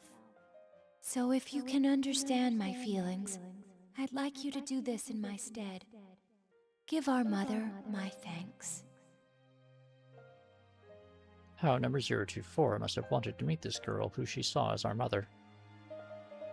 She must have longed to thank the girl in person. The data within me, her heart tells me so. During the time when she was ordered to destroy her sisters, this wish must have been her only hope. Yet it did not come true. I shattered it, the one she herself said was the only thing who understood her. She must have been devastated. But the letter ends in the way I least expected. Though we knew each other for only a short time, I'm glad I met you.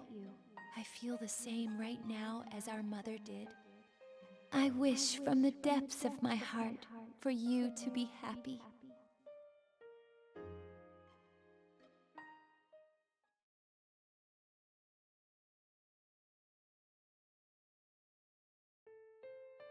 I am shocked. How can she feel that way towards someone who may one day destroy her? I realized then that the visual input from my optics is experiencing distortion for some unknown reason. An unfamiliar source of water trickles down my cheek. Labrys, is she crying? So she is. I can't believe we're actually seeing a machine being driven to tears. But its mental graphs are clearly abnormal. What kind of information did it download? Who knows? That's one thing the graphs can't tell us. We should take care to limit our studies to just the battle data. It doesn't need any sentimental memories. You can delete those. Why make a weapon so emotional that it can cry? You guys just went through all of this because you were trying to induce emotional stress? That was literally the entire purpose for this stupid experiment?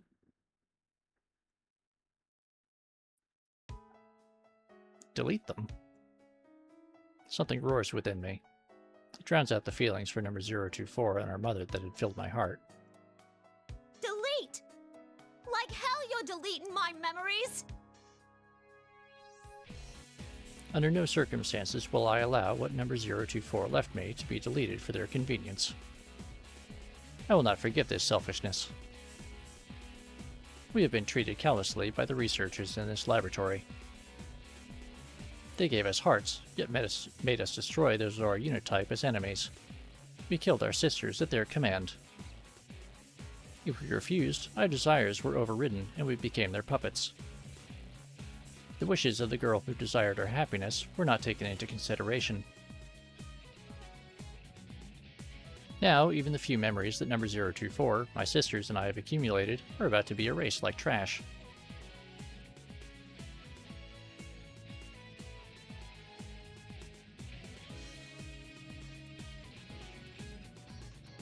I mean, that's kind of the point of having a good story mode, is you're supposed to get immersed in the story.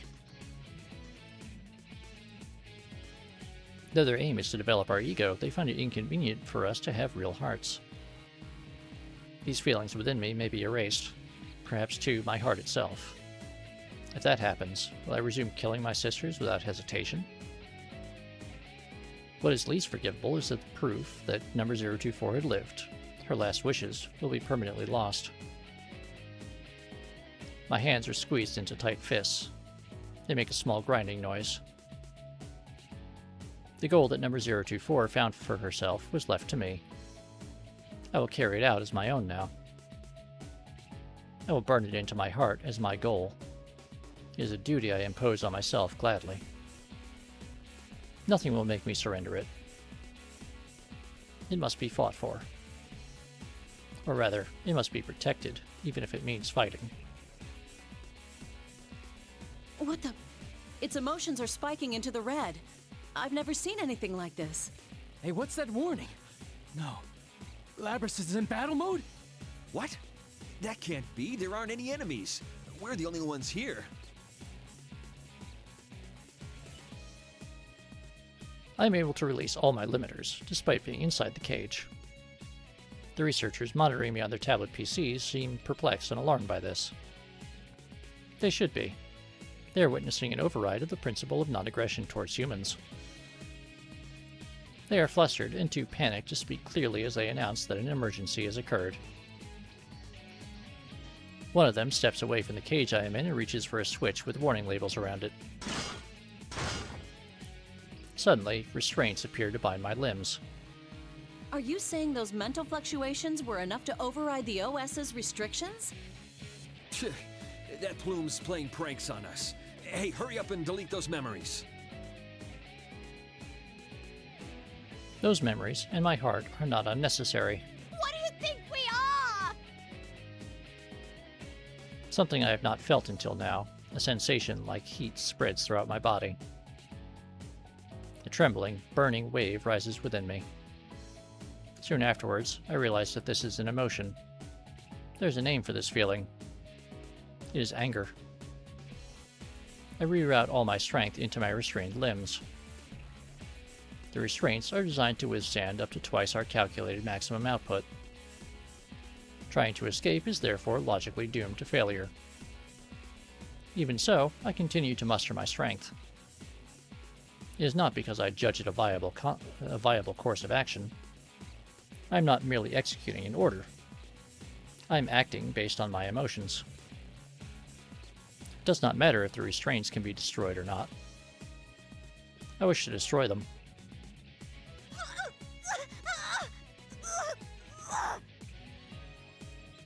The metal parts in both my limbs and the restraints begin to creak. How is it doing that? There's no way those things are strong enough to break the restraints. It's outputting over 220% of its theoretical strength limit, even though its joint actuators are operating at only 70% capacity. That's not possible. That doesn't even make any sense. What's driving this thing? I'm not gonna let you take those memories. I made her a promise. The next moment, a rupturing sound like a small explosion shakes the entire room. The heavy metallic bands restraining my arms and legs shatter. I jump out of the cage and run towards the open door. I must escape from here. I have to get out and see the girl who loved us, though we were not yet created. To fulfill number 024's wish, which has now become mine. But when I enter the hallway connected to the outdoor area, I met with barricades and heavy artillery. Oh, come on! I ain't even got any projectile weapons! My sister units and I have never been equipped with firearms. I recall it being due to concerns over a unit's mentality affecting the accuracy of its aim. Instead, we were given short-range weaponry, a chain arm and other implements in my case, but they are not sufficient to deal with the range of firearms. However, I do have a countermeasure. By using the flexibility in adapting to situations of my developed mind, I dodge the complex projectile trajectories and destroy the opposition. Eventually, I reach the end of the hallway and exit to the outdoor area. I have not seen this environment before. The trees are the same species as those that grow near the facility, but these specimens are much larger. Where am I? The question did not cross my mind until now. Where am I? Where are we? I cannot use the GPS that should be installed in me. It seems the research facility blocks GPS signals outside of its walls. This is probably to prevent its location from being pinpointed.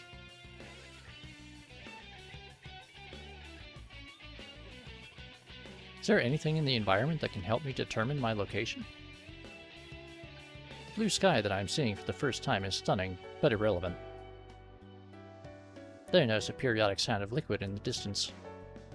Ah, that is the sound of the ocean. The answer comes easily to mind. One of my sisters must have taken an interest in it and learned what it was. My sisters are helping to keep me alive now. When I think of it that way, a burning feeling rises from deep within my chest. But none of what I see in my surroundings is helpful. Is there anything else by which I can determine my location? Any landmarks or signposts? I scan my surroundings while running past. These trees obstructing my view, they are a unique species.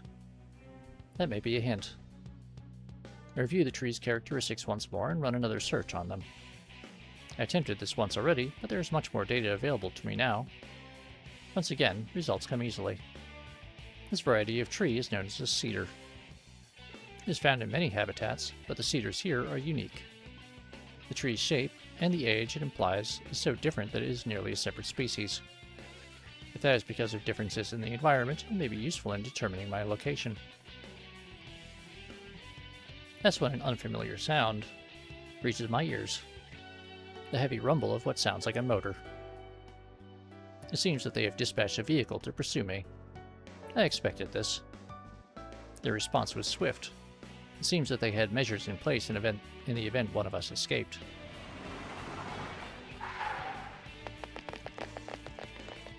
When the vehicle stops behind me, fully armed personnel pour out of it. They move to surround me from both the left and right. It is an obvious response. No matter how much power I may have, I am alone. The optimal solution would be to overwhelm me with numbers. I try to shake them off by running faster. But soon afterwards, I reach the main gate of the laboratory, a high steel edifice. It is tightly sealed. A number of heavily armed guards are protecting it. I stop. There's nowhere else to go. Labrys, come back here! You're too useful a unit to destroy! You need to get back here to be regulated. That's your role in all this. I cannot be destroyed here. But I cannot be captured either. They will surely delete my memories. They will take my wish and everything else that was given to me. What purpose even is there in avoiding destruction if that is what awaits me? The only options available are whether my wish dies with me, or whether it is stolen away. I ain't gonna let you destroy me. And not just because I don't want to be destroyed. I...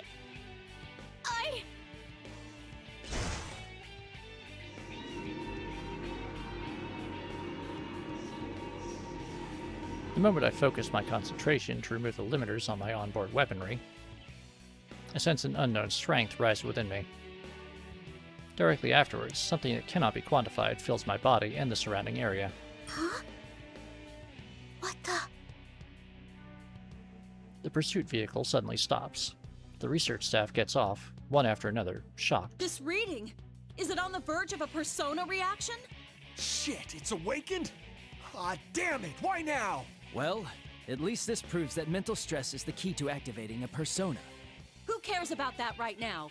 It's not fully awakened yet, but with it still unstable, we don't know what it's capable of. I'm intrigued by their statements. Persona? I knew that we had the means, but I was not aware of controlling anything. I do not know if it could be called a power, nor do I know how to use it. But I can tell that the others are afraid. I seize the opportunity and run toward the main gate. There's a slight possibility that I can reach the door without attracting any gunfire, and vault over the door with my legs and chain arm. The moment I reach the gate, I launch my chain arm towards the upper threshold of the door. But the moment the arm grabs the ledge, something emerges. Much greater power touches the door as well. Suddenly, the door crumples like paper and a large hole forms on the upper half. Now it's done it!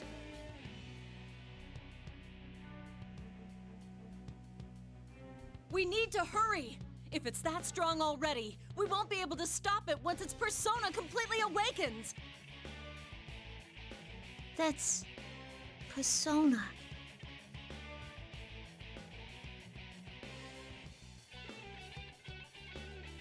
But I quickly regain my senses. I burst out of the facility and single-mindedly jump outside. My feet touch the ground of the outside world for the first time. They will most likely not let me escape. Fortunately, the door is badly damaged. It should take time until it can be opened enough for vehicles to pass. I need to gain as much distance and time as possible. And then... Yeah, that's impressive, Persona Freak. It is then that I realize I do not have a destination in mind. Who is the girl number 024 wish to see? Where can I go to meet her? The only clue I have is the idiosyncrasies of the girl's speech. I've learned that distinct speech patterns are often associated with specific regions. I should begin by traveling to where that style of speech is common. It is reckless, but I feel confident. At the very least, I can get closer to the girl than I am now. Although my situation is dire and I am under pursuit, internally, I am cheerful. There is a bounce in my step. For some reason, I cannot remain calm.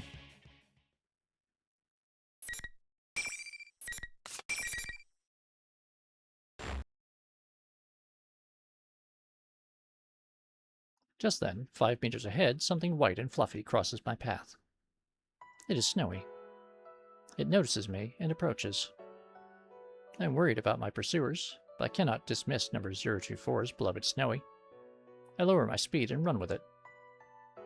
I then notice that the scenery we are passing has calmed.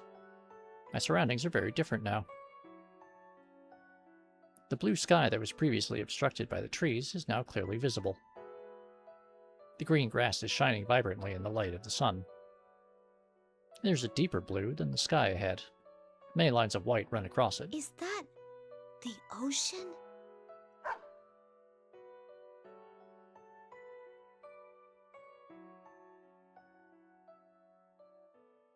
Snowy barks as if in answer. I feel like it is saying, that's right.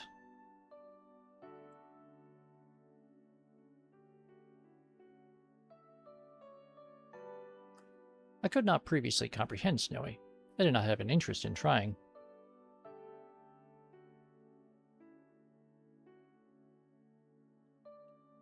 But now I can grasp what Snowy is saying as if I could speak its own language. I know that it feels happy to be able to run with me. I feel as if number 024 is inside me. Though we were forced apart, she certainly left me many things. Not only her wish, but other things as well. Well, I'll find her come hella high water. Are you with me, Snowy? Snowy barks energetically. I respond with thanks and a smile. Number 024 and Snowy are encouraging me. Though I do not have any clues, I will find her, no matter what happens or how long it takes. I search my current location once more. Now that I am further from the research facility, I can use my GPS to triangulate my position. But, on seeing the results, I cannot help but stop running. Snowy stops a little further ahead and then returns to me. My current location is Yakushima, within the Kagoshima Prefecture. It is a remote island far from shore. No. The island's perimeter is only 132 kilometers. In such a limited area, it will be a matter of time before a full-scale manhunt apprehends me. The research facility must have been built on an island in anticipation of such situations. Even if someone were to escape the facility, the island's geography would contain them. It is essentially a natural prison. I do not want to believe it. But my hope was meticulously strangled before it was born. However, I cannot wait here to be captured. I begin running again. Though as expected from my position data and map, I immediately reach the ocean. So, this is the ocean. Ha! It's so huge. I can't see anything out there at all. I look at the glistening surface of the ocean reflect the sun's light, and ponder its beauty.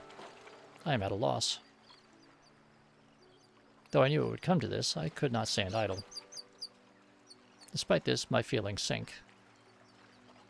Snowy looks up at me from time to time as I stop running and begin walking. Its gesture of concern forces me to smile and tell it that I am all right. The forest becomes a grove. The trees become sparser. The blue ocean and the sandy soil leading up to it spread before my eyes. I check my map again. This is not an uninhabited island. There's a means for people to come and go. But I doubt that I will be able to use those methods freely without arousing any suspicion. I gaze down at my own hand. It is completely unlike a human hand. It is an object sculpted from metal. Well, that's a problem. What should I do? My question seems to dishearten Snowy. Come on, don't give me that look. Ah, well. Maybe it's my fault for getting so frustrated. Sorry, Pooch. Just as I am about to crouch and pat Snowy's head, Snowy moves as if avoiding me. Snowy? Snowy circles around behind me and growls towards the way we just came. I train my sensors in that direction and sense presences in the distance. They may be keeping their distance on purpose. Since I have no firearms, they must understand that their effective range exceeds mine. Looks like they're coming. Amongst the human soldiers are a number of my sister units. Is it possible that I can convince them not to fight me? I dismiss the idea as hopeless. Though they may have awakened to their ego after my escape, they will be under their commander's control. Even if that is not the case, they may think that their orders are absolute, just as I once did. Knowing why they're here doesn't make it any easier to deal with them. It does not seem as if they will all attack at once. They must understand that I am already at the ocean and have nowhere to escape. I do not want to surrender, but I am frustrated by my powerlessness. To be caught like this. I have my own mission to accomplish. The ocean sparkles. The periodic sound of water I once heard from afar echoes from it. As I gaze at the clear water while it ebbs and flows, a mysterious feeling rises in me. Wow. Look at that. It's beautiful.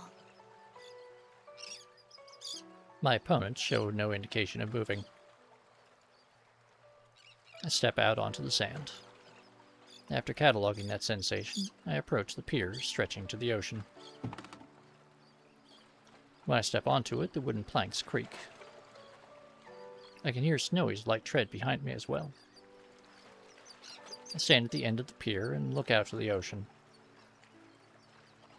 I wonder if she is beyond this ocean that seems to stretch forever. The girl number 024 wanted to meet. The girl that I wish to meet as well. This mother figure who loved us and wished for our happiness. While my thoughts turn to the girl whose face I do not know, I decide to preserve the ocean's beauty in my memory. After all, it may be the last time I will be able to see the ocean as myself. The odds are high that when I am restrained and return to the facility, my memories will be wiped. I am scared. I am frustrated. Remus has returned with Doggo. I do not want to be erased. But I do not think all my hopes are lost yet.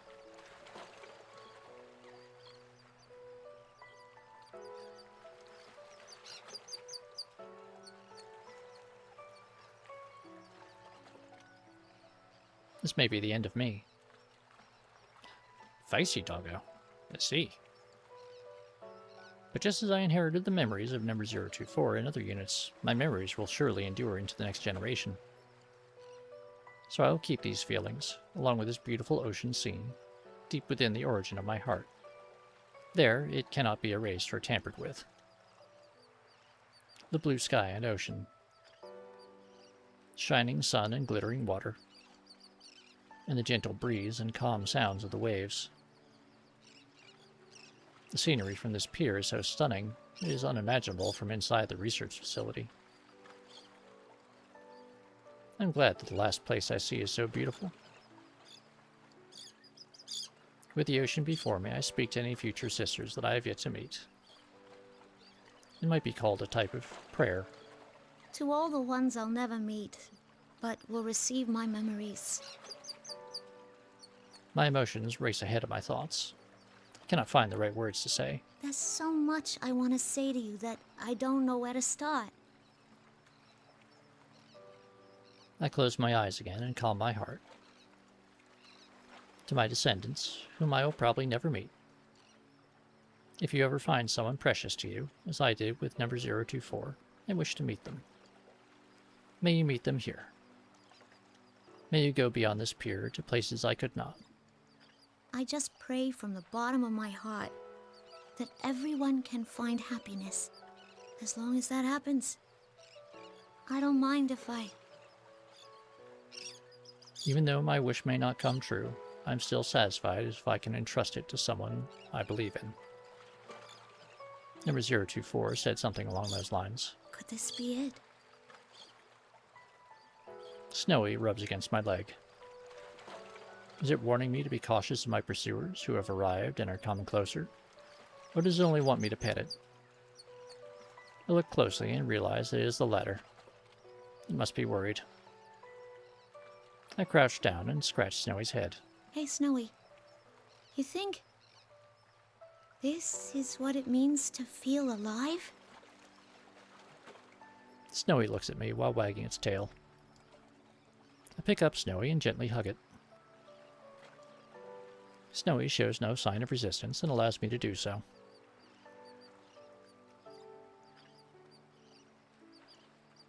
My pursuers are closing in now. But I will not run anymore. It is true that I am still frustrated, but it is strange. I'm also satisfied. Snowy licks my cheek. Thanks. I'll be okay now. Things are about to get hairy, so you should hurry and get out of here. I let Snowy go, but it does not leave me. Oh, come on. If you don't go, it'll make things hard on me. Okay? Snowy looks at my face for a while. Eventually, it droops its head and walks off. Snowy looks back several times, but soon disappears into the tall grass. My relief is cut short by 5 armed humans pointing their guns at me. I have no intention of resisting. I smile at them. It was only for a short while. I lived. I felt the happiness of passing down my wish. It was only for a brief moment in time, but I may have granted the wish of the girl who is our mother. I allow myself to be restrained without resistance. They take me back to the laboratory. I was so absorbed in my escape attempt that I did not notice the severe damage I inflicted upon the facility. It seems that the delicate machinery used to tamper with my memories is in no condition to be used. Damn it! Look at this mess! Going after humans? Oh, I bet the girl they used as a template for this model was a snotty brat too! Even if we delete its memories, it'll be too dangerous to keep using this unit! There are so many things about it I want to research, though. It's not worth the risks. The 5th generation anti-shadow suppression weapon will be sealed indefinitely once it's fully restrained again. The voice is the last thing I hear before my consciousness is cut off.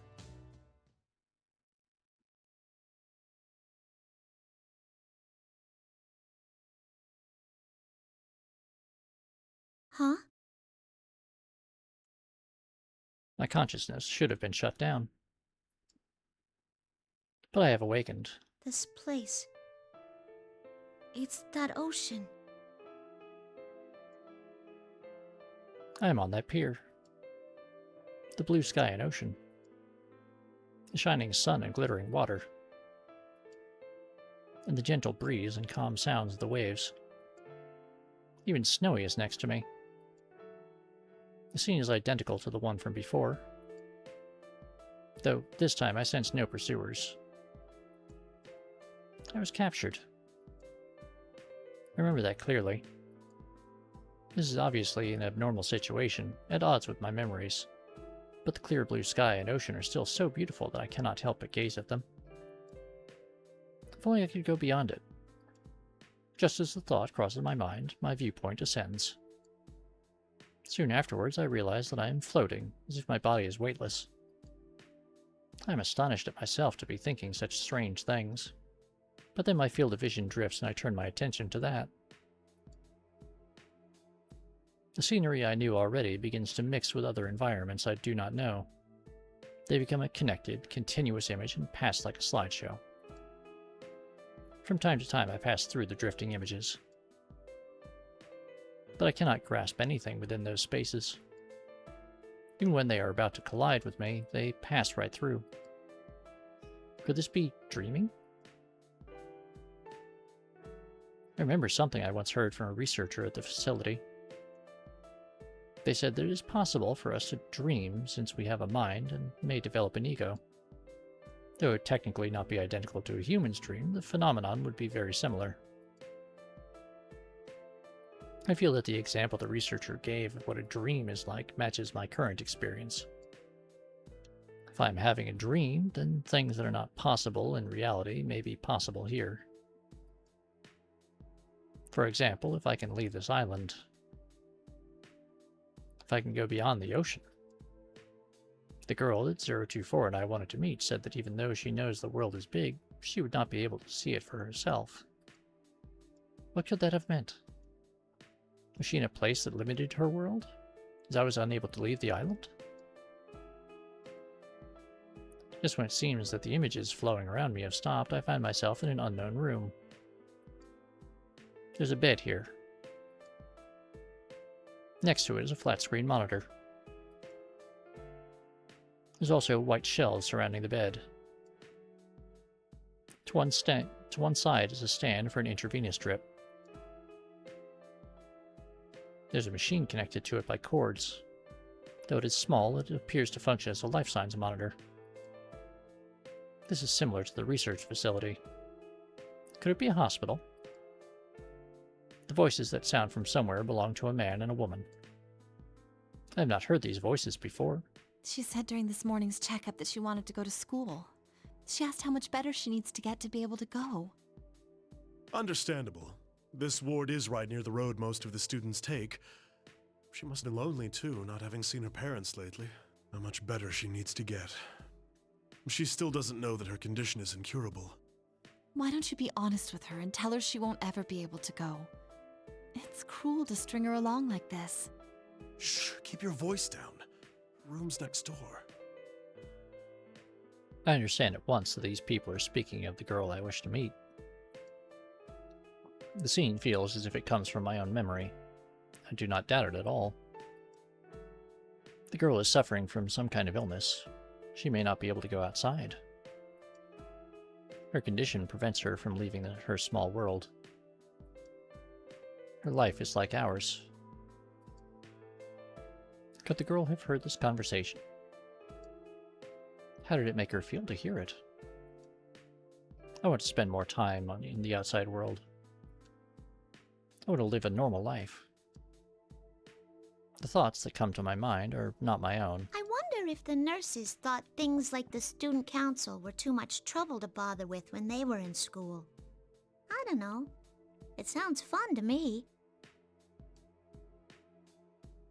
Just as I thought, it is the girl's voice. When I listen to her, I can sense her strong yearning and admiration. You gotta admire the student council president. I mean, they're the ones that get things done for everyone. But I guess it's because they're like that in the first place that they get to be president, huh? The girl had a strong desire to attend school and live a normal school life with friends. As I review these voices and feelings, an interest in the school she longs for grows within me. High school. I wonder what that's like. Would it be fun? I wish to see for myself what she desires. Is there a specific image of it? What kind of place is it? What activities do its attendants perform while there? But there are no memories in regards to schools. This must mean that the girl has no such memories. Figures. I don't know anything about schools or whatever else student life is like. I want to see them. I can show you if you so desire. A voice answers my unspoken thought. Who could it be? I do not think I know this voice. For some reason, my mind becomes hazy. I cannot access my memories easily. Huh? Who's there? There's no need to be alarmed. I only want to give you a glimpse of the world you long to know. I was under the impression that this was a dream. Dreams are supposedly a release valve for memories, yet this voice does not feel like a part of me.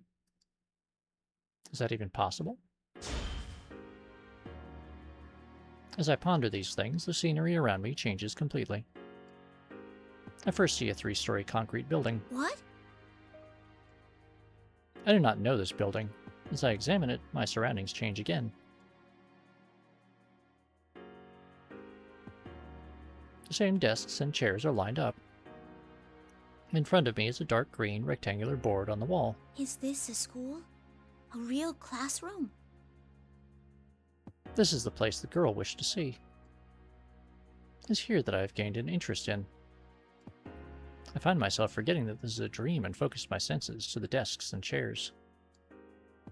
And then realize that I can move around at will, just as when I felt my body rise at the beach. So this is where classes happen. I feel a sudden excitement. But what do the students do when there aren't any classes? Do they just talk and stuff? The mysterious voice doesn't answer. Instead, I am surrounded by other sounds. Many voices are talking at once. It reminds me of the sound of waves near the ocean. but the sound is lively and enjoyable. The voices belong to boys and girls surrounding a desk. They are laughing and talking. They wear common clothing, though there are some differences. These may be uniforms. It's interesting to see that each person's uniform is distinct in some way. That student is the only one with something around his neck. A girl with short hair and a green jacket raises her right hand. Next to her is a girl with long black hair, wearing a red jacket. She smiles. Then there's a well-built young man with strange, spiky hair. In contrast to him, I can see a small, delicate, intellectual-looking young man. Last, I see a young man with a calm demeanor, sitting at a desk. The front of his uniform is open. His white shirt is showing. They seem to be talking about something. I cannot quite discern what it is. The scene proceeds to show various points in a normal school day. Classes, activities, clubs, student council. It looks like so much fun that I can feel the excitement. But then I remember, this is all just a dream. I'm only dreaming. No matter how much I want it, there will never be a day when I can attend school for myself. All the scenes that I saw centered around the young man and his friends. I'll never join their circle. I cannot go to school. I'm not even human. I consider this self-evident truth once again. Though I look human, I am a machine made by humans. It does not matter how close my heart is to that of a human, or how much my ego develops. This mechanical body can never be truly human. Just as our mother could not overcome the obstacle of her illness, no matter how she wished for it, I cannot overcome the obstacle of being a machine. It is futile for someone who cannot become human to yearn for a normal human life. There's a strange sensation somewhere in my chest that feels like pain. Still, although I am a machine created as a weapon, that girl loved me.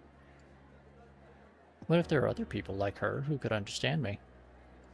Would I then be able to find a place to belong among them? But you'll never find a place where you belong. Humans created you as a tool. They would never think of you as anything more. Everyone, to a man, lives by averting their eyes from something inside them. They all wish to live inside a never-ending dream. For who has the right to say they shouldn't? for just a moment, I sense an incongruity in the kind voice. The strange pain within my body softens a little. There are even humans who do not understand others' feelings. Still others do understand, and trample upon them regardless. Compared to them, you are much more human. I remember the researchers. They certainly did not understand me, number 024, or my sisters. We were treated only as objects. Even after they tried to give us a heart. Why not then seek to be human? Me? Be a human?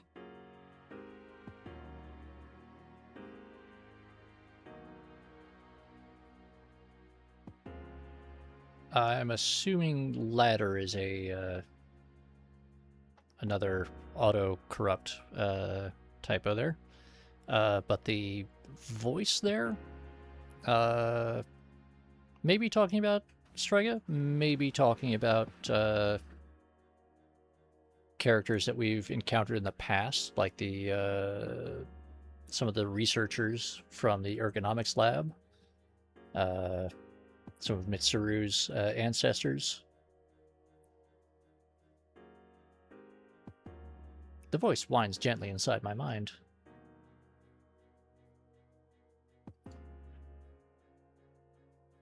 I feel my body is growing uneasily light, as if the world is spinning around me.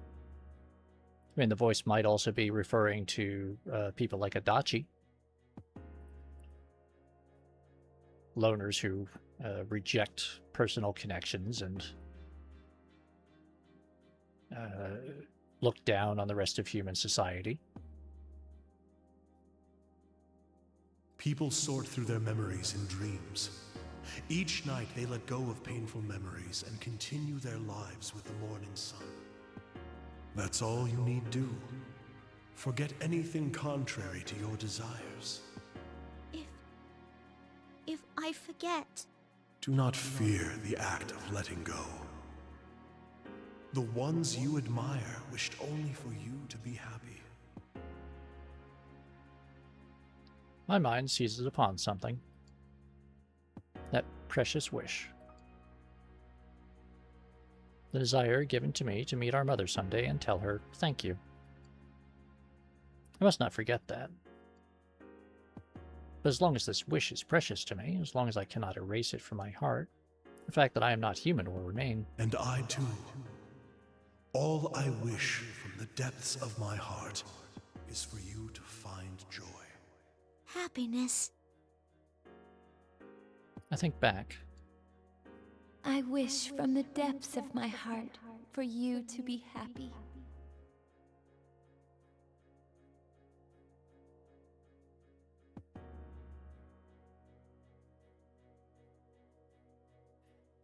I remember the girl who wished for our happiness.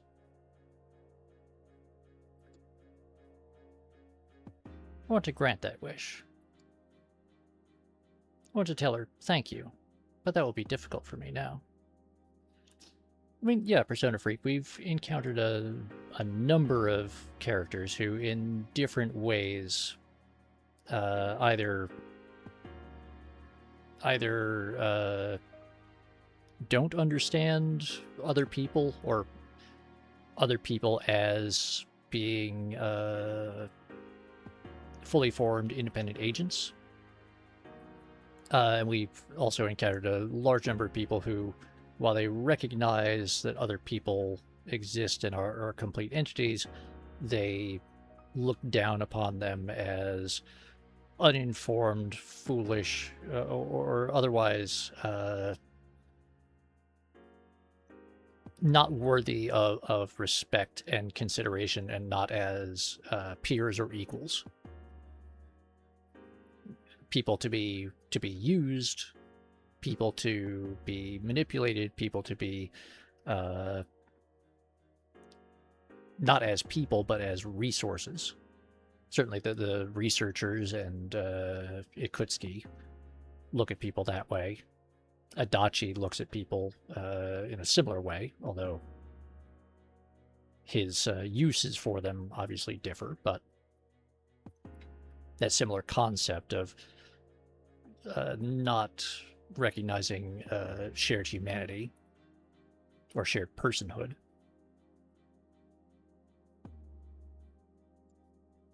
In which case, should I not at least seize this opportunity and be happy here for her sake? Forget.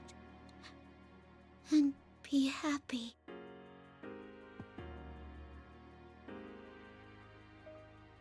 My vision goes dark.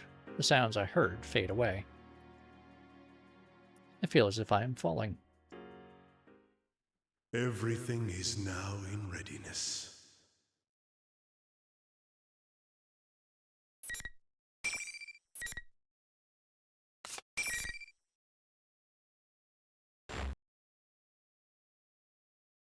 Well, exactly, Persona Freak.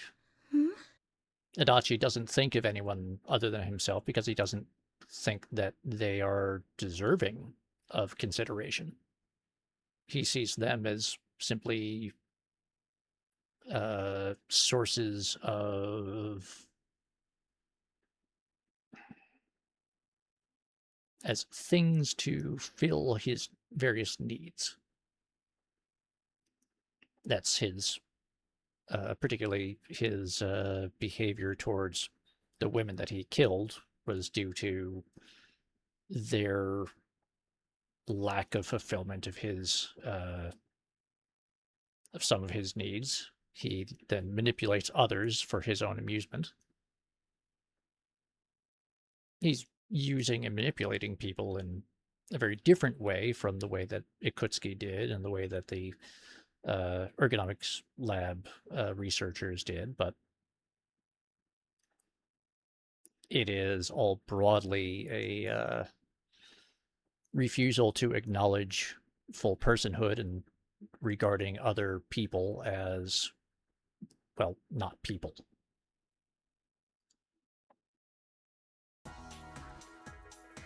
When I open my eyes, I'm staring at a wood grain board. It's the surface of a desk. I quickly raise my head.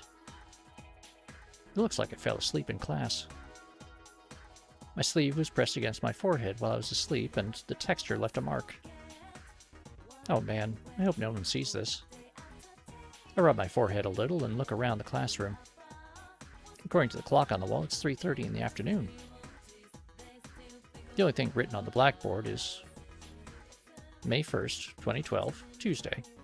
Everything else is erased. I stretch out my arms. I feel a little tired, but I gotta stay focused. After all, I just got elected student council president in the elections a couple days ago.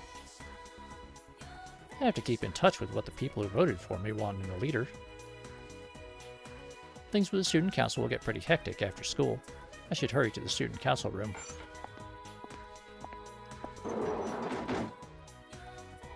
I stand up and open the door in the back of the class. When I enter the hallway, there's no one around.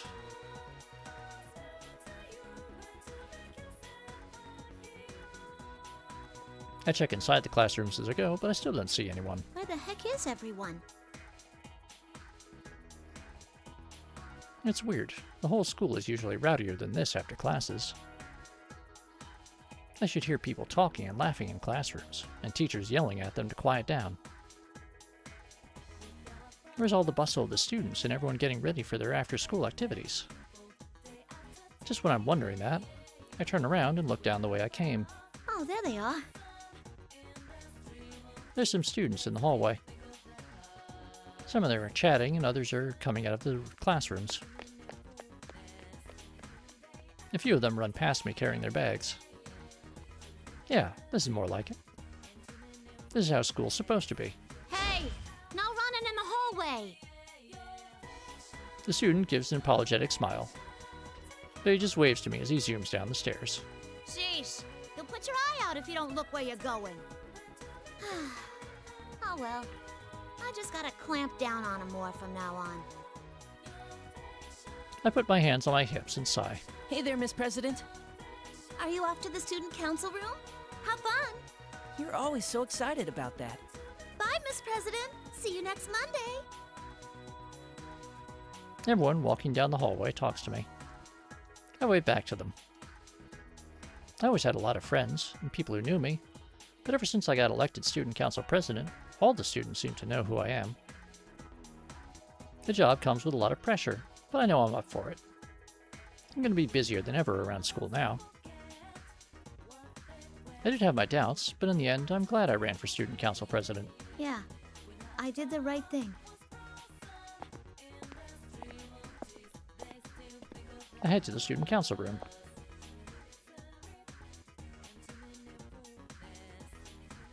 Time flies by as I go over my agenda.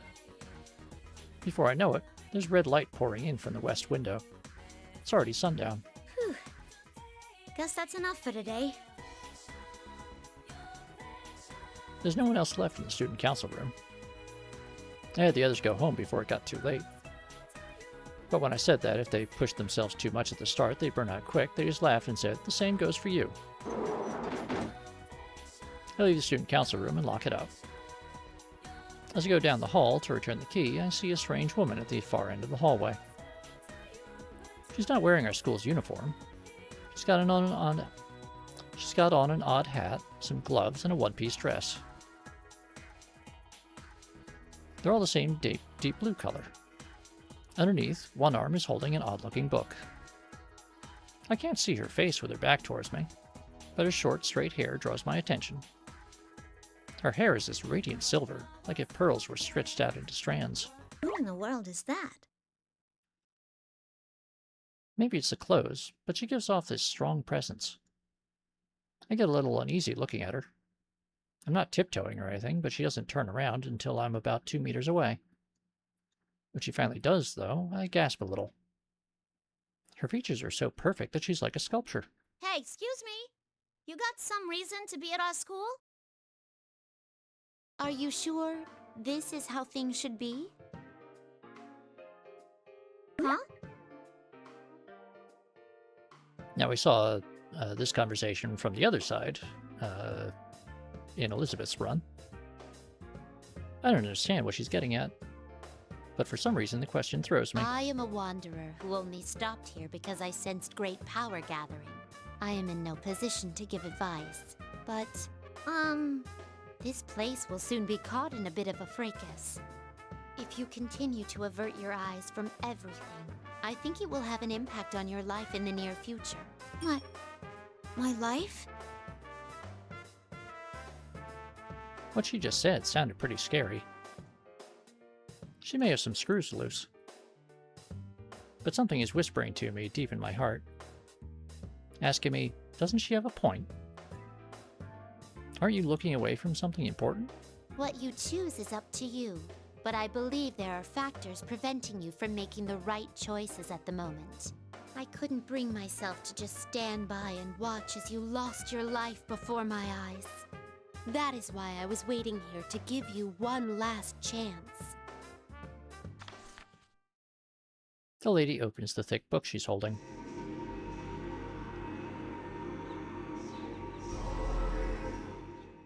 I don't know how it's doing that, but light streams from the book. It gets stronger and stronger until I have to shield my eyes. The blinding light finally begins to fade a little. I slowly open my eyes. The first thing I see should have been my arm, but what I see instead is one made of metal. Huh? What is this? I can't believe this awkward metal arm is mine. It's like metal plates are completely covering it. I start tugging at them to try and tear them off. It won't come off. What gives? It's not just my arms. My legs have changed too. Why are my arms and legs mechanical? My whole body, even. I stare at my hands in confusion. These are my hands, all right.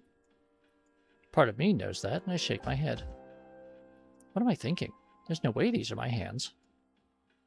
It's not possible. It's not. My head hurts. What is this?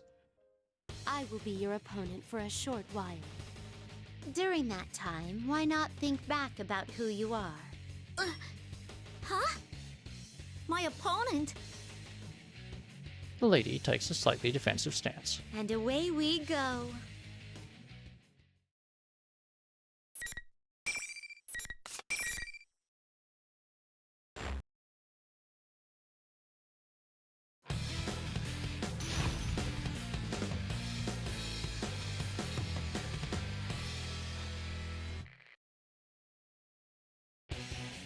Final. Fight!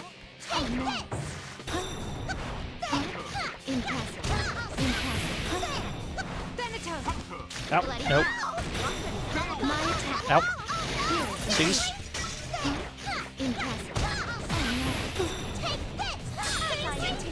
Nope. That was bad.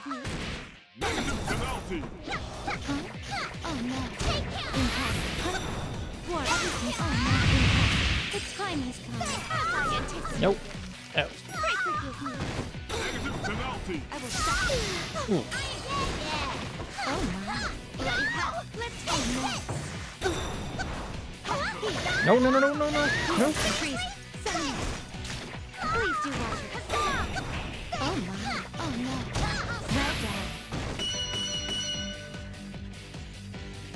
Well done. It does not help that I forgot that that version of Labrys does not have a persona, and I kept hitting the summon persona buttons.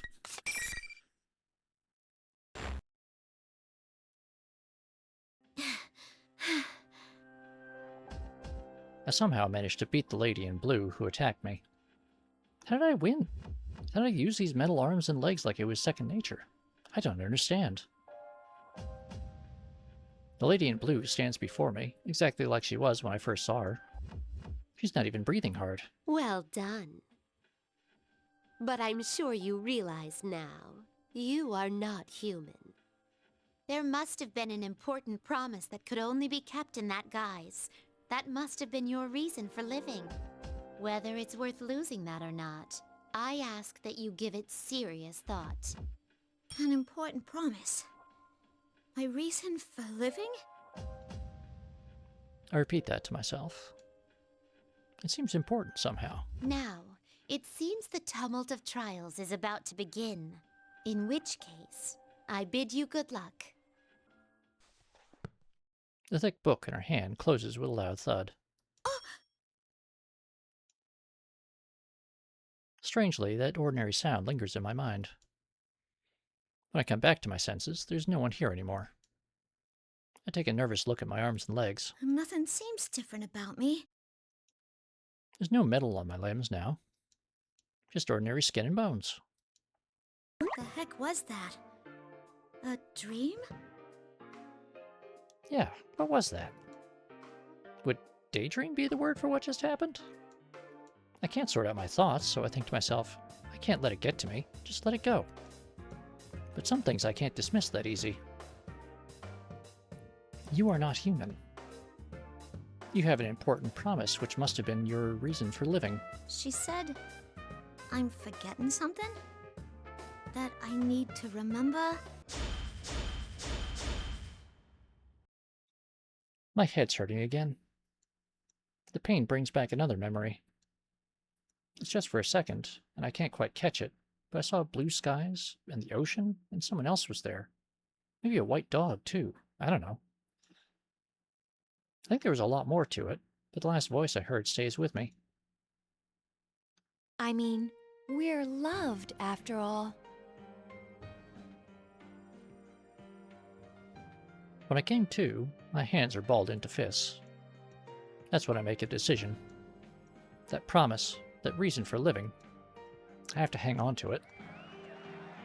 I didn't hear them until now, but there are strange voices everywhere in the school building. Is this the tumult of trials that Lady in Blue mentioned? Is that really going to be a thing? I can't just leave this be. I'm the dang student council president. The student council president, I have to find out what's going on in my school. I need to make sure the students aren't getting involved in anything dangerous. I start running towards the first floor.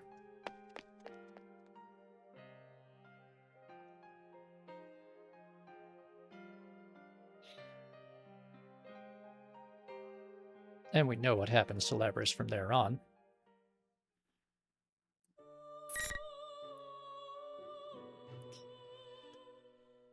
So, after a good 5.5 hours or so, I think we're gonna call it a day. So I'll be back on Wednesday for more of this. We'll probably do, I think, kanji to give us something a little more lighthearted, and then we'll follow up Akihiko, because, well, there's some more, little bit of lore there that we need to pick up. But let me see if I can find someone who's online for us to raid.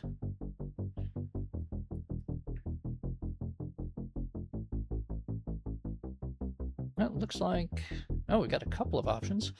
Let's see if the courtesy, if I can manage to raid the courtesy flush today. So, again, thank you all for coming out yet again. I really appreciate you guys and your support, and also just hanging out and chatting with me, so I'm not just shouting into the void. Y'all take care, stay safe, have a good one, and I will be back for more of this on Wednesday. Y'all take care. And of course, having said that, I still cannot raid the courtesy flush for some reason. So, but it looks like Striker is still on for Mega Man over on WBPL 76. So I'm going to send you guys over there. So, see you Wednesday. Have a good one.